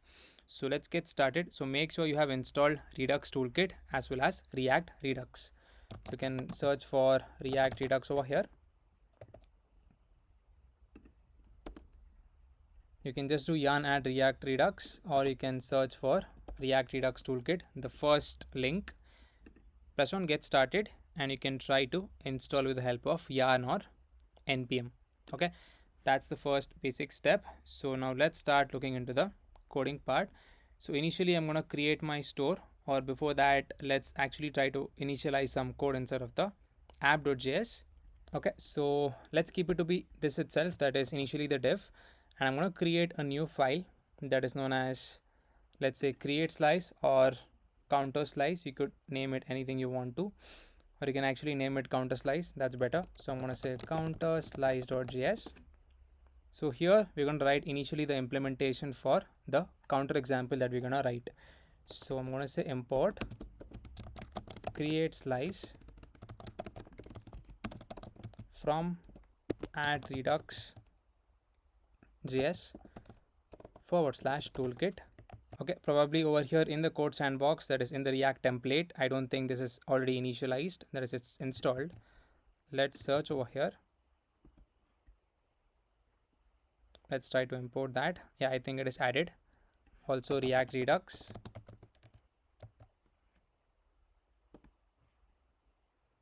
Yep, I think it should be added now. So yeah, this is the initial step, import create slice from Redux toolkit. And here I'm going to define my counter slice. I'm going to say const counter slice is going to be equals to import that method, that is use that method create slice. This is going to take in, three things. These are the three things to remember. That is the name of the slice, the initial state, whatever is required, as well as all of the reducers. Okay, so let's say name. I'm going to name it as counter. Furthermore, as I said, initial state. So for a counter, the initial value is going to be set at 0. So I'm going to say initial state within an object, pass the value as 0. Furthermore, your reducers, we're going to have three things. One is to increment the counter, one is to decrement the counter, and one is to increment by a particular amount. So initially I'm going to say increment. So this is just going to have the state, because there is no action to be implemented over here. So if at all there is any kind of action, that is, let's say you're implementing a cart based system using Redux, in that case you're going to include the action as well. So here it's just going to take in your state, that is for this particular reducer, and here I'm just going to say state dot value is going to be equals to 1. So this is simple, right? So similarly we're going to do that for decrement. So I'm going to say decrement, take in the state at that particular point of time, then just say state dot value minus equals to 1. Okay, so over here in the increment by amount, here we're going to make use of the action property as well. So I'm going to say increment by amount. This is going to take in basically your state as well as action. So basically how many ever number of times the user wants to increase the counter value by, that many number of times you're going to add it to the state value. So over here I'm going to say again similarly state dot value is going to be equals to, so previously if you remember we had done +1 and then -1 for increment and decrement respectively. Here we're going to add it with the help of action.payload. So this payload would be coming from the front end part. That is when the user presses on that particular add button. Okay. So I think there is a mistake over here. Yeah, I think I forgot to add the colon. Yep, that's it. Let's try to save the file. So here we have just defined all of the required things. We need to export it as well to use it in the different files. I want to say export const increment, decrement as well as increment by amount is going to be equals to your counter slice dot. Since these are the actions, I'm going to say dot actions. Let's also export the reducer. I'm going to say export default counter slice dot your reducer. Save. So now the next step is, as we discussed in the previous video or the previous lectures, we have something known as the main store where all of the application data is going to reside. So I'm just going to create a new file that is known as your store.js. Okay, so here I'm going to make use of my configure store. I'm going to say configure store from add Redux.js toolkit. Next one is, yeah, we could actually directly, configure the store. I'm going to say const store is going to be equals to configure store, make use of the method. So this is going to take in all of the reducers. So I'm going to say reducer, pass in the form of an object. I'm going to say counter. It's going to be your counter reducer.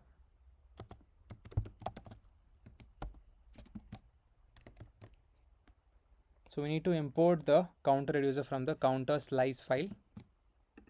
Let's import it manually. So here I'm going to say import counter reducer from counter slice. Okay, just like that. So as you can see, the value is taken, which is good. So now let's try to export the default store. Save. So yeah, that's pretty much it. So this is the entire coding part for the Redux. So now the next step is we need to just dispatch the actions once when we initialize some code in the app.js. So let's get started with that. So here in the app.js file, I'm going to, return my provider in the main app.js itself. So it is compulsory to use this method, that is provider.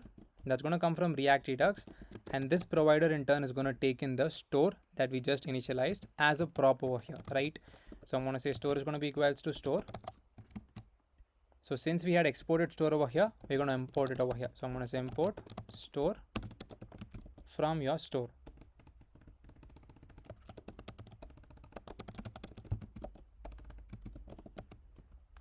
That's it. So within the provider, we're going to have the code being written. So the reason we add the provider like this is in the main app.js, because so that we could actually access all of the data that is present inside of store in any point of our application. Okay. So here I'm going to have my div being initialized, and this div in turn is going to have, another div. I'm going to say second div over here. So this div in turn is going to have your h2 tag. I'm going to say h2. So here I'm going to say Redux toolkit counter.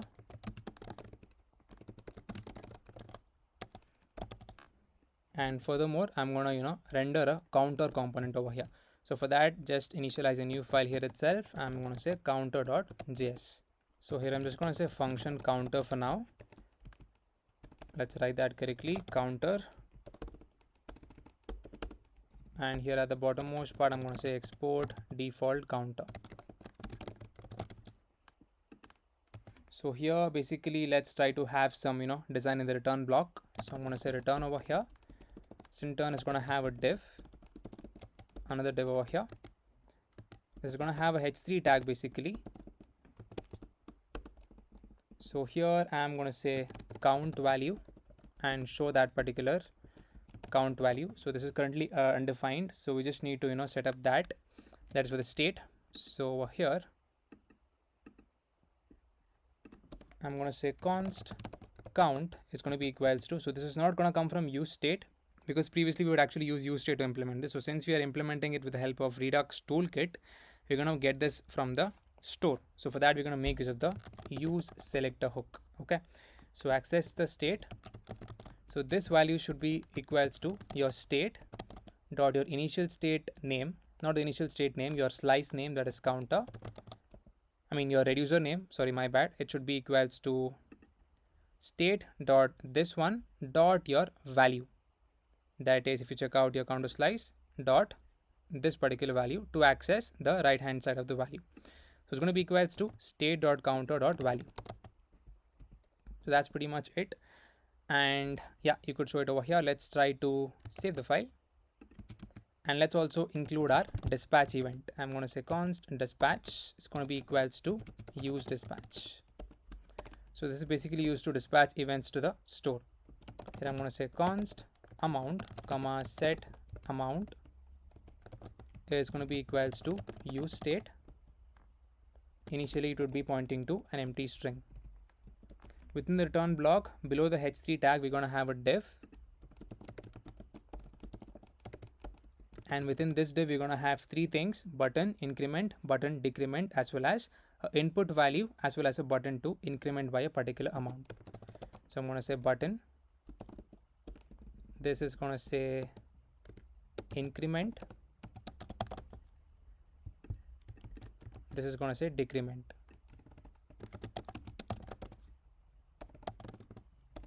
Let's try to format once, save the file, and below this we're going to have one more div. This in turn is going to have your input. This is going to be of type number, so I'm going to say type number. Let's pass that down, and your value is going to be equals to amount. The state has already been decided for this. The state has already been designed for this. And on change text, on change, we're going to take in the event, and here we're just going to say set your amount to be e dot your target dot your value. Let's format once. So yes, that's pretty much it. The placeholder is going to say enter amount.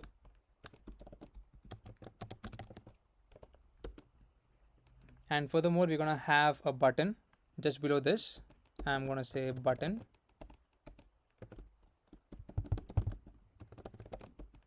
This button is going to say add amount. Okay, my bad.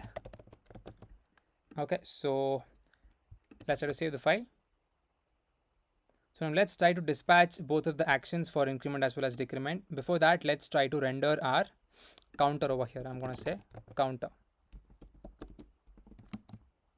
So there you go. We're able to see that being shown on the screen. So increment, decrement, enter amount, as well as add amount. Okay, so currently, as you can see at the initial state, count value is 0. This is actually getting fetched from the store itself directly, right? So let's come back to the counter. Let's try to dispatch some action. So once you press on increment, we need to dispatch an action to the store, and it should return us the newly updated value. That is going to be 1 in this case. So I'm going to say on click. We can directly write it over here itself. So make use of the dispatch hook. I'm going to say dispatch. Here we need to pass in the event name we want to dispatch. That is going to be increment in our case. So as you can see, increment got auto imported from your counter slice. So since there is nothing to be passed over here, just pass in the function just like this. Similarly, let's do the same thing for the next one. That is your decrement. So here, instead of this, I'm going to say decrement. Import that as well. As you can see, even that got auto imported.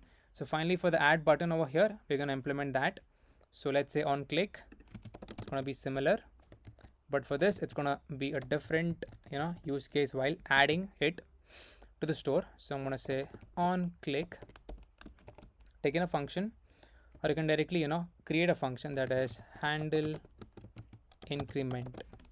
Let's define this function at the top over here.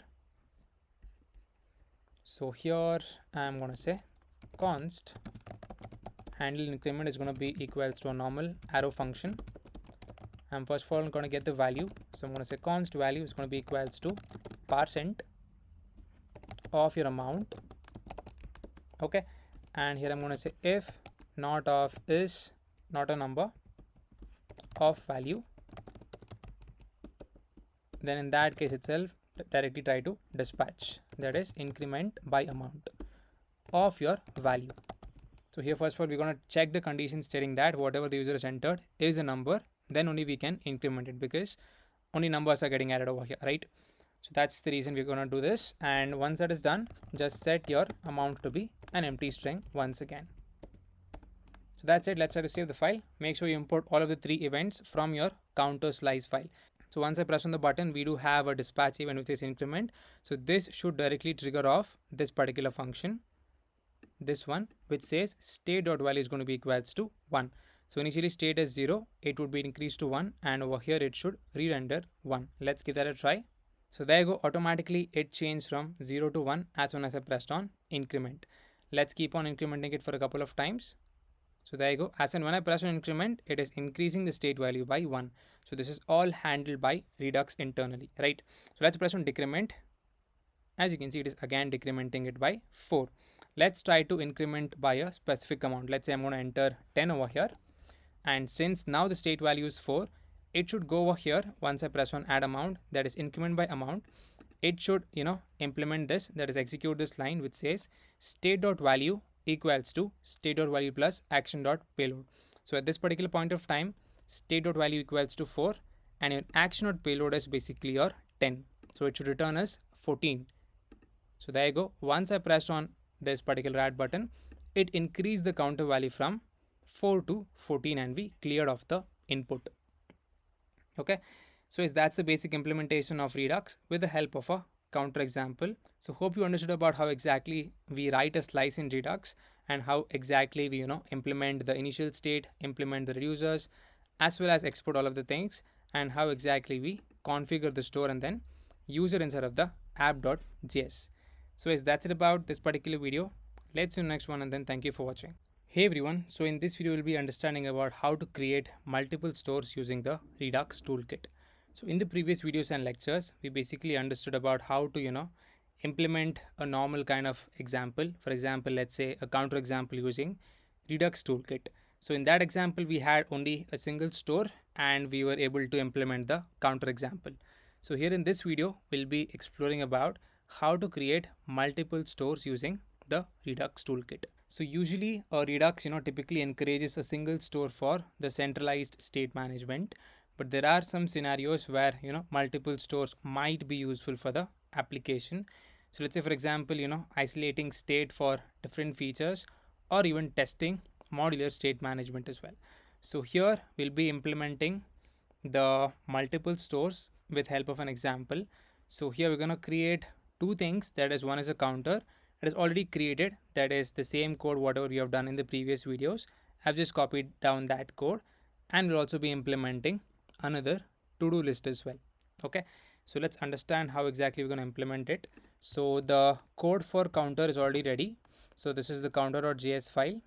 So before that, this is the counter slice.js. So this is the first slice that we're going to have. So here initially we've imported the create slice method, and here with the help of the name, that is counter, and the initial state where value is 0. Here in the reducers part, we have implemented all of the 3 reducers, that is increment, decrement, as well as increment by amount. So it's pretty simple to understand as well. And at the bottommost part, we have exported the required values. In the store, this is the first store over here. I have just configured my store and then passed in the reducer, that is counter and then counter reducer. I've imported the counter reducer from my counter slice file. I've exported my default store, and in the app.js, I've just given a div with a h2 tag, implemented my counter over here, and within the provider, I've just provided the store to this. Within the counter, it's pretty simple. 2 buttons, show the count value and a text input and a button to add for that particular amount. Okay, that's it. So now let's implement the second part of the implementation, that is your to-do slice.js. So here I'm going to create a new one, that is to-do slice.js. Here similarly, let's start writing down the code. I'm going to say import create slice from your Redux toolkit, and here I'm going to say const to-do slice is going to be equals to create slice. This in turn is going to take in the name, that is going to be to-dos. Okay, and your initial state within an object, I'm going to say items, initially an empty array at the initial point of time. This in turn is going to take in all of your reducers. We're going to have two reducers, that is add to do, which in turn is going to take in the state as well as the action. Here I'm just going to say state.items.push with a particular ID, that is going to be, let's say, date.nav, and your text is going to say action.payload, that is whatever was the to-do's name, and completed by default I'm going to set it to be false. That's it. This is how we push it. And next one is toggle to do. I'm going to say toggle to do. This in turn is going to take in your state as well as your action. Here I'm going to say const to do is going to be equals to state dot items dot apply the find method for every to do that's present. Here the to do dot id should be equals to the action dot payload. So if we have this to do present, then mark it as complete. I'm going to say to do dot completed is going to be equals to not of to do dot completed. That's pretty much it. So format once, and here just try to export the required values. I'm going to say export const add to do comma toggle to do. It's going to be equals to your to do slice dot actions. Here I'm going to say export default to do slice dot your reducer. Right, so now we need to create a second store, that's going to be your to do store. So previously we have already created one store, that is for your counterpart. So here I'm going to say to do store dot js. Here again I'm going to say import configure store, and here I'm going to say const to do store is going to be equals to your configure store, which in turn is going to take in the reducer, and to do's is going to come from your to do reducer. Import that. I'm going to say import to do reducer from your to do slice. Okay, that's it. Let's try to save the file, and here I'm going to export the default to do store. That's it. So next let's quickly implement the code for the to do list, that is just the UI part. So here I'm going to say to do list.js. I'm just going to paste in the code for that. Okay, so initially again similarly as we have done for the previous videos, so just getting the to-dos from your use selector, that is from the Redux store. So it's going to be like this, that is make use of the use selector hook, target the state, and it's going to be equals to state dot to-dos dot your items. Again similarly initialize your dispatch, and this is for the text to hold the to do, and this is your return block where we have input field to enter the to do, and we have a button to add the to do. Okay, so here basically we are checking the to-dos dot length. If it's greater than 0, then show all of those to-dos which are added. Okay, that's pretty much it. So here we also have a checkbox, and here the type is going to be checkbox, and checked is going to be to-do dot completed. And once you press on this, that is we're going to dispatch the event, and as you can see we are directly passing the to-do dot id, that is going to be equals to your action dot payload. Okay, let's try to save the file.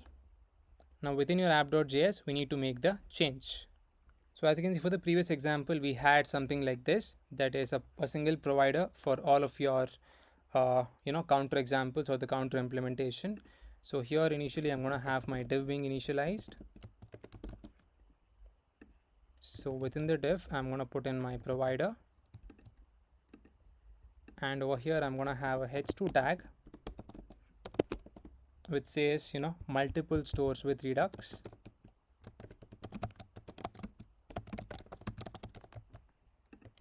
Save. Okay, so yeah, so now to implement the multiple store, again we need to include a second provider and pass in the different store that we have included in this video for that. So again provide your provider over here, that is initialize it, and over here within the provider we're going to have a div Within this div, I'm gonna say h3 tag. Here it's gonna say a to-do list. Here you could give a message saying that this is store number 2, and you could directly import the component, that is your to-do list. Import from the to-do list file. Okay, this is going to take in the store value, so store is going to be equals to, this time it's going to be to-do store. Okay, so there you go. Now we have both of the functionalities being shown onto the screen, that is your counter example as well as your to-do list. This is store number 2, and this complete that is still here is going to be your store number 1. So let's make this work. So as you can see, this was already working previously, and what amount you enter, 20, it's going to become 25. Same thing over here, enter a to do, work out today, and then add to do.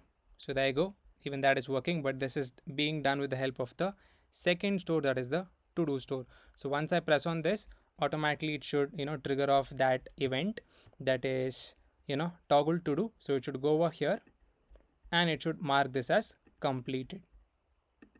As you can see, it marked this as completed, and even this is underlined, not underlined, it is so it is basically overwritten, that is basically it is marked as completed. Okay, so yeah, that's the basic implementation of this.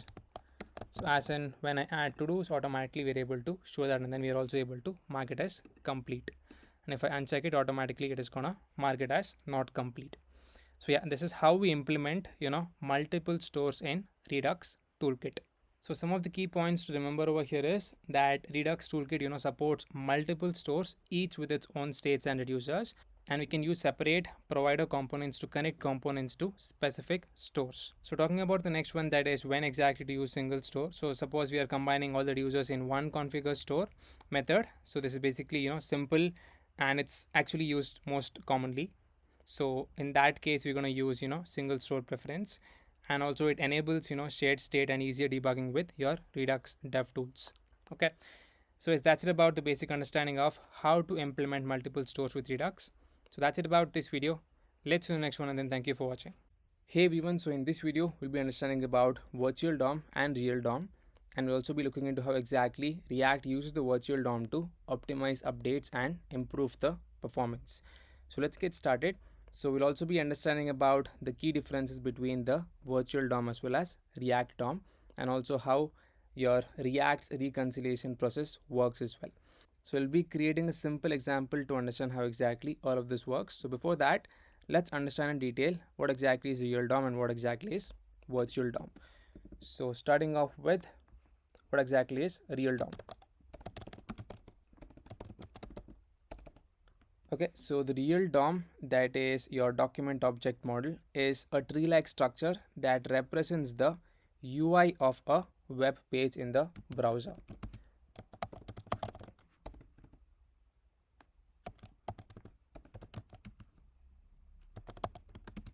So this basically represents your UI of a web page on the browser.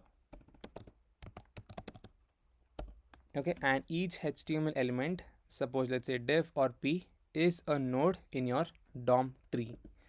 Okay, and your browser uses the DOM to render the page and handle your user interactions. So browser basically uses the DOM to render the page and handle user interactions as well.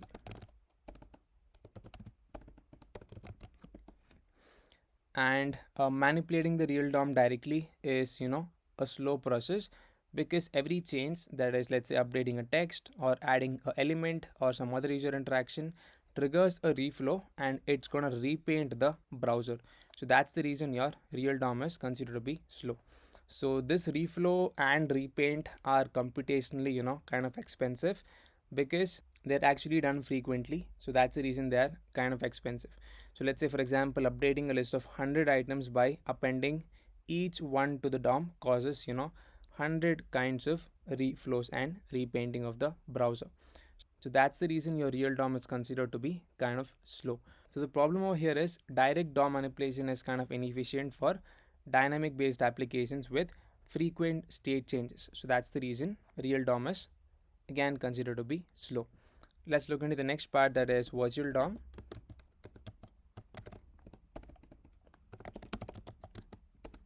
So your virtual DOM is a lightweight and in-memory representation of the real DOM. So this is used by React to optimize updates. Okay, so it's basically a JavaScript object tree that mirrors the structure of the real DOM.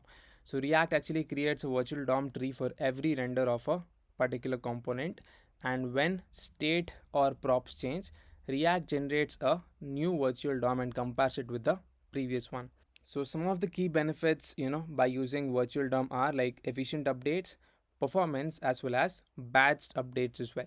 So for efficient updates, like instead of updating the real DOM directly, React actually calculates the minimal set of changes that is needed via, let's say, diffing, that's the process, and it applies them in a batch. Second one is performance. So as we all know, manipulating the virtual DOM, that is JavaScript objects, is much faster than manipulating or updating the real DOM. So the next one is batched updates. So React actually groups, multiple state changes into a single real DOM update, reducing the reflows as well as your repaint of the entire browser. So now let's understand how exactly React uses the virtual DOM.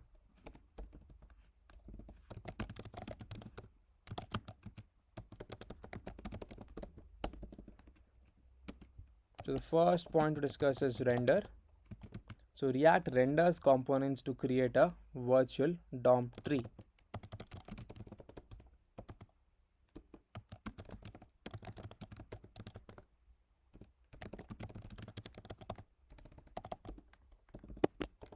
And furthermore, you're diffing, that's the process. So when state or props change, React creates a new virtual DOM tree and compares it to the previous one to identify the differences. So that's actually known as diffing. And the next one is your reconciliation.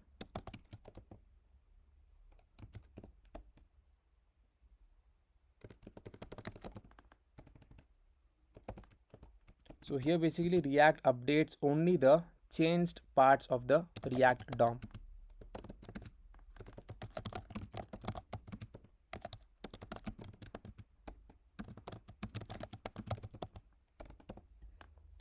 Alright, so for example, updating a single li tag instead of the entire ul tag. Okay, the next one is batch updates. So all changes are applied to the real DOM in a single go, minimizing your browser overhead. So some of the examples are, so let's say a to-do list updates one item's text. So React identifies the specific li tag that is for that particular to-do, that change, and it updates only that node in the real DOM, avoiding a full re-render of all the to-dos. So now let's discuss the basic differences between your virtual DOM as well as real DOM. So talking about the representation, in virtual DOM, it is basically lightweight JavaScript object tree. In real DOM, it is the actual browser DOM tree. So talking about the speed, your real DOM is slow and your virtual DOM is fast because of in-memory operations.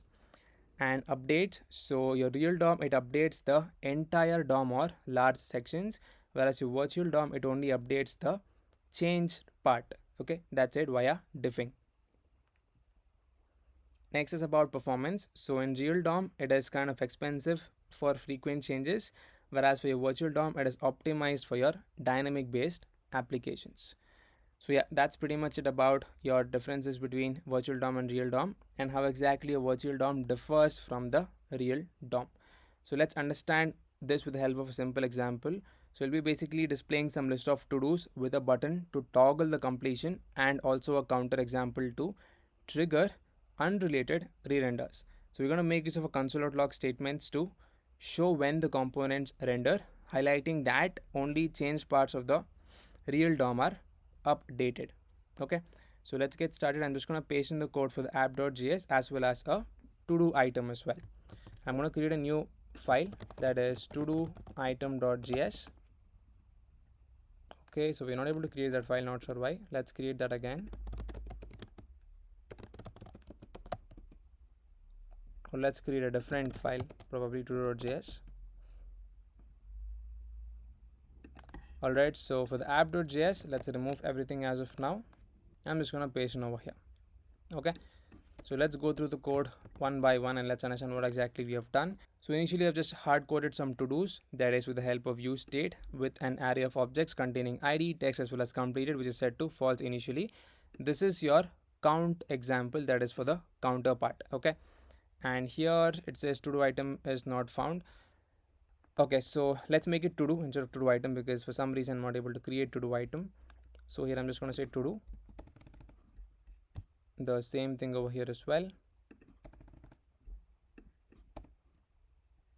Okay, that's it. Here let's try to define the to do, that is just show the required details, that is the span tag as well as your input. Okay, so yeah, that's pretty much it. So input is going to be of type checkbox. So now this is your app.js, right? So here we just have a heading which says to do list, and we do have the h4 tag which is going to show the count just like this. This is a button to increment the counter, and below that we're just going to map over the to-dos, and we are trying to show all of the to-dos over here. Once pressed on the checkbox, we are trying to toggle the to-do, and for that the function is written over here, that is this one. We're just trying to mark the to-do as completed. Okay, as you can see with the help of this condition, that's the only thing that's being done over here. So now let's understand how exactly this is going to work.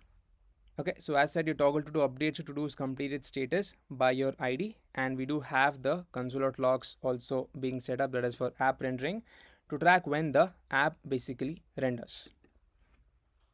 So inside of your to-do component, it's pretty simple. The main purpose is it renders a single to-do with a checkbox to toggle the completion, and here basically there are no logs. Okay, I think there is one log over here, that is to show when your to-do item is rendering with the ID over here. Yeah, so now let's understand how your virtual DOM is going to work over here. So on the initial render, that is when the app is loaded, so app renders and it's going to create a virtual DOM tree with two to-do item components. Okay, so let's check out our console. Let's try to reload the app. As you can see, app is rendering and app is rendering. Okay, so yeah, that is working absolutely fine, and your real DOM is updated to match your UL with two li elements. So apparently we should see to do item 1 rendering and then to do item 2 rendering. As you can see, it's working absolutely fine. It is showing 2 times because of the code in the index.js. Because of the strict mode, if you remove that, it is going to show only once. Okay, so let's say if I toggle it to do, so toggle to do updates the to-dos, changing the completed to true for a particular ID, and in this case also app re-renders, creating a new virtual DOM tree. Okay, so here React diffs the old and new virtual DOMs, so only the span in to do item 1 changes. So let's give that a try. As you can see, only this is marked as completed, and the to do item 2 is gonna remain unchanged.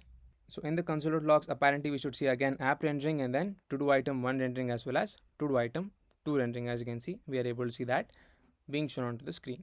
So once you press on increment counter, so again app re-renders because the state has changed, creating a new virtual DOM tree. So again React diffs the trees and only the h4 with counter value changes. As you can see, just like that. Okay, so in the real DOM update, only the h4 text is gonna get updated, and in the console.logs again it's going to remain similar, app rendering, to do item 1 rendering and then to do item 2 rendering.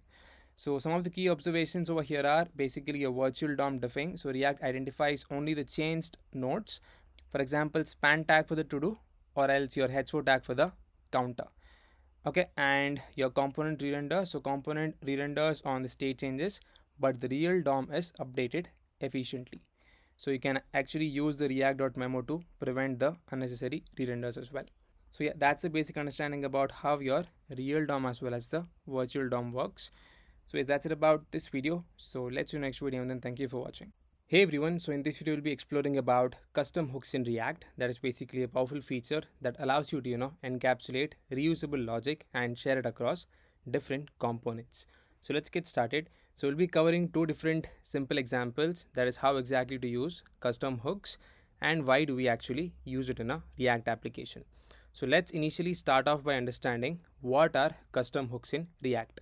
So a custom hook is like a JavaScript function whose name starts with use, that is something like this. Okay, example use custom hook.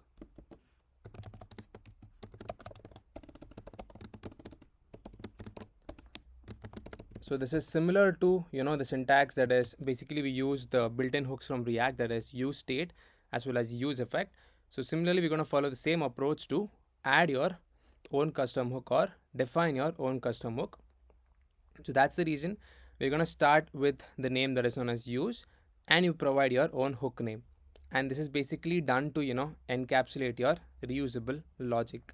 So basically custom hooks allow you to, extract component logic into your reusable functions, and it also shares stateful logic across multiple components in the application. So let's understand why should we use custom hooks.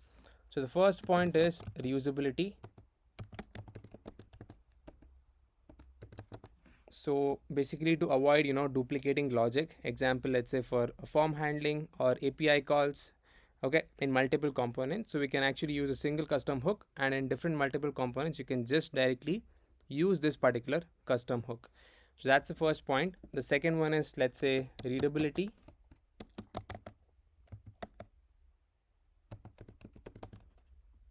Okay, so this basically simplifies components by moving complex logics into all of your hooks. Okay, the next one is maintainability. So by using custom hooks, we can centralize the logic in one place and making updates as well easier. Okay, so these are the required reasons. That is why exactly we should use your custom hooks. So some of the rules are, as we previously discussed, the name is going to start with use, because that's how the syntax is going to look like. And we can use built-in hooks as well. That is, for example, useState and useEffect. And we're also going to follow the same rules as React hooks. So for example, only hooks can be called at the top level of your component, right? We cannot call hooks within your return block, right? So that's the, again, same rule you're going to follow while building your custom hook, and your return values that components can use. So that's pretty much it. Some of the example are, let's say we're going to build a use form hook, that is a custom hook, which manages the form state and validation.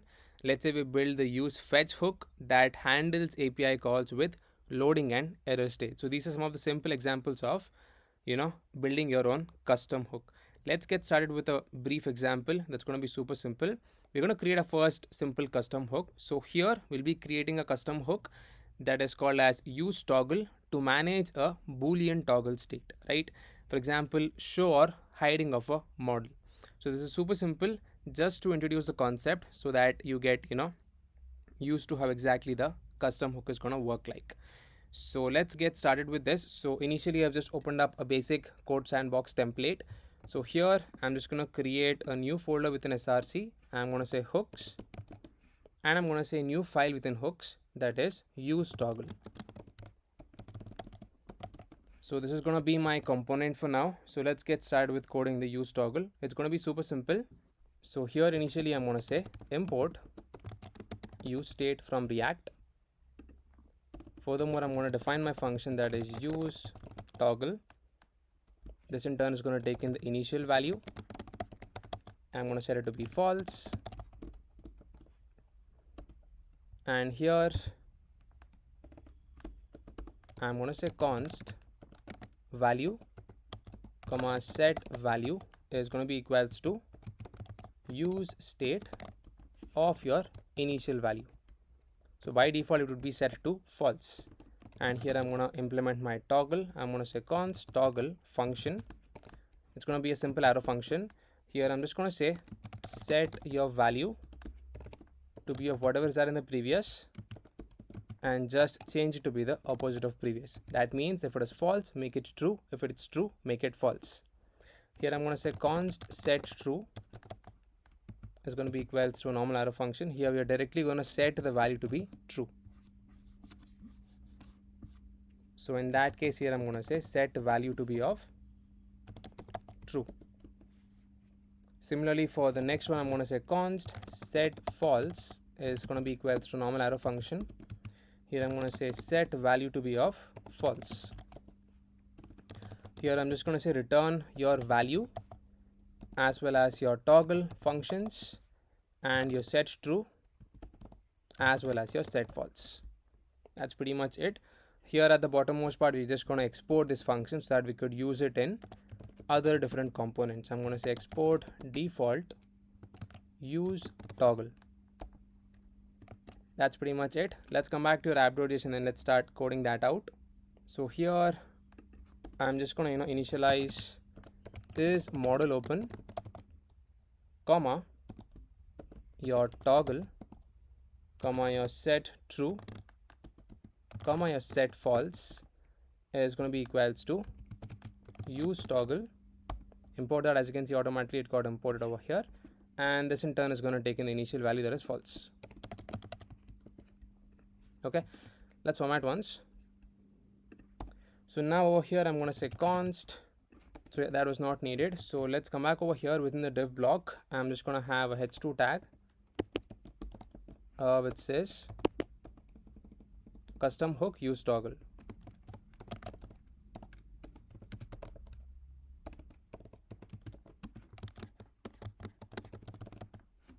All right. So here within this, I'm just going to have a div which says, a button. So this button in turn is going to say toggle model. So I'm going to say toggle model, format once, and below this I'm going to say open model.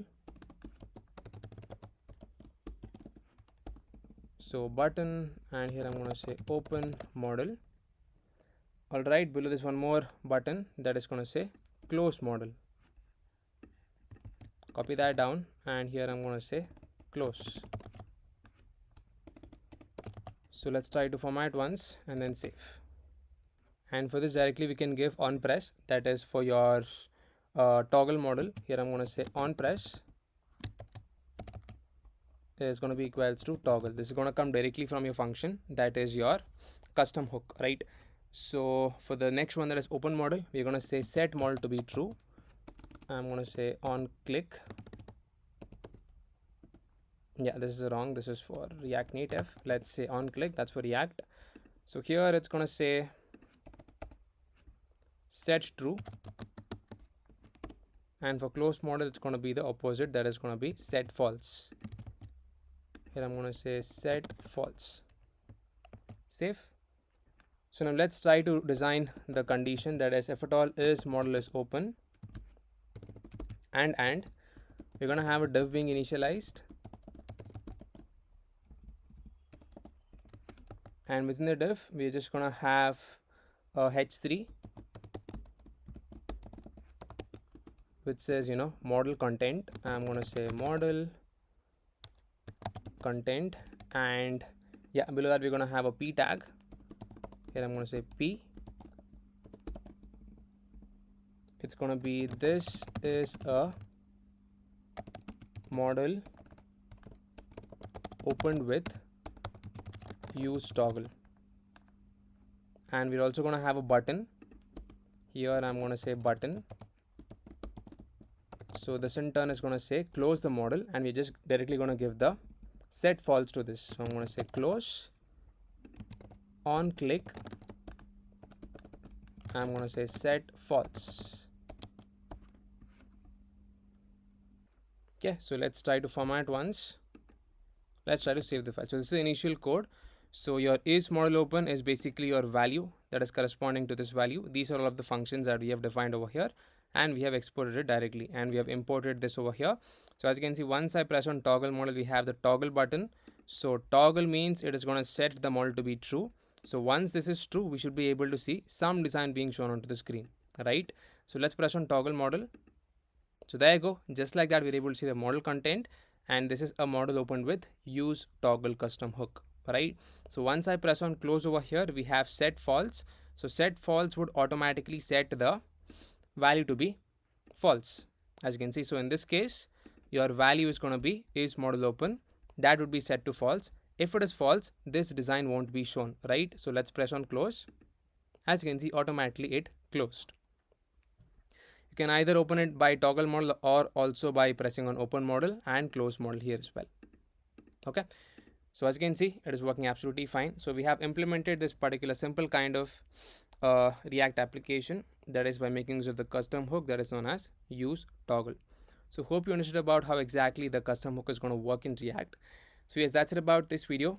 Let's see you in the next one, and then thank you for watching. Hey everyone, so in this video we'll be exploring about part 2 of the custom hook topic. So let's get started. So in the previous video we explored about a simple kind of example, that is to build a custom hook. So we basically built a use toggle custom hook and we implemented that. So here we're going to build a more complex kind of custom hook. So basically we're going to build something known as useFetch to handle API calls with loading as well as error states. So this actually shows how custom hooks can, encapsulate complex logic involving your useEffect as well as useState. So we'll be basically fetching products from the fake store API using our own custom hook, and we'll be displaying the products, loading state as well as the errors, if at all any. Okay, so let's get started. So let's initialize the hook, that is useFetch.js within our hooks folder. So here I'm going to say new file, useFetch.js. So here basically I'm going to import useState as well as useEffect from React. Here I'm going to define my function. So I'm going to say function useFetch.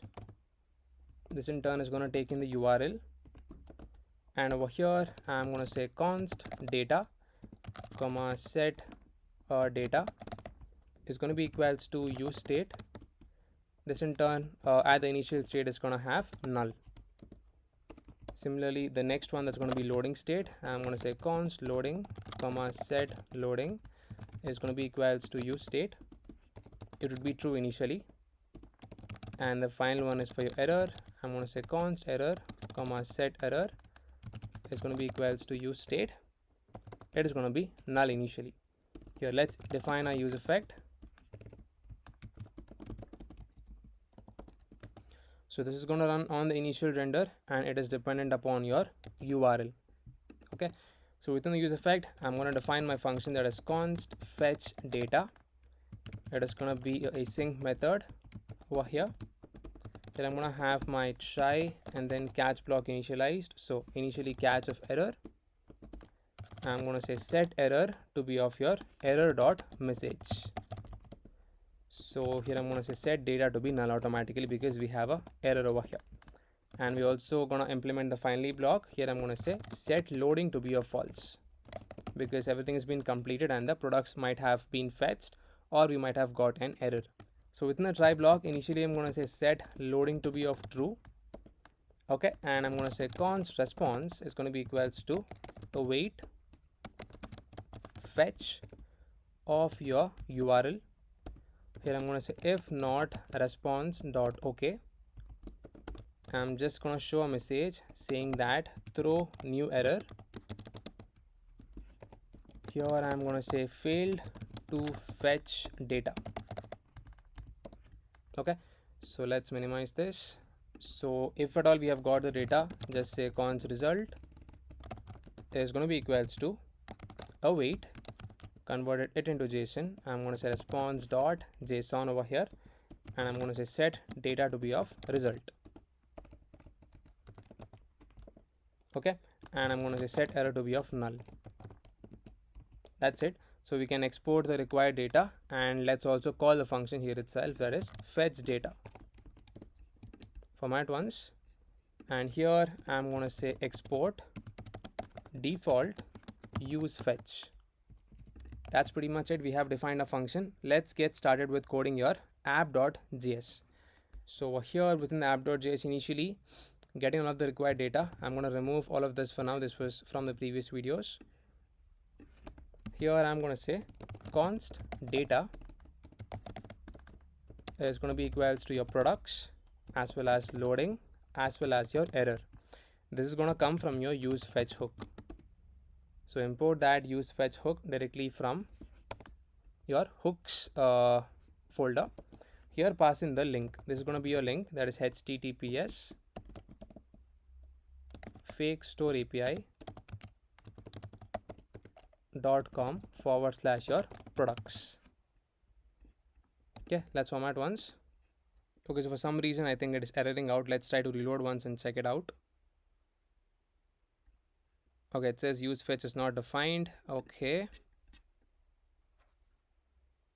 not sure why we are getting that error, because we have imported, we have exported the default use fetch from the hooks folder. Okay, I think I forgot to return the values. That is important. So just below the use effect, we need to return the data. So return data, loading, as well as your error. Save. Let's try to reload now. Okay, so let's try to remove this. Let's try to auto import once. Okay, my bad. Okay, I think I got another issue. We are getting use toggle instead of use fetch. So this should be use fetch. Save. Yeah, so there you go. That was the issue. So also try to return this, otherwise we would not get the data, right? So yeah, this part is done. So once after initializing that, let's continue designing inside of your app.js. So here I'm gonna say custom hook use fetch,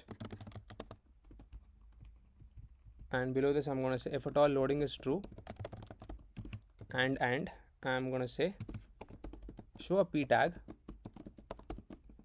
Within the p tag I'm gonna say loading products. Save.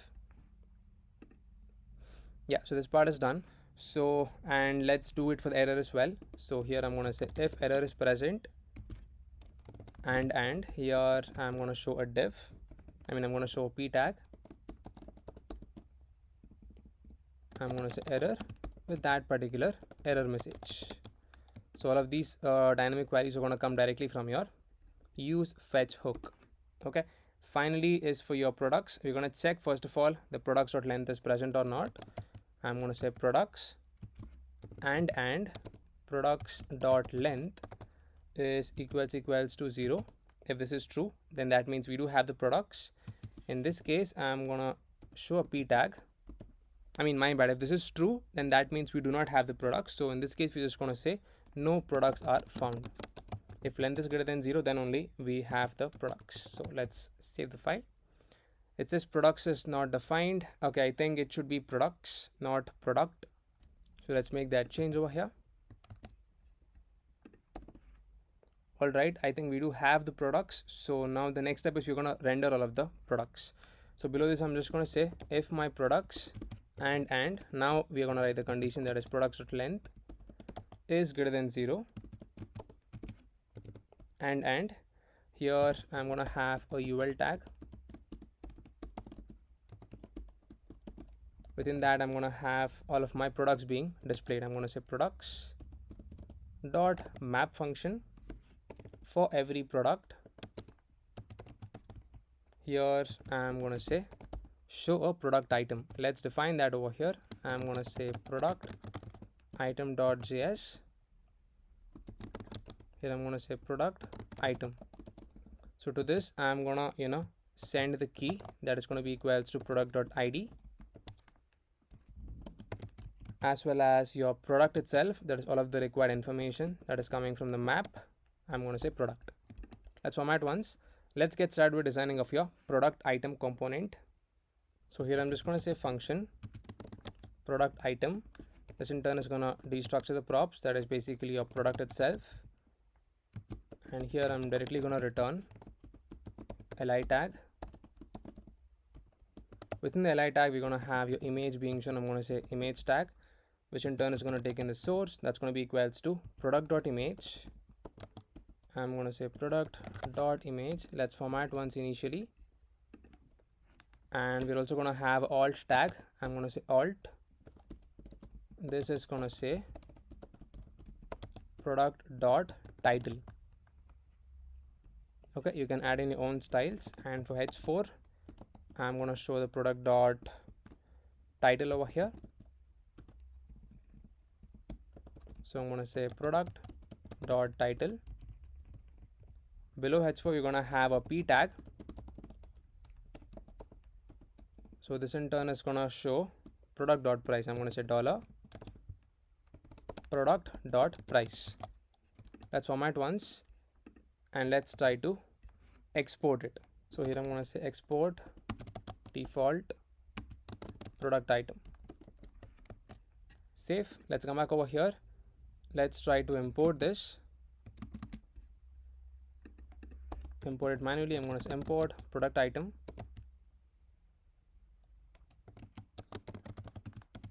from product item. Reload. Okay, so for some reason we're not able to see anything onto the screen. Let's try to log the products once, or let's check out our use fetch. We are calling the function fetch data, and yeah, we are also returning it as well. Let's come back over here, app.js. Let's try to log the products. I'm going to say console.log data as well as your products. Save. Let's open this once.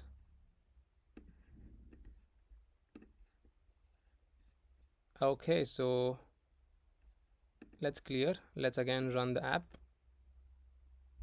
Okay, so data is basically undefined, not sure why. Let's do a log over here in the response part in your use fetch. This one, instead of products, let's try to log the response. Let's see what exactly is happening over here. Reload. Okay, not sure why we're not able to see the logs over here. Okay, I think I found out the issue. So here basically, we are actually getting it from the wrong hook. It should be use fetch, not use toggle. So that's the reason we were not able to, get all of the details. So use fetch over here. Save. So just like that, we're able to see all of the products being shown onto the screen.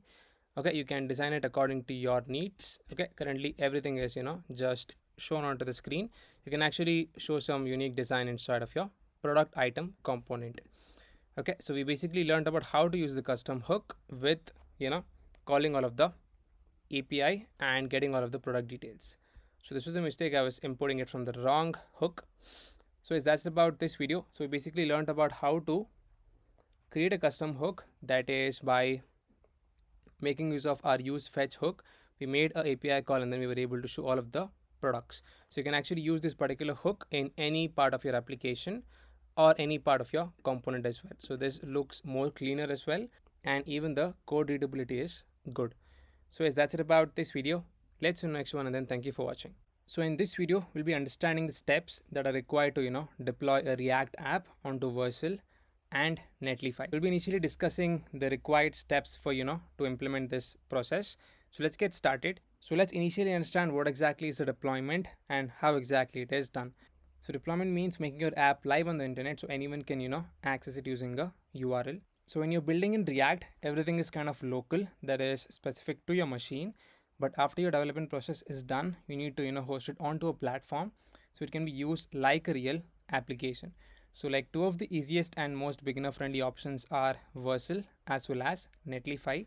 So let's understand the required steps to deploy on Vercel first. So let's initially write down the prerequisites over here for deploying this. So the first one is you need to have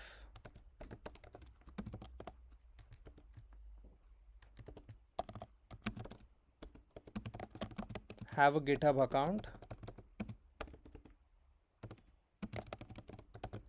This is the first most important step. The next thing is you need to have your React app pushed into your GitHub account or your repository.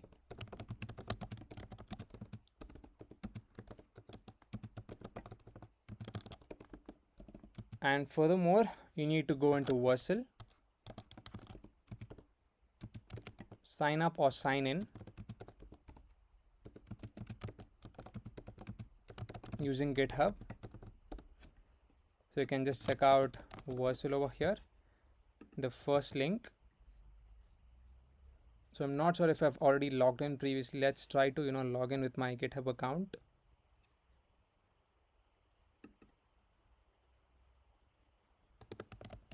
So it says there is no Vercel account linked with this GitHub account. That is my user code.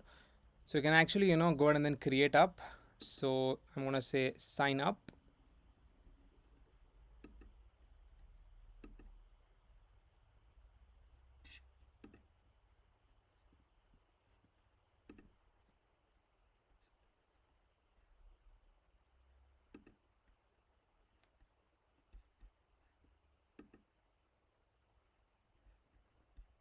So just choosing the first option, that is I'm working on my personal projects. You can enter your name over here, then continue.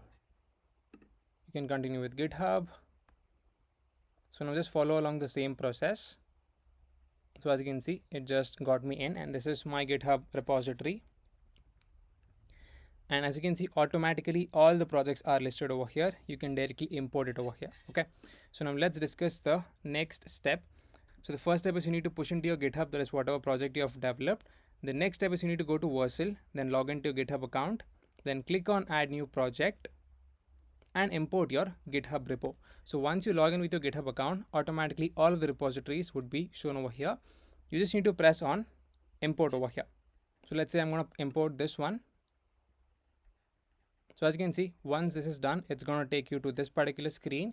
So you can, choose whatever details are given over here, and you can just press on deploy. So for the configuration build settings, if you're using a create React app, so the framework is going to be React, and the build command is going to be npm run build, and the output directory is going to be build. If you're using, let's say, Vite, the build command is going to be npm run build, and the output directory is going to be dist. So once you press on deploy, it's going to deploy all of the code. It's going to take in some time to process all of the files, and then it's going to give you a deployed Vercel link to you. And once you press on that, automatically your app should be live on the website.